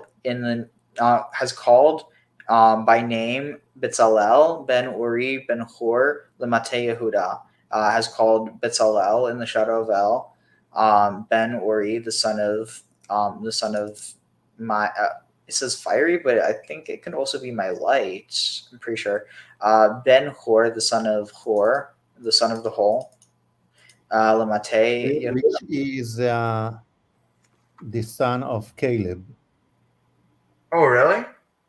Yes. Interesting. Wait, the son of that doesn't make sense. How is that Caleb and Miriam? Wait, but not Miriam, but but in her other name, Ephrat. Wait, Miriam's also called Ephrat? Yes, in Chronicles.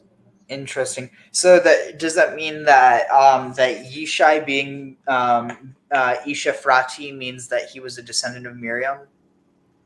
And Miriam and Caleb. So David is thought to be the descendant of Caleb, but Chronicles has another tradition that David is not descendant of Caleb, but of his brother Ram.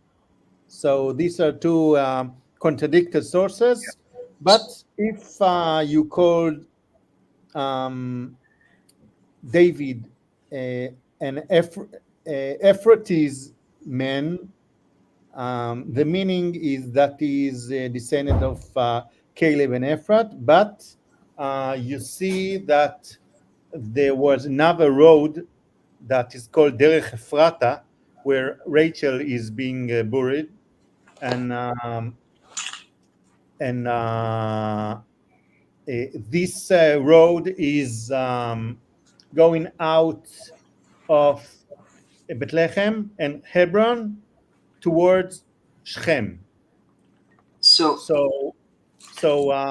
the interpretation of the people who considered David to be a descendant of brother of Caleb is that David was resident of a city that resides near the road of Ephrat. Interesting. So, the only thing though is how could he be descended from Caleb if Caleb was around during the time of Joshua's conquest? You see that the according to Chronicles, I don't think Chronicles, but according to the Gemara, Caleb and Miriam just got the kingdom as a reward for what they did, and Miriam is considered as one of the middle women in Egypt in Exodus chapter 1. Do you remember Iska and Puah? Yeah. No, not Iska, but Shifra. Yes. So the Midrash is considering Shifra to be the mother of Miriam and Puah to be Miriam. And the mother of Miriam rewarded to have the priesthood to be the ancestor of the priests, and Miriam rewarded to be the ancestor of the kings. Interesting. So basically, if you want to wait, so it's interesting though because that whole idea of the royal line coming from Miriam, where else do you see that echoed?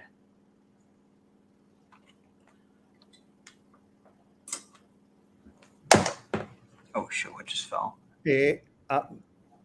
Another thing I can say that both Caleb and Joshua are the archetypes of the Messiah, and the tradition that David is a descendant of Caleb is trying to say that the reward of Caleb is that the Messiah will be from his ancestry, and there is a hidden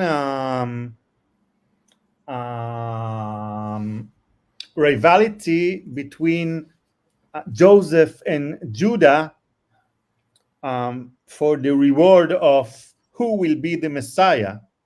And here you see that since Hu is the name of Caleb,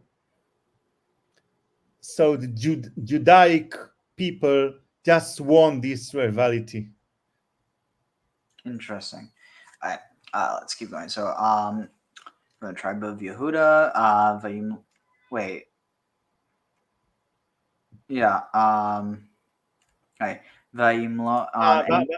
Another thing I want to say about it before you read this phrase of 31, this verse, when you are talking about the Spirit of God, the Hebrew word is ruach, which is wind or smoke. So think about what happens to one who is filled with smoke. He is, of course, high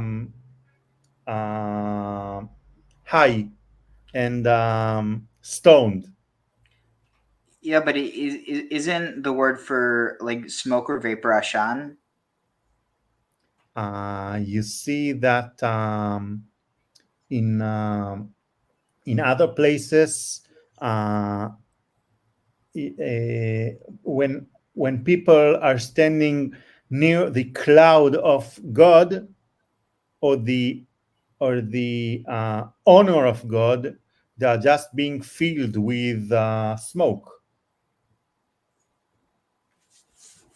Yeah, interesting. Okay. Sorry, I'm just trying to get a bit more done. Okay.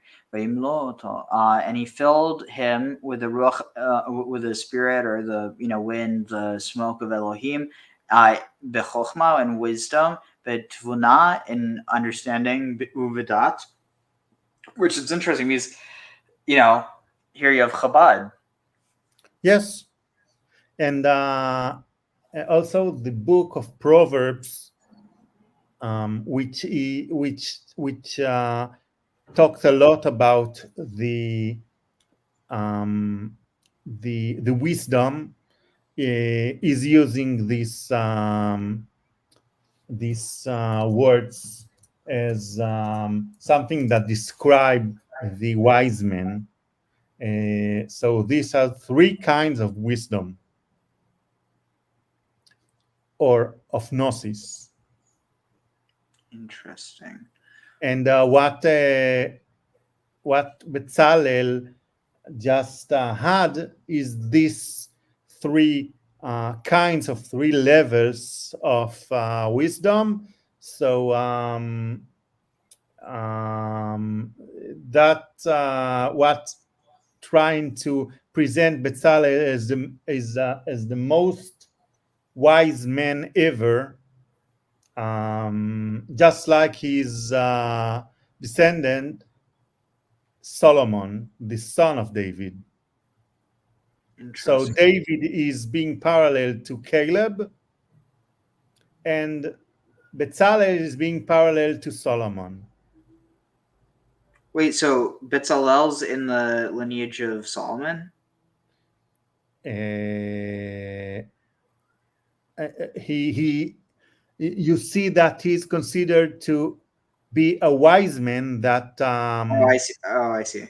That was filled with the wisdom and knew how to think thoughts and do every work of thought in verse 33.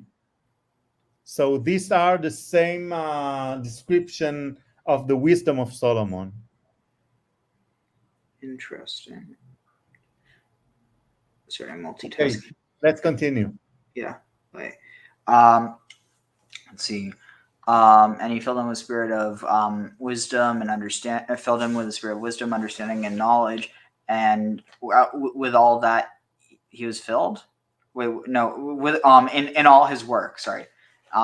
Sorry, just one more thing. Of course, Solomon built the temple, and Bezalel built the tabernacle.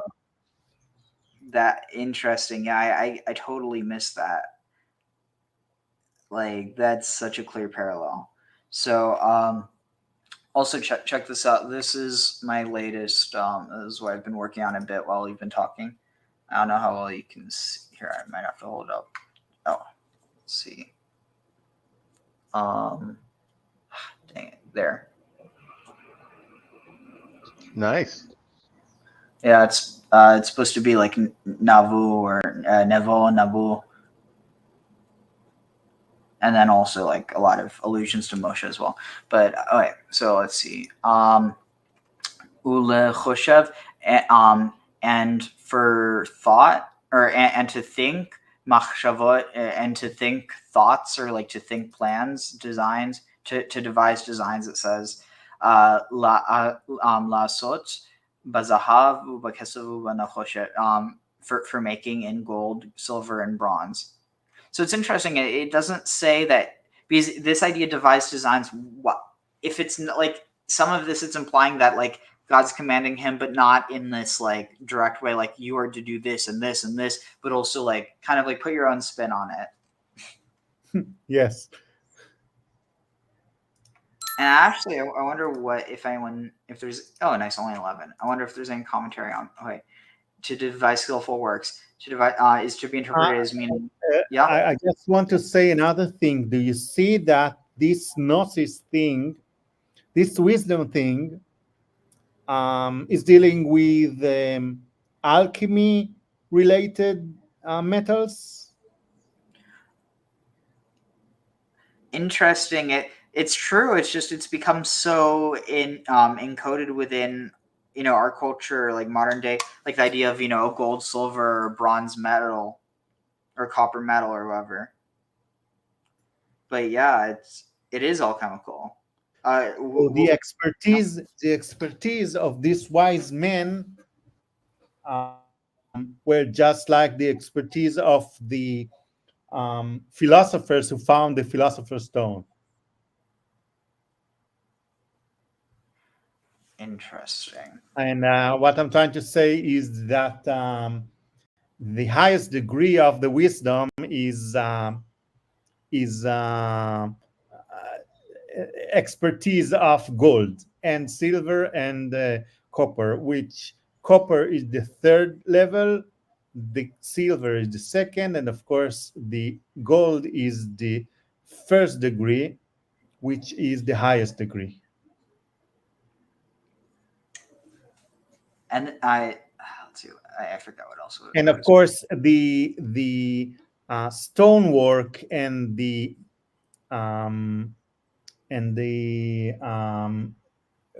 woodwork are inferior than copper work.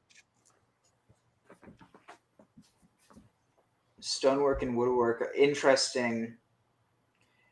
Oh yeah, because anytime there's like for instance with the Nehushtan or with the Kruvim, those are gold or bronze. Yes.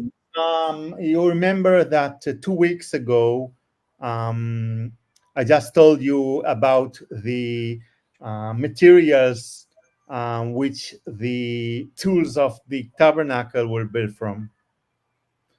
With the gold, silver, and copper, and the degrees of holiness or degrees of metalwork.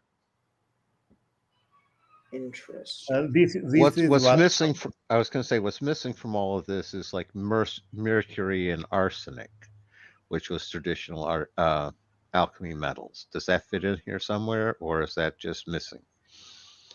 I don't know, but if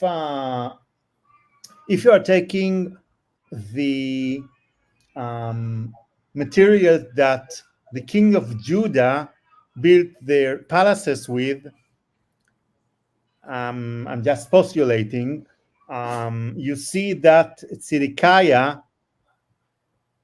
of the later kingdom of Judah just put mercury, as you might think of the shashach thing. So he put mercury on the walls of his palace. And probably if we will look thoroughly of the material that the tabernacle was built from, we can find something similar.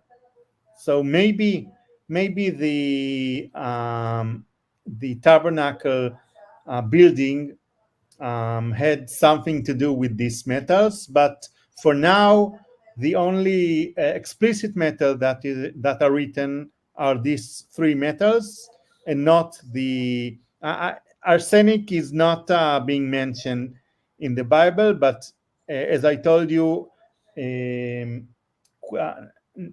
quicksilver is being mentioned, and this is what I'm talking about. That we may find some hints of this metal in the tabernacle, but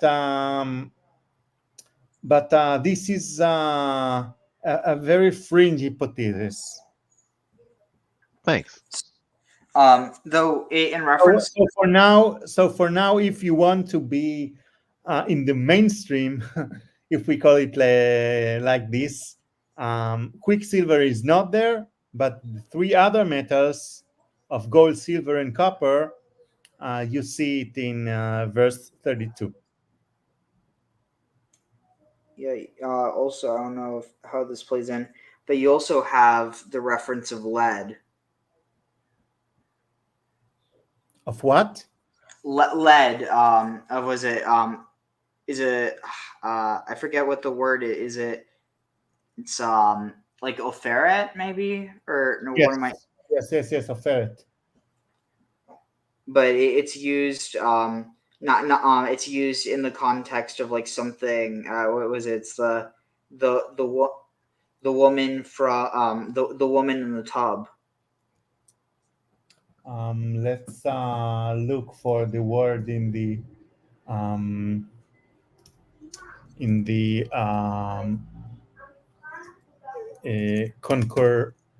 concordation. I'm just looking for the word, and I will find it in Book of Numbers. In chapter 31. Let's open it. I mean, what's it about? I just mentioned it offhand. So in Book of Number, I think they are talking about the war with Midian and the thing that they captured.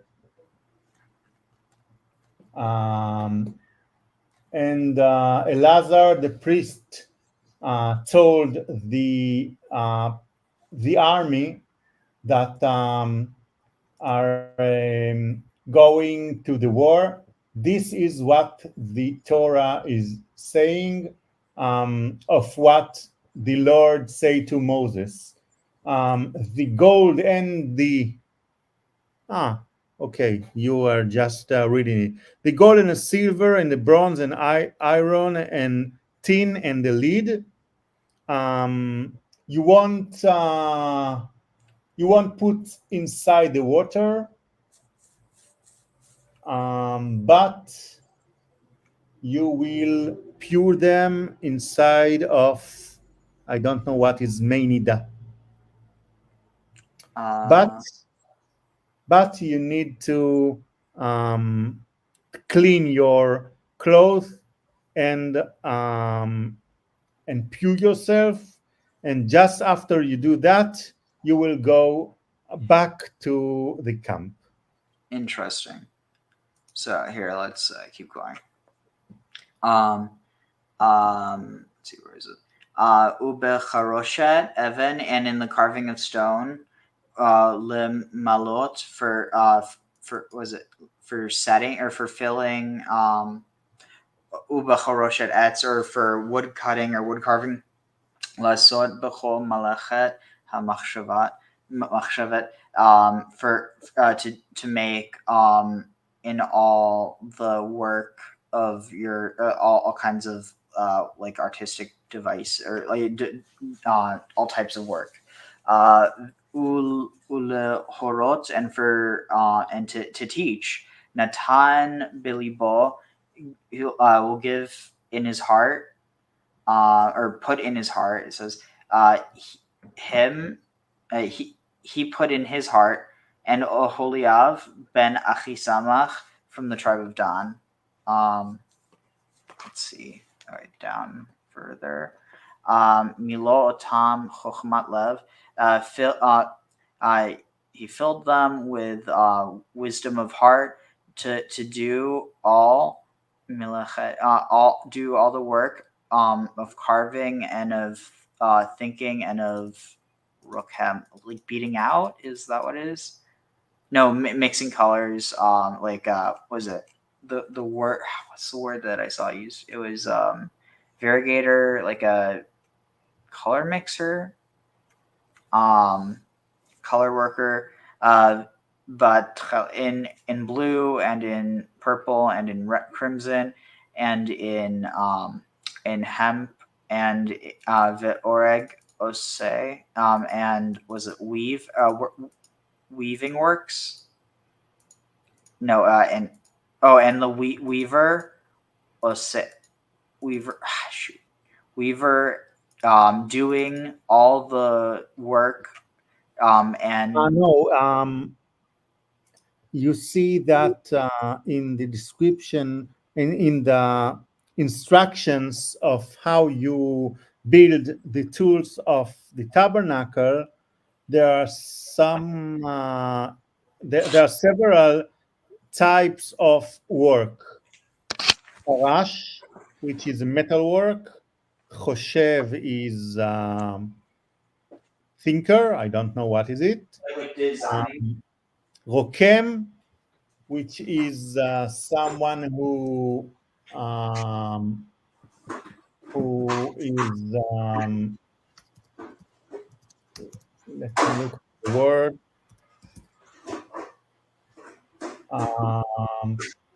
Make textures or something like this, and oreg, which is weaving. So what he is trying to say that the Maaser Rokem is the name of the work with the materials of tchelet, of the blue, and the scarlet, and the purple, and the linen, and the weaver is the other materials. Interesting. But again, the word oreg is something that is not detailed here in verse 35. But the rokem is being detailed with these 5 types of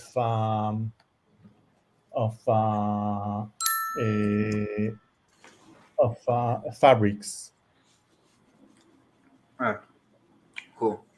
Let's see. So, let's see. So, there's in linen and weaver doing all work and making designs. And Bezalel made Bitzel and Oholiav, and all the men of wise heart, that were given the Adonai, or all the men that Adonai gave away. Wait.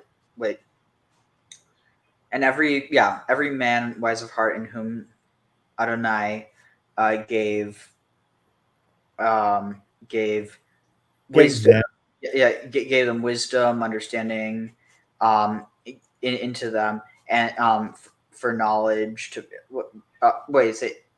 so they're all making this. There's just less as the beginning.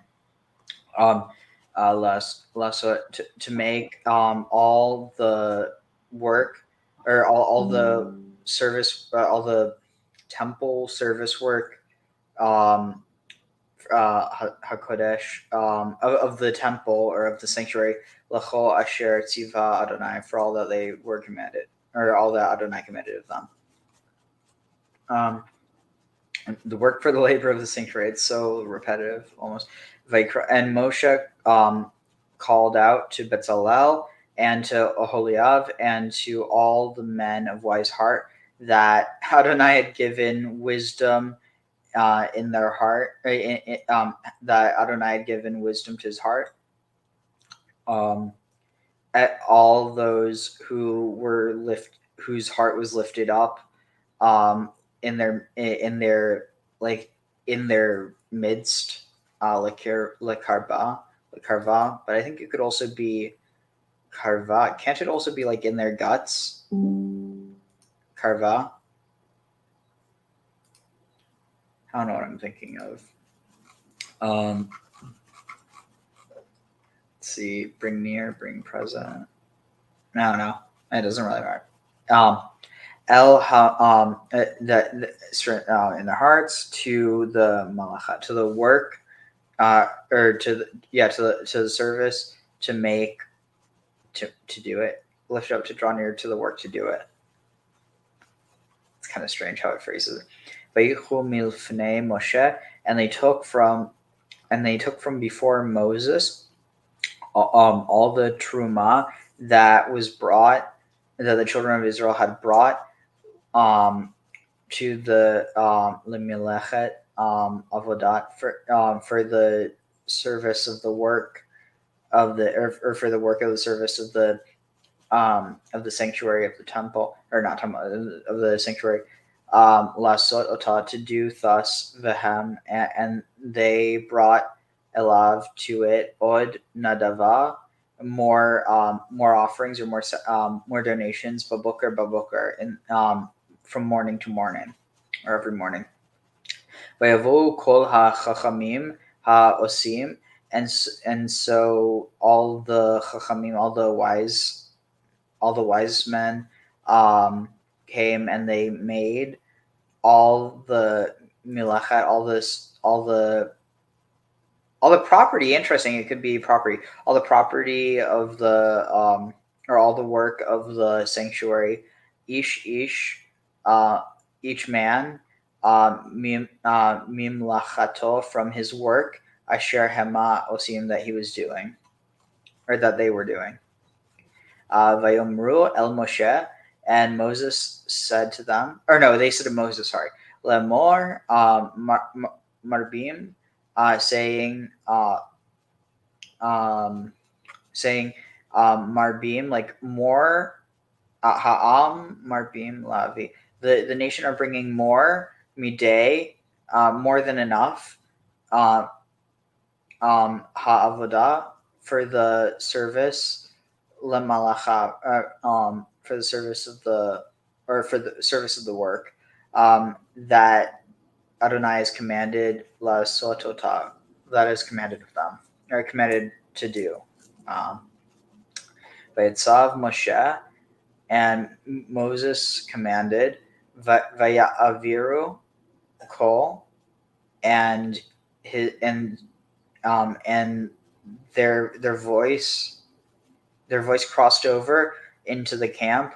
Lemor, to say, ish veisha, man and woman, al ya'asu od, man and woman are not to, a man and woman are not to do, or it says let man and woman, let each man and woman not ya'asu od, not do more malacha, not do more service for truma, for the truma of the sanctuary.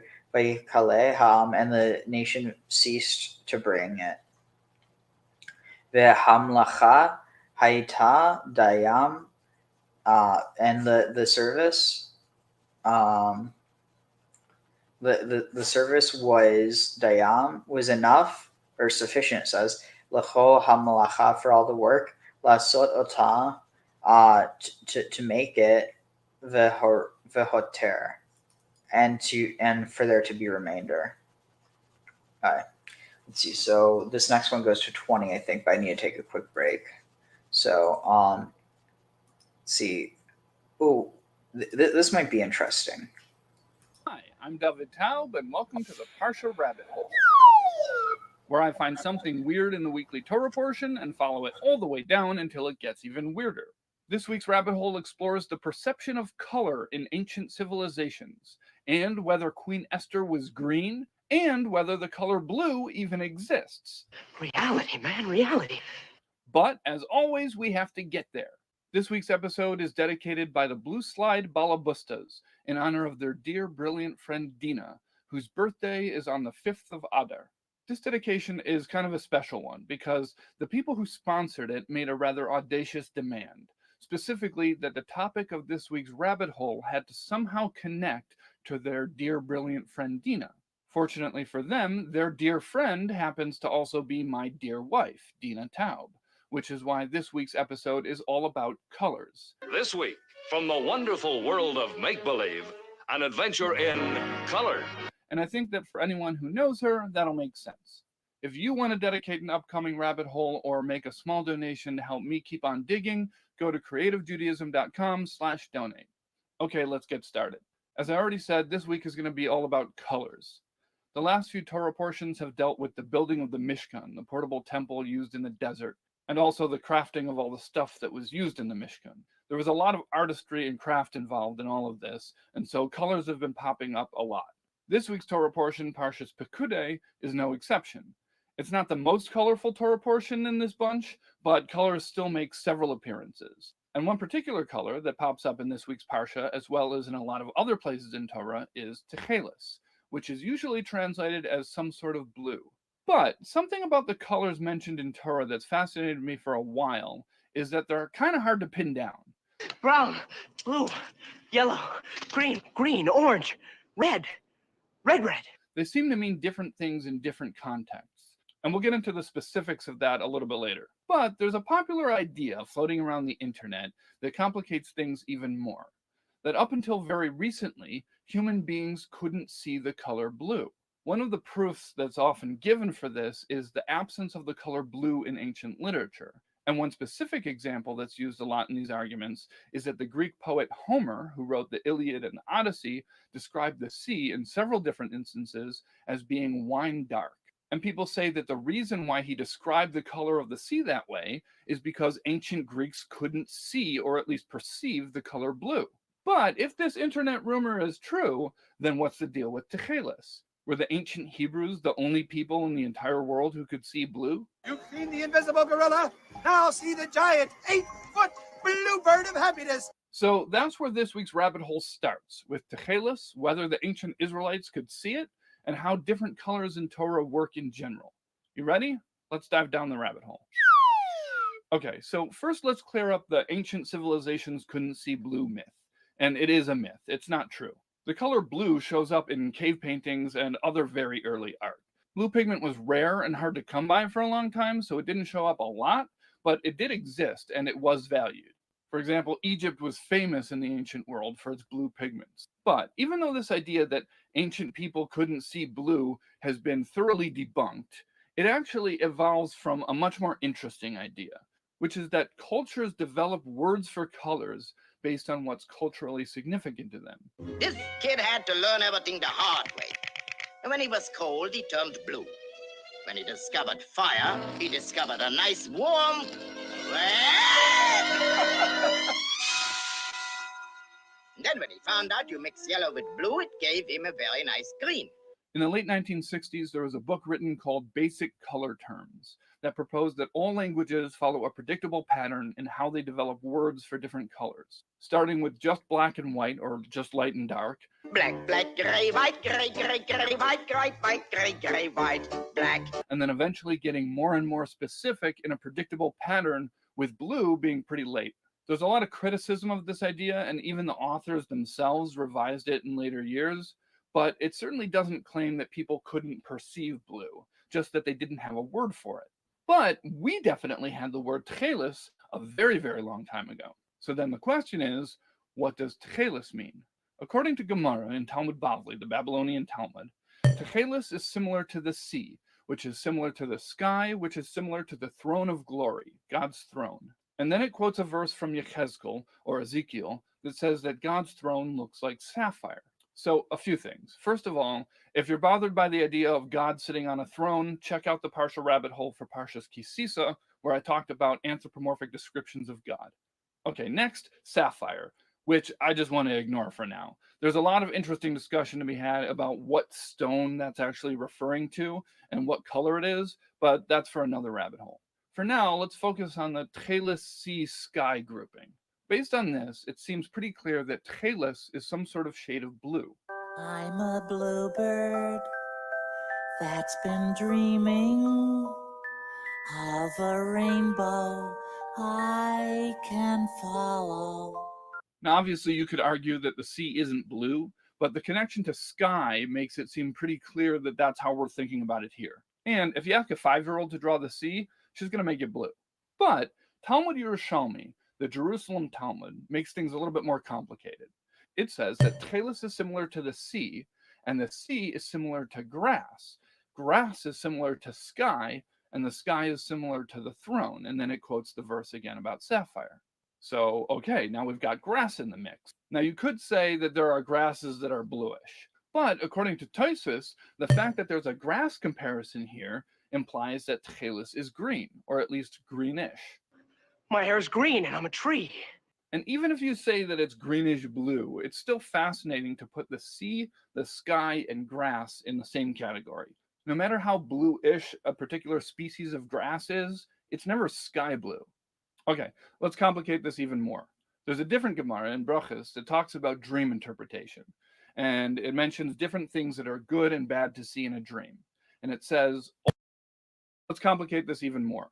There's a different Gemara in Brachos that talks about dream interpretation, and it mentions different things that are good and bad to see in a dream. And it says, all colors are good in a dream except for Tchelis. So first of all, what does it mean to dream about a color? Does it mean that you just see the color full screen? Or does it just mean that you saw something in the dream that was that color, but it was very prominent? Or maybe you don't even know what you saw, but you just wake up and remember that color? I don't know. If any of you have a good explanation, let us know in the comments. At any rate, the bigger question is, what's this color that I should get nervous about if I see it in a dream? Is it the color of a clear summer sky or the color of a freshly mowed lawn? By the way, the significance of the colors in my dreams is the least of my concerns.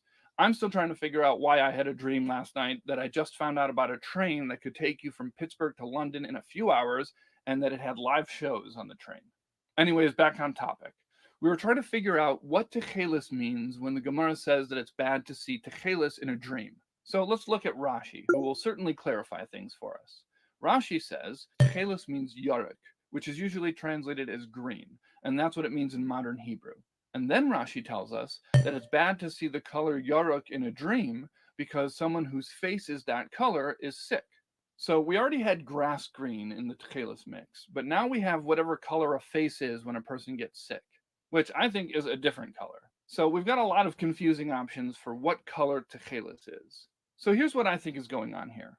When I was digging around for the color perception stuff, one of the examples that kept on popping up for how different cultures differ for the color perception stuff, one of the examples that kept on popping up for how different cultures differentiate between colors differently was two Russian words. The first one is this. Голубой. And the second one is this. Синий. As you can see, Google translates both of those words as blue, but they're actually two different blues, or more accurately, two different ranges of blues. Now, obviously, we English speakers are able to perceive these as distinct colors, or at least distinct shades. We just don't have different words for them, unless you work for a crayon manufacturer. But most of us would just able to perceive these as distinct colors, or at least distinct shades. We just don't have different words for them, unless you work for a crayon manufacturer. But most of us would just use the word blue with an adjective, dark blue, light blue, sky blue, etc. And even then, we wouldn't necessarily group them the same way that Russian speakers do. For us, it would be up to our own personal perception rather than a distinction baked into our culture. The best example I saw of how all of this could actually make a practical difference is this map of the Moscow Metro. For an English speaker, those two blue lines would be very confusing. If there are any Russian speakers out there watching this, please share your thoughts on this in the comments. Okay, so how does all this connect to Tchelis? What I think is going on here is that obviously the actual Tchelis pigment that was used for various mitzvahs was one specific color. But that color lies somewhere within a unique continuum of colors which are not normally grouped together in other cultures. But they are one category of colors in our culture. And then, of course, as with everything in Judaism, we get different opinions as to which of the colors within that range Tchelis is. The best example, in my opinion, of a range of colors that I think most of us wouldn't necessarily group together under one name, but are grouped together under one name in Torah, is yarek. I mentioned before that yarek is usually translated as green, and that that's what it means in modern Hebrew. But throughout Torah sources, it can mean a lot of different things. There's a pretty famous Gemara that says that according to the opinion of Rabbi Yeshua ben Karcha, Queen Esther from the Purim story was yarek, but a strand of kindness was drawn down upon her. And so from that, we get one of the most popular things for kindergarten teachers to teach about the Purim story, that Queen Esther was green. So the question that people ask is, wait a second, she was green? It's not easy being green. So according to Rashi, yeah, she was green. Rashi connects this to the rest of the discussion there, which is about Esther's other It also name, connects her to Venus. Myrtle. So Rashi says that she was Yaruk. Whoa! So that definitely seems like she was green. And Rashi says that that's why she needed this strand of kindness from Hashem, that even though she was green, she was perceived as beautiful by King Achashverosh. But, like I said, Yaruk is a pretty flexible word. I think the best example of that is from the Talmud Yerushalmi. It's talking about Yaruk in connection with tsaras, which is a disease that comes up in Torah. I'll probably do a whole tsaras rabbit hole later on, but that's not for now. Anyways, this is what it says there. What is Yerakrak Shabi Yerukim? Which I'll translate as the greenest of greens, even though we're about to find out that that's not a great translation.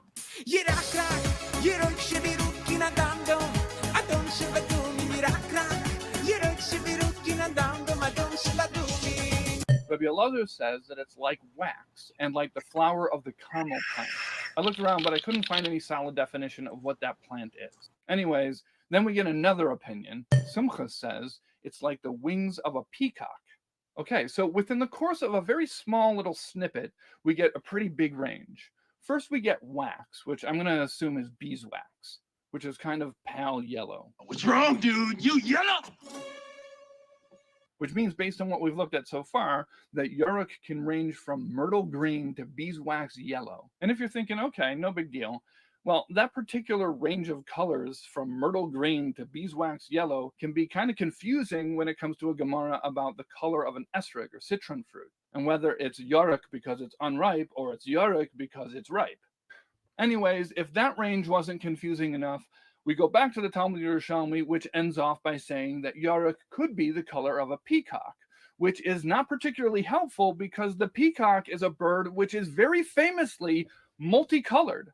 The following program is brought to you in living color on NBC. So I don't even know which color the color of a peacock is supposed to mean. Thanks a lot, Sumchus.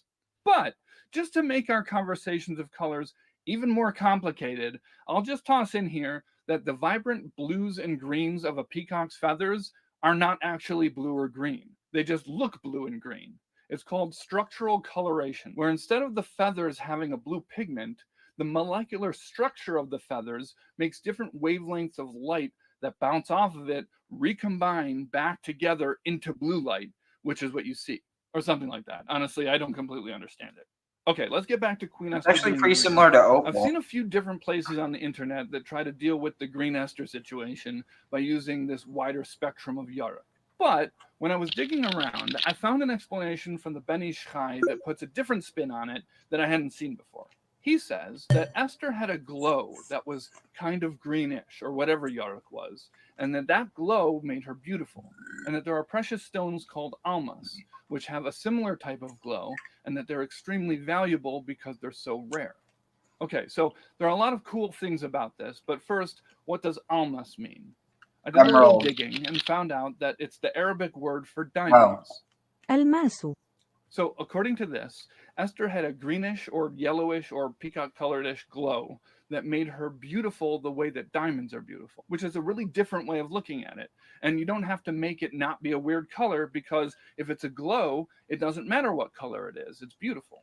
And then according to this, that strand of kindness that was bestowed upon Esther wasn't something else that was there to counteract the greenishness that made her not beautiful. The strand of kindness was the green glow. All right, now I'm going to switch gears a little bit and get back to the Mishkan. When I was digging around for color stuff related to the Parsha, I found an interesting piece from the Zohar based on a verse from a little earlier on in the story of the building of the Mishkan. In Parshas Truma, when Hashem is giving Moshe Rabbeinu, or Moses, the detailed instructions of how to build the Mishkan and all of its accessories, Hashem says, "See and make it like the pattern or template shown to you on the mountain." So even though based on everything else... I just got your message, so yeah, take care. It was good having you here today. Always good to see you, Avi. Thank you. Bye-bye.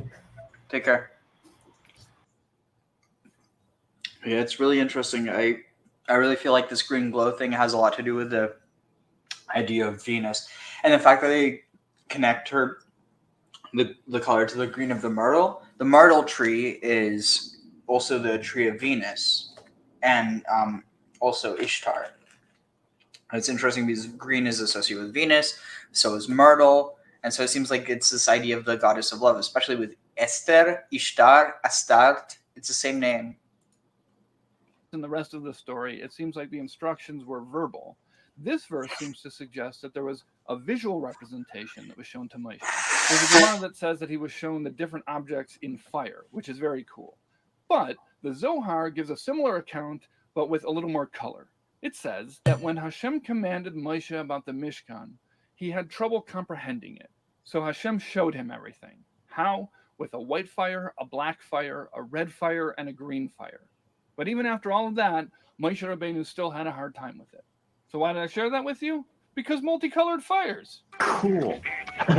Fire, fire, fire. Okay, so over the past few weeks, my wife has been talking to me about an idea that she came across while she was learning Ramban. And in case you weren't paying attention earlier, my wife's birthday is coming up this week. So she's been talking to me about how something that she learned from Ramban, Nachmanides, made her think about this idea of how the Jews had just come out of slavery. And then they get tasked with building this ornate structure that involves a lot of artistry. They had done labor before as slaves, but they didn't have any art curriculum or enrichment programs back in Egypt. So it's pretty wild to all of a sudden throw some of them into the role of being artisans. So while I was digging around for stuff about colors, I found an explanation from the Baal Shem Tov that connects this idea that my wife has been sharing with me with the multicolored fires that Hashem showed Moshe. This is what it says. It boggles the mind how that generation, without any skilled craftspeople, managed to build the Mishkan. Moshe Rabbeinu wasn't a craftsman, and he wasn't even shown the actual Mishkan and its accessories. Instead, Hashem showed Moshe the multicolored fires and then said, make a sanctuary for me. So the Baal Shem Tov says that after Moshe saw the fires, he asked Hashem, okay, well, where do I get all these fires to build a Mishkan? And Hashem answered, no, this is a tavnis, a template, but you're actually going to make it out of wool that's dyed in all of these colors. So basically, they weren't expected to be able to instantly become expert artisans just by following IKEA instructions. The way it worked is that they were given an abstract spiritual template that was like the driving force behind the entire project.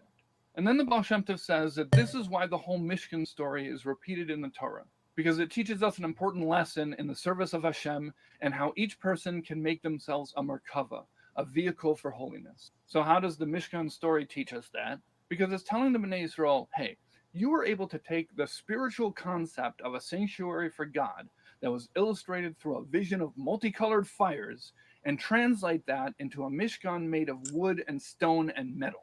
If you can do that, then it should be even easier to take all of the spiritual stuff that you learn and translate that into a human being, yourself. So what I love about this is that it doesn't actually explain how that translation from abstract spirituality to physical action takes place. The Baal Shem Tov just says that that's how Judaism works, and that the entire story of the building of the Mishkan teaches us just to trust ourselves that we can do it. And I feel like that connects really nicely to the color stuff that we were talking about before. Just because we don't know the word for a particular color yet doesn't mean we can't still use it to make cool cave paintings. All right, that's it. That's the rabbit hole. As always, questions, stuff I missed, comments. Thank you for following me down the rabbit hole. I can't give you directions on how to get out of here, but if you want, I could show you a map made of fire.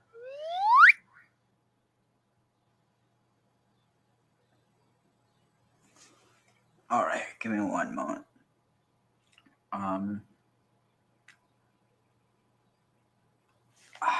Shoot. I'm just trying to see what. Let's see.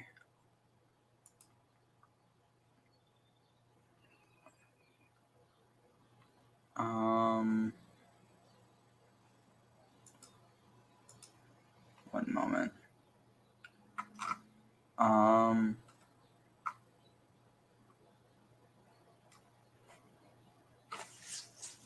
Okay, that's weird. One second.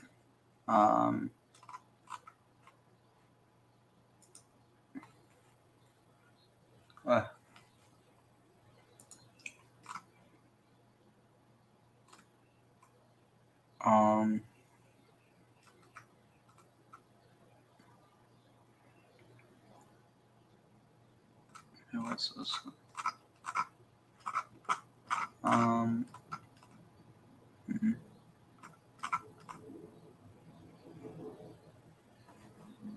Alright. Anyway, where are we? All right, here.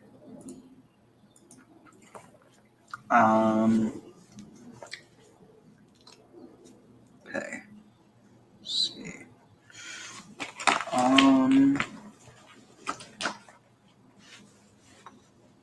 Shoot, where did I put? Oh, there it is. All right.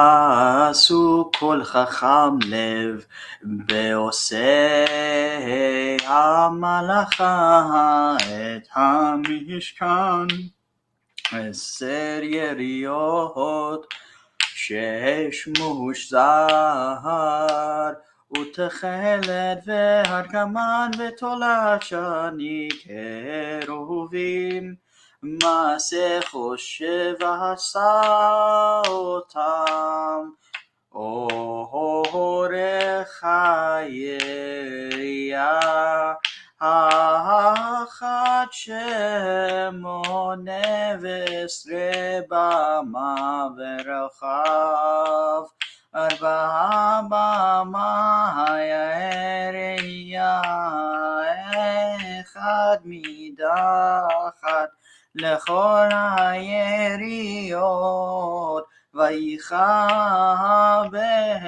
את 5 היריות 1 אל 1 ל5 יריות חיוור 1 אל 1 ויעשו לאות תכלת על שפת היריעה 1 מקצה במח בארץ כן נשא בשפת היריעה הקיצונה במחברת השנית 50 לעולות עשה ביריעה 1 50 לעולות עשה בקצה היריעה אשר במחברת השנית במה כבילות הלולאות 1 אל 1 ויעש 50 קרסי זהב ויחבר את היריות 1 אל 1 בקרסים ויהי המשכן 1 ויעש יריות עזים לאוהל על המשכן 10 יריות עשה אותם ויעש יריות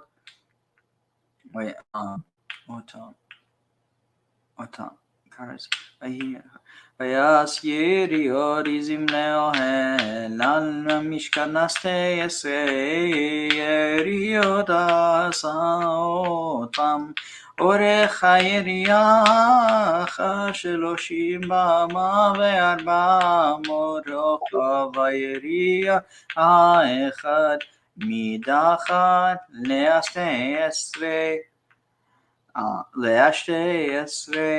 יריות ויחבר את 5 היריעה לבד ואת 6 היריות לבד ויעש לולות 50 על שפת היריעה הקיצונה במחברת 50 לולות עשה על שפת היריעה החוברת השנית ויעש קרסי נחושת 50 לכבד את האוהל להיות אחד, ויסמיך זה לאוהל אורות אלים אדמים ומכסה, אורות תחשים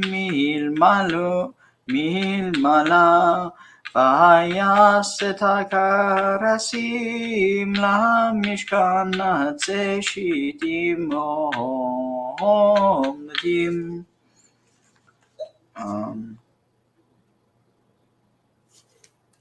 Goes until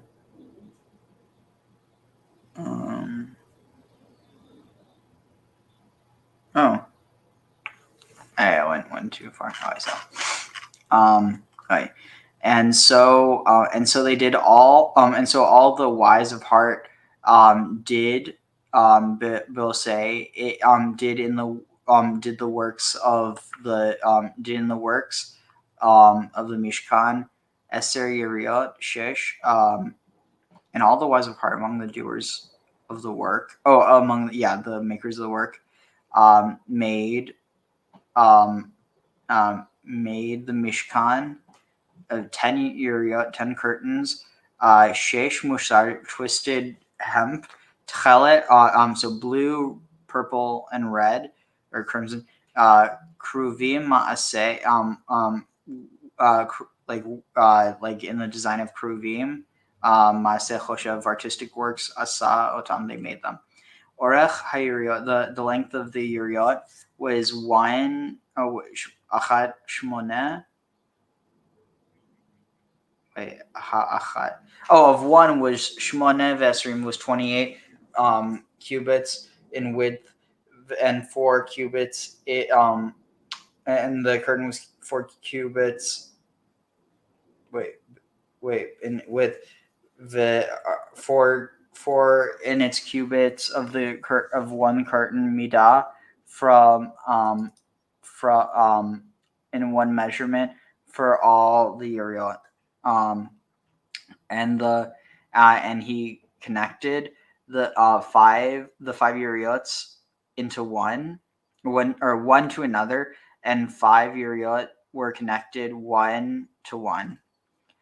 And they made lulot. They made loops of tchelet this is purple, but this should actually be of blue upon the lips or upon the edges of the curtains of the one curtain. Mikatsa from the end, from the end of one from its joint or joining. Thus they made it bisfat upon the lips of the Uriah Hakitzona of the outermost or the very end, but machberet hashni of the second seam. Chamishim lulot, 50 loops they made, or he made by Uriah in one curtain, and 50 loops they made in the end of the Uriah. That was b'machberet. That was in the seam. That was out of the second seam.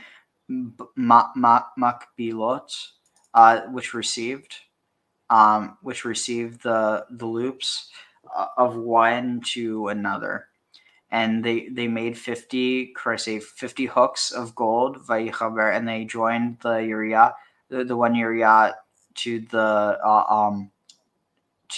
one one to one.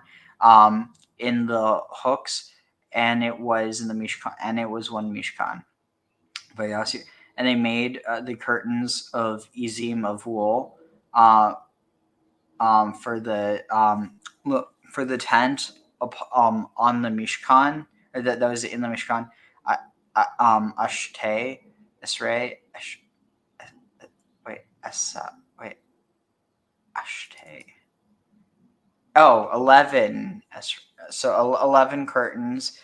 They made them. The length of the Uriah of one Uriah was shloshim was 30 cubits, and 4 cubits was its width, and the Uriah was 1 measure for all of them, for 11 of the Uriahs. Wait, so here one gives a measurement. Let's see. So it's okay, so it says in it, so that's implying its length, and then later it switches to width. Okay, that makes sense. Where are we? Vayikhbar at Chamesh, and he joined the 5 Uriats separately, and the hemp Uriah. The 5 curtains separately and 6 curtains. So the Lavad, the et shesh hayur. Oh, and the 6. I thought it was shet. Oh, I must. Before was it saying 6? I must have missed another 6 and thought it was 5 to 5.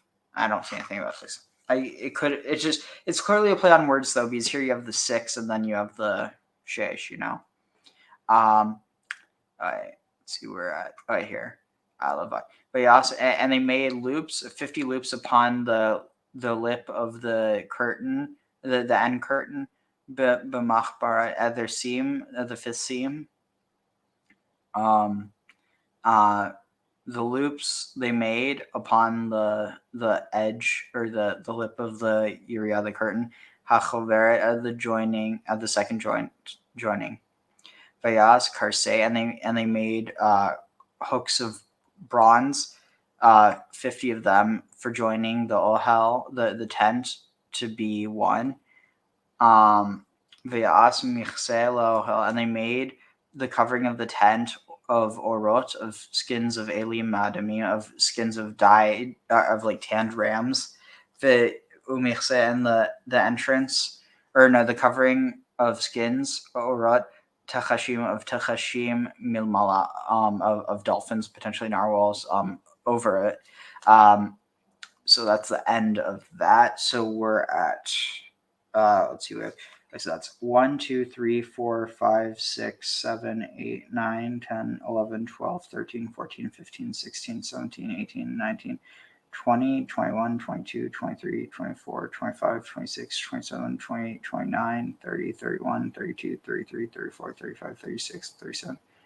What the? 38, 39, 40, 41, 42, 43, 44, 45, 46, 47, 48, 49, 50, 51, 52, 53, 54, 55, 56, 57, 58, 59, 60, 61, 62, 63, 64, 65, 66, 67, 68, 69.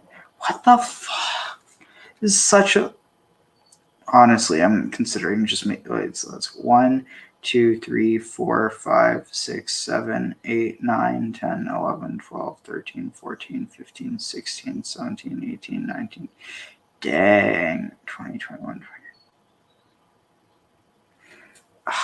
Dang it, that's a lot. I am going to start a lot earlier today, but I'm seriously debating whether I should.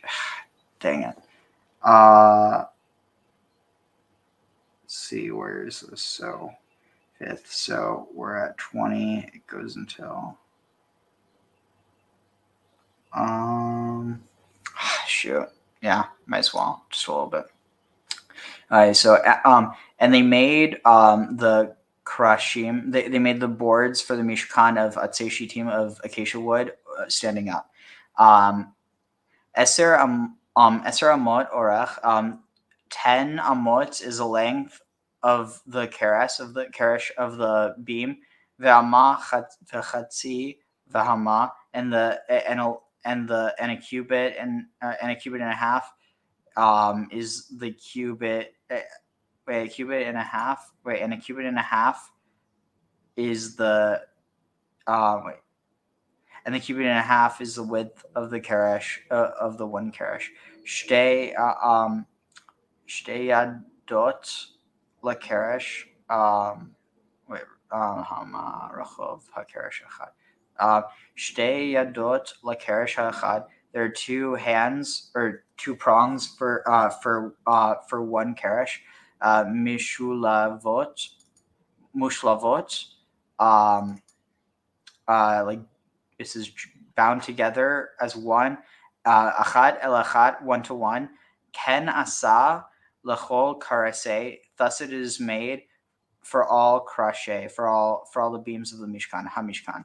Vaya'as et hakrashim lamishkan esrim krashim lifat neged temana, and they made the krashim, the boards for the mishkan, 10 krashim, 10 boards, lifat neged, at one corner, for a corner, neged temana, against the right, or for the south, against the south, facing the south side. One second.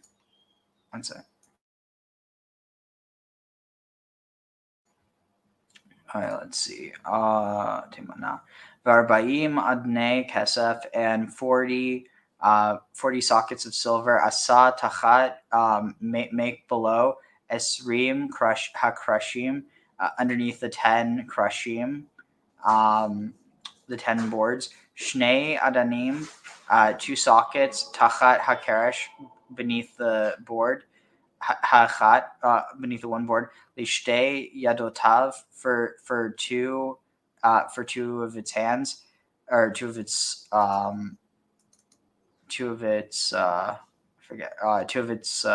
prongs. Ushnei adanim, and 2 sockets below the board, the carriage. Ushnei adanim tachat hakeres hachad lishtei yadotav. So the sockets beneath the board, beneath the one board for the 2 prongs. Ulet sela hamishkan hashenit lifat tzafon asa esrim krashim, and for the second side of the mishkan. Interesting, because here it says Mishkan Hashenit. This is like the second Mishkan, but I mean, it's obviously referring to the second side. But for the second side of the north, you'll make Esrim Krashim, you'll make 20 beams. Commentary. Is there really no other commentary on that than that? That's strange. Okay. Varba'im adnehem kasef shnei adanim tachat hakeresh ha'echad ushnei adanim tachat hakeresh ha'echad. And 40 of their sockets are silver. 2 of the sockets beneath the board, beneath one board, and 2 sockets beneath the one board, or like under one and then the other, or next beam. What's this? It says apparently the sockets are kesef. Where's this? Oh, it says it once there. Uleyarchte, and to uleyarchte hamishkan yama asa shisha krashim, and for the flank of the mishkan, of the tabernacle, yama, to the west, asa shisha, makes 6 krashim, makes 6 boards. Ushne krashim asa lemikutzot hamishkan bayarchatim, and 2 boards you'll make, 2 krashim, 2 boards you'll make limkutzot for the corner buttress, place of corner structure, for the corner post of the mishkan bayarchatam, at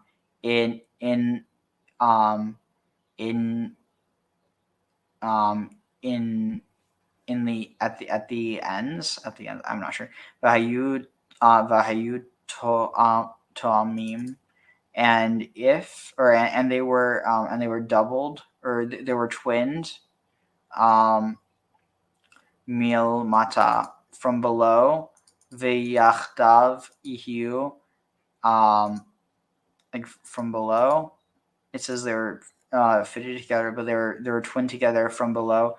Vayachdav, and they were unified. And they were tamim twins, and they were twins. El Rashua, from the head, from his head. El Hatavat Hachad, to one ring. To one ring. Thus you shall lishnei. You shall do for the two of them. Lishnei hamikzoat. For the two corner posts.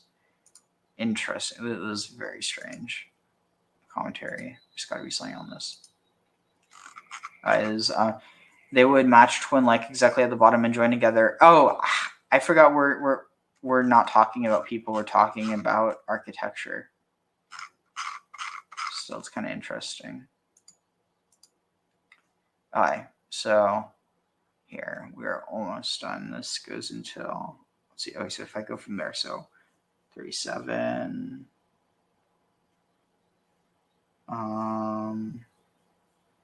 So that's 29 plus 29 plus.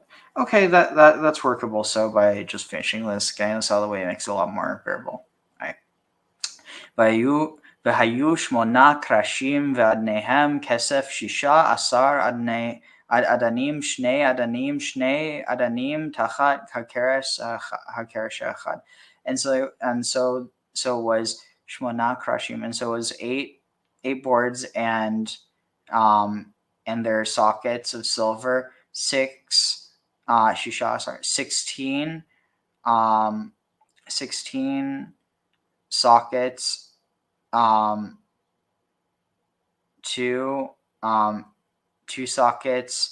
two sockets below. 16 sockets. Two sockets below the one board. It says on the western side there were 8 beams and their silver sockets, 16 sockets, 2 sockets under each beam. Interesting. I'm just going to save that commentary. Alright, sweet. Alright. Vayas beriche atzei shitim chamisha lekarshe tzela hamishkan hachad. And so he made beriche in he made bars of acacia wood, chamisha lekarshe, 5 for the boards of the side of the Mishkan, of the one side of the Mishkan. The chamisha berichim, and 5 bars, or 5 bars for the boards, for the boards of the side of the Mishkan, for the second side of the Mishkan, the chamisha, and 5 bars for the boards of the Mishkan leyarchatayim, for the 2 flanks, at the western side, to the west. Vayas et וחמישה בריחי לקרשי צלה המשכן השני, וחמישה בריחי לקרשי המשכן לירכתיים ימה. ויעש את הבריח התיכון לברוח בתוך הקרשים מן הקצה אל הקצה. And so he made the bar, the middle bar, or the middle bar to livrach, to go through in the midst of the boards, from the end to the end. Ve'et hakrashim tzipa zahav ve'et tavatam asa zahav batim labrichim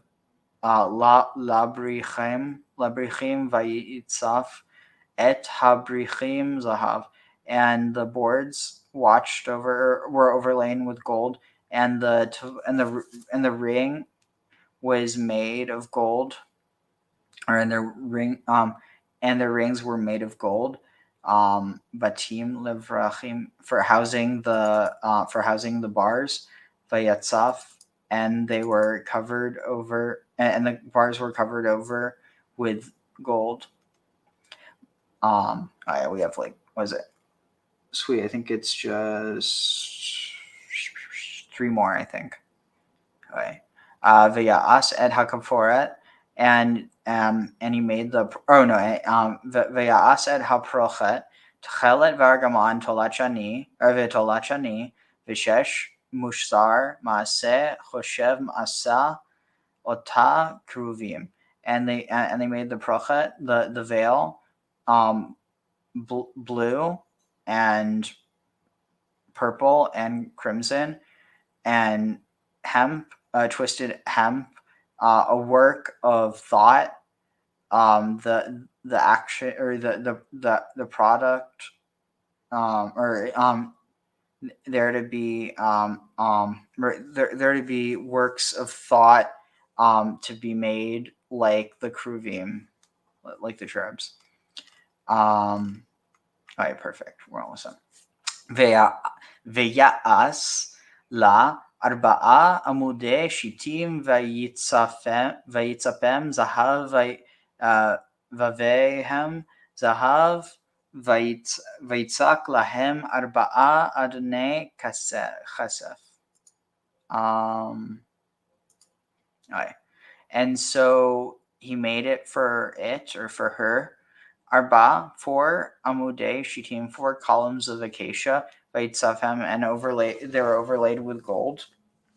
And vavehem, and hooks of gold.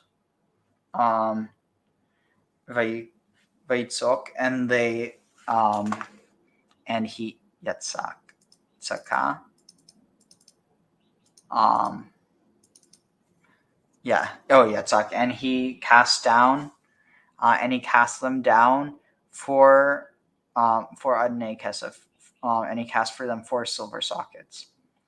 V'ya'as masach lefetach haohel techelet v'argaman v'tolachani v'shesh mushsar maaseh rokem, and they made masach, like a screen or a curtain, a covering for the opening of the tent, blue and purple and crimson, twisted hemp, a work of like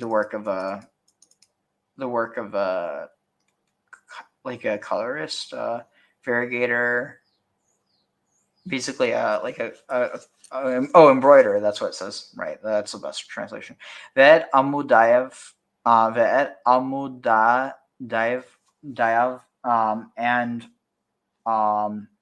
and its pillars, chamisha is 5 pillars. Ve'et vavehem, and its hooks, and their hooks. V'tzifa roshehem, and they covered over the heads. V'chashukehem, and their binders, fillets. It says that their belts. A pillar of the tabernacle.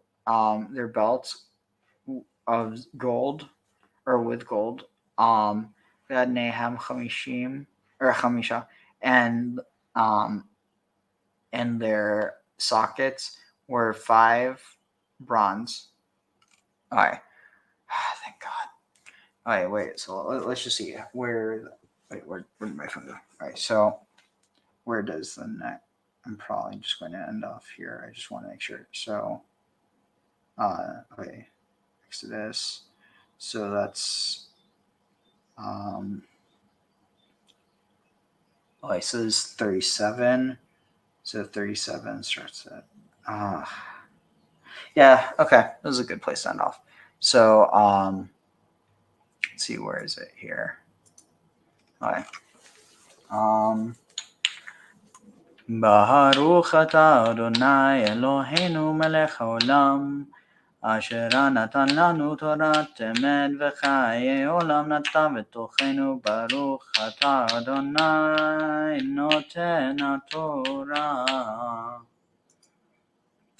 And on that note, you have any last thoughts before we close out? Fun as always. I don't have a lot to add when it's, construction tips like this. I'll throw something in when I can, but other than that, it's sort of like, it's like, how dare you not help with a Lego set? Don't sand against the grain. How about that? Or cut against the grain, especially when you're dealing with wood. Well, sometimes you want to cut against the grain when you're cutting it on length. Oh, true. But anyway, on that note,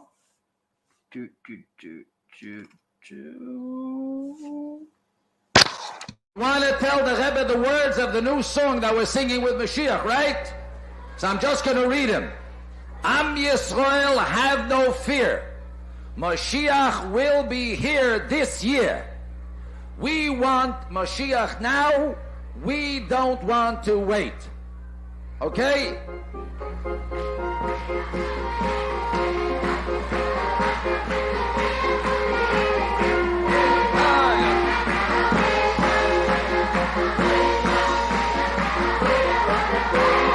We want Mashiach now. We want Mashiach now. Oh yeah, Am Yisrael, have no fear. Mashiach will be this year. Am Yisrael, have no fear. Mashiach will be here this year. We want Mashiach now. We want Mashiach now. We don't want to wait. We want Mashiach now. Mashiach now. We don't want to wait. Am Yisrael, have no fear. Mashiach will be here this year. Am Yisrael, have no fear. Mashiach will be here this year. We want Mashiach now. We want Mashiach now. We want Mashiach now. We don't want to wait. We want Mashiach now. We want Mashiach now. We want Mashiach now. We don't want to wait. Hey! Mashiach now.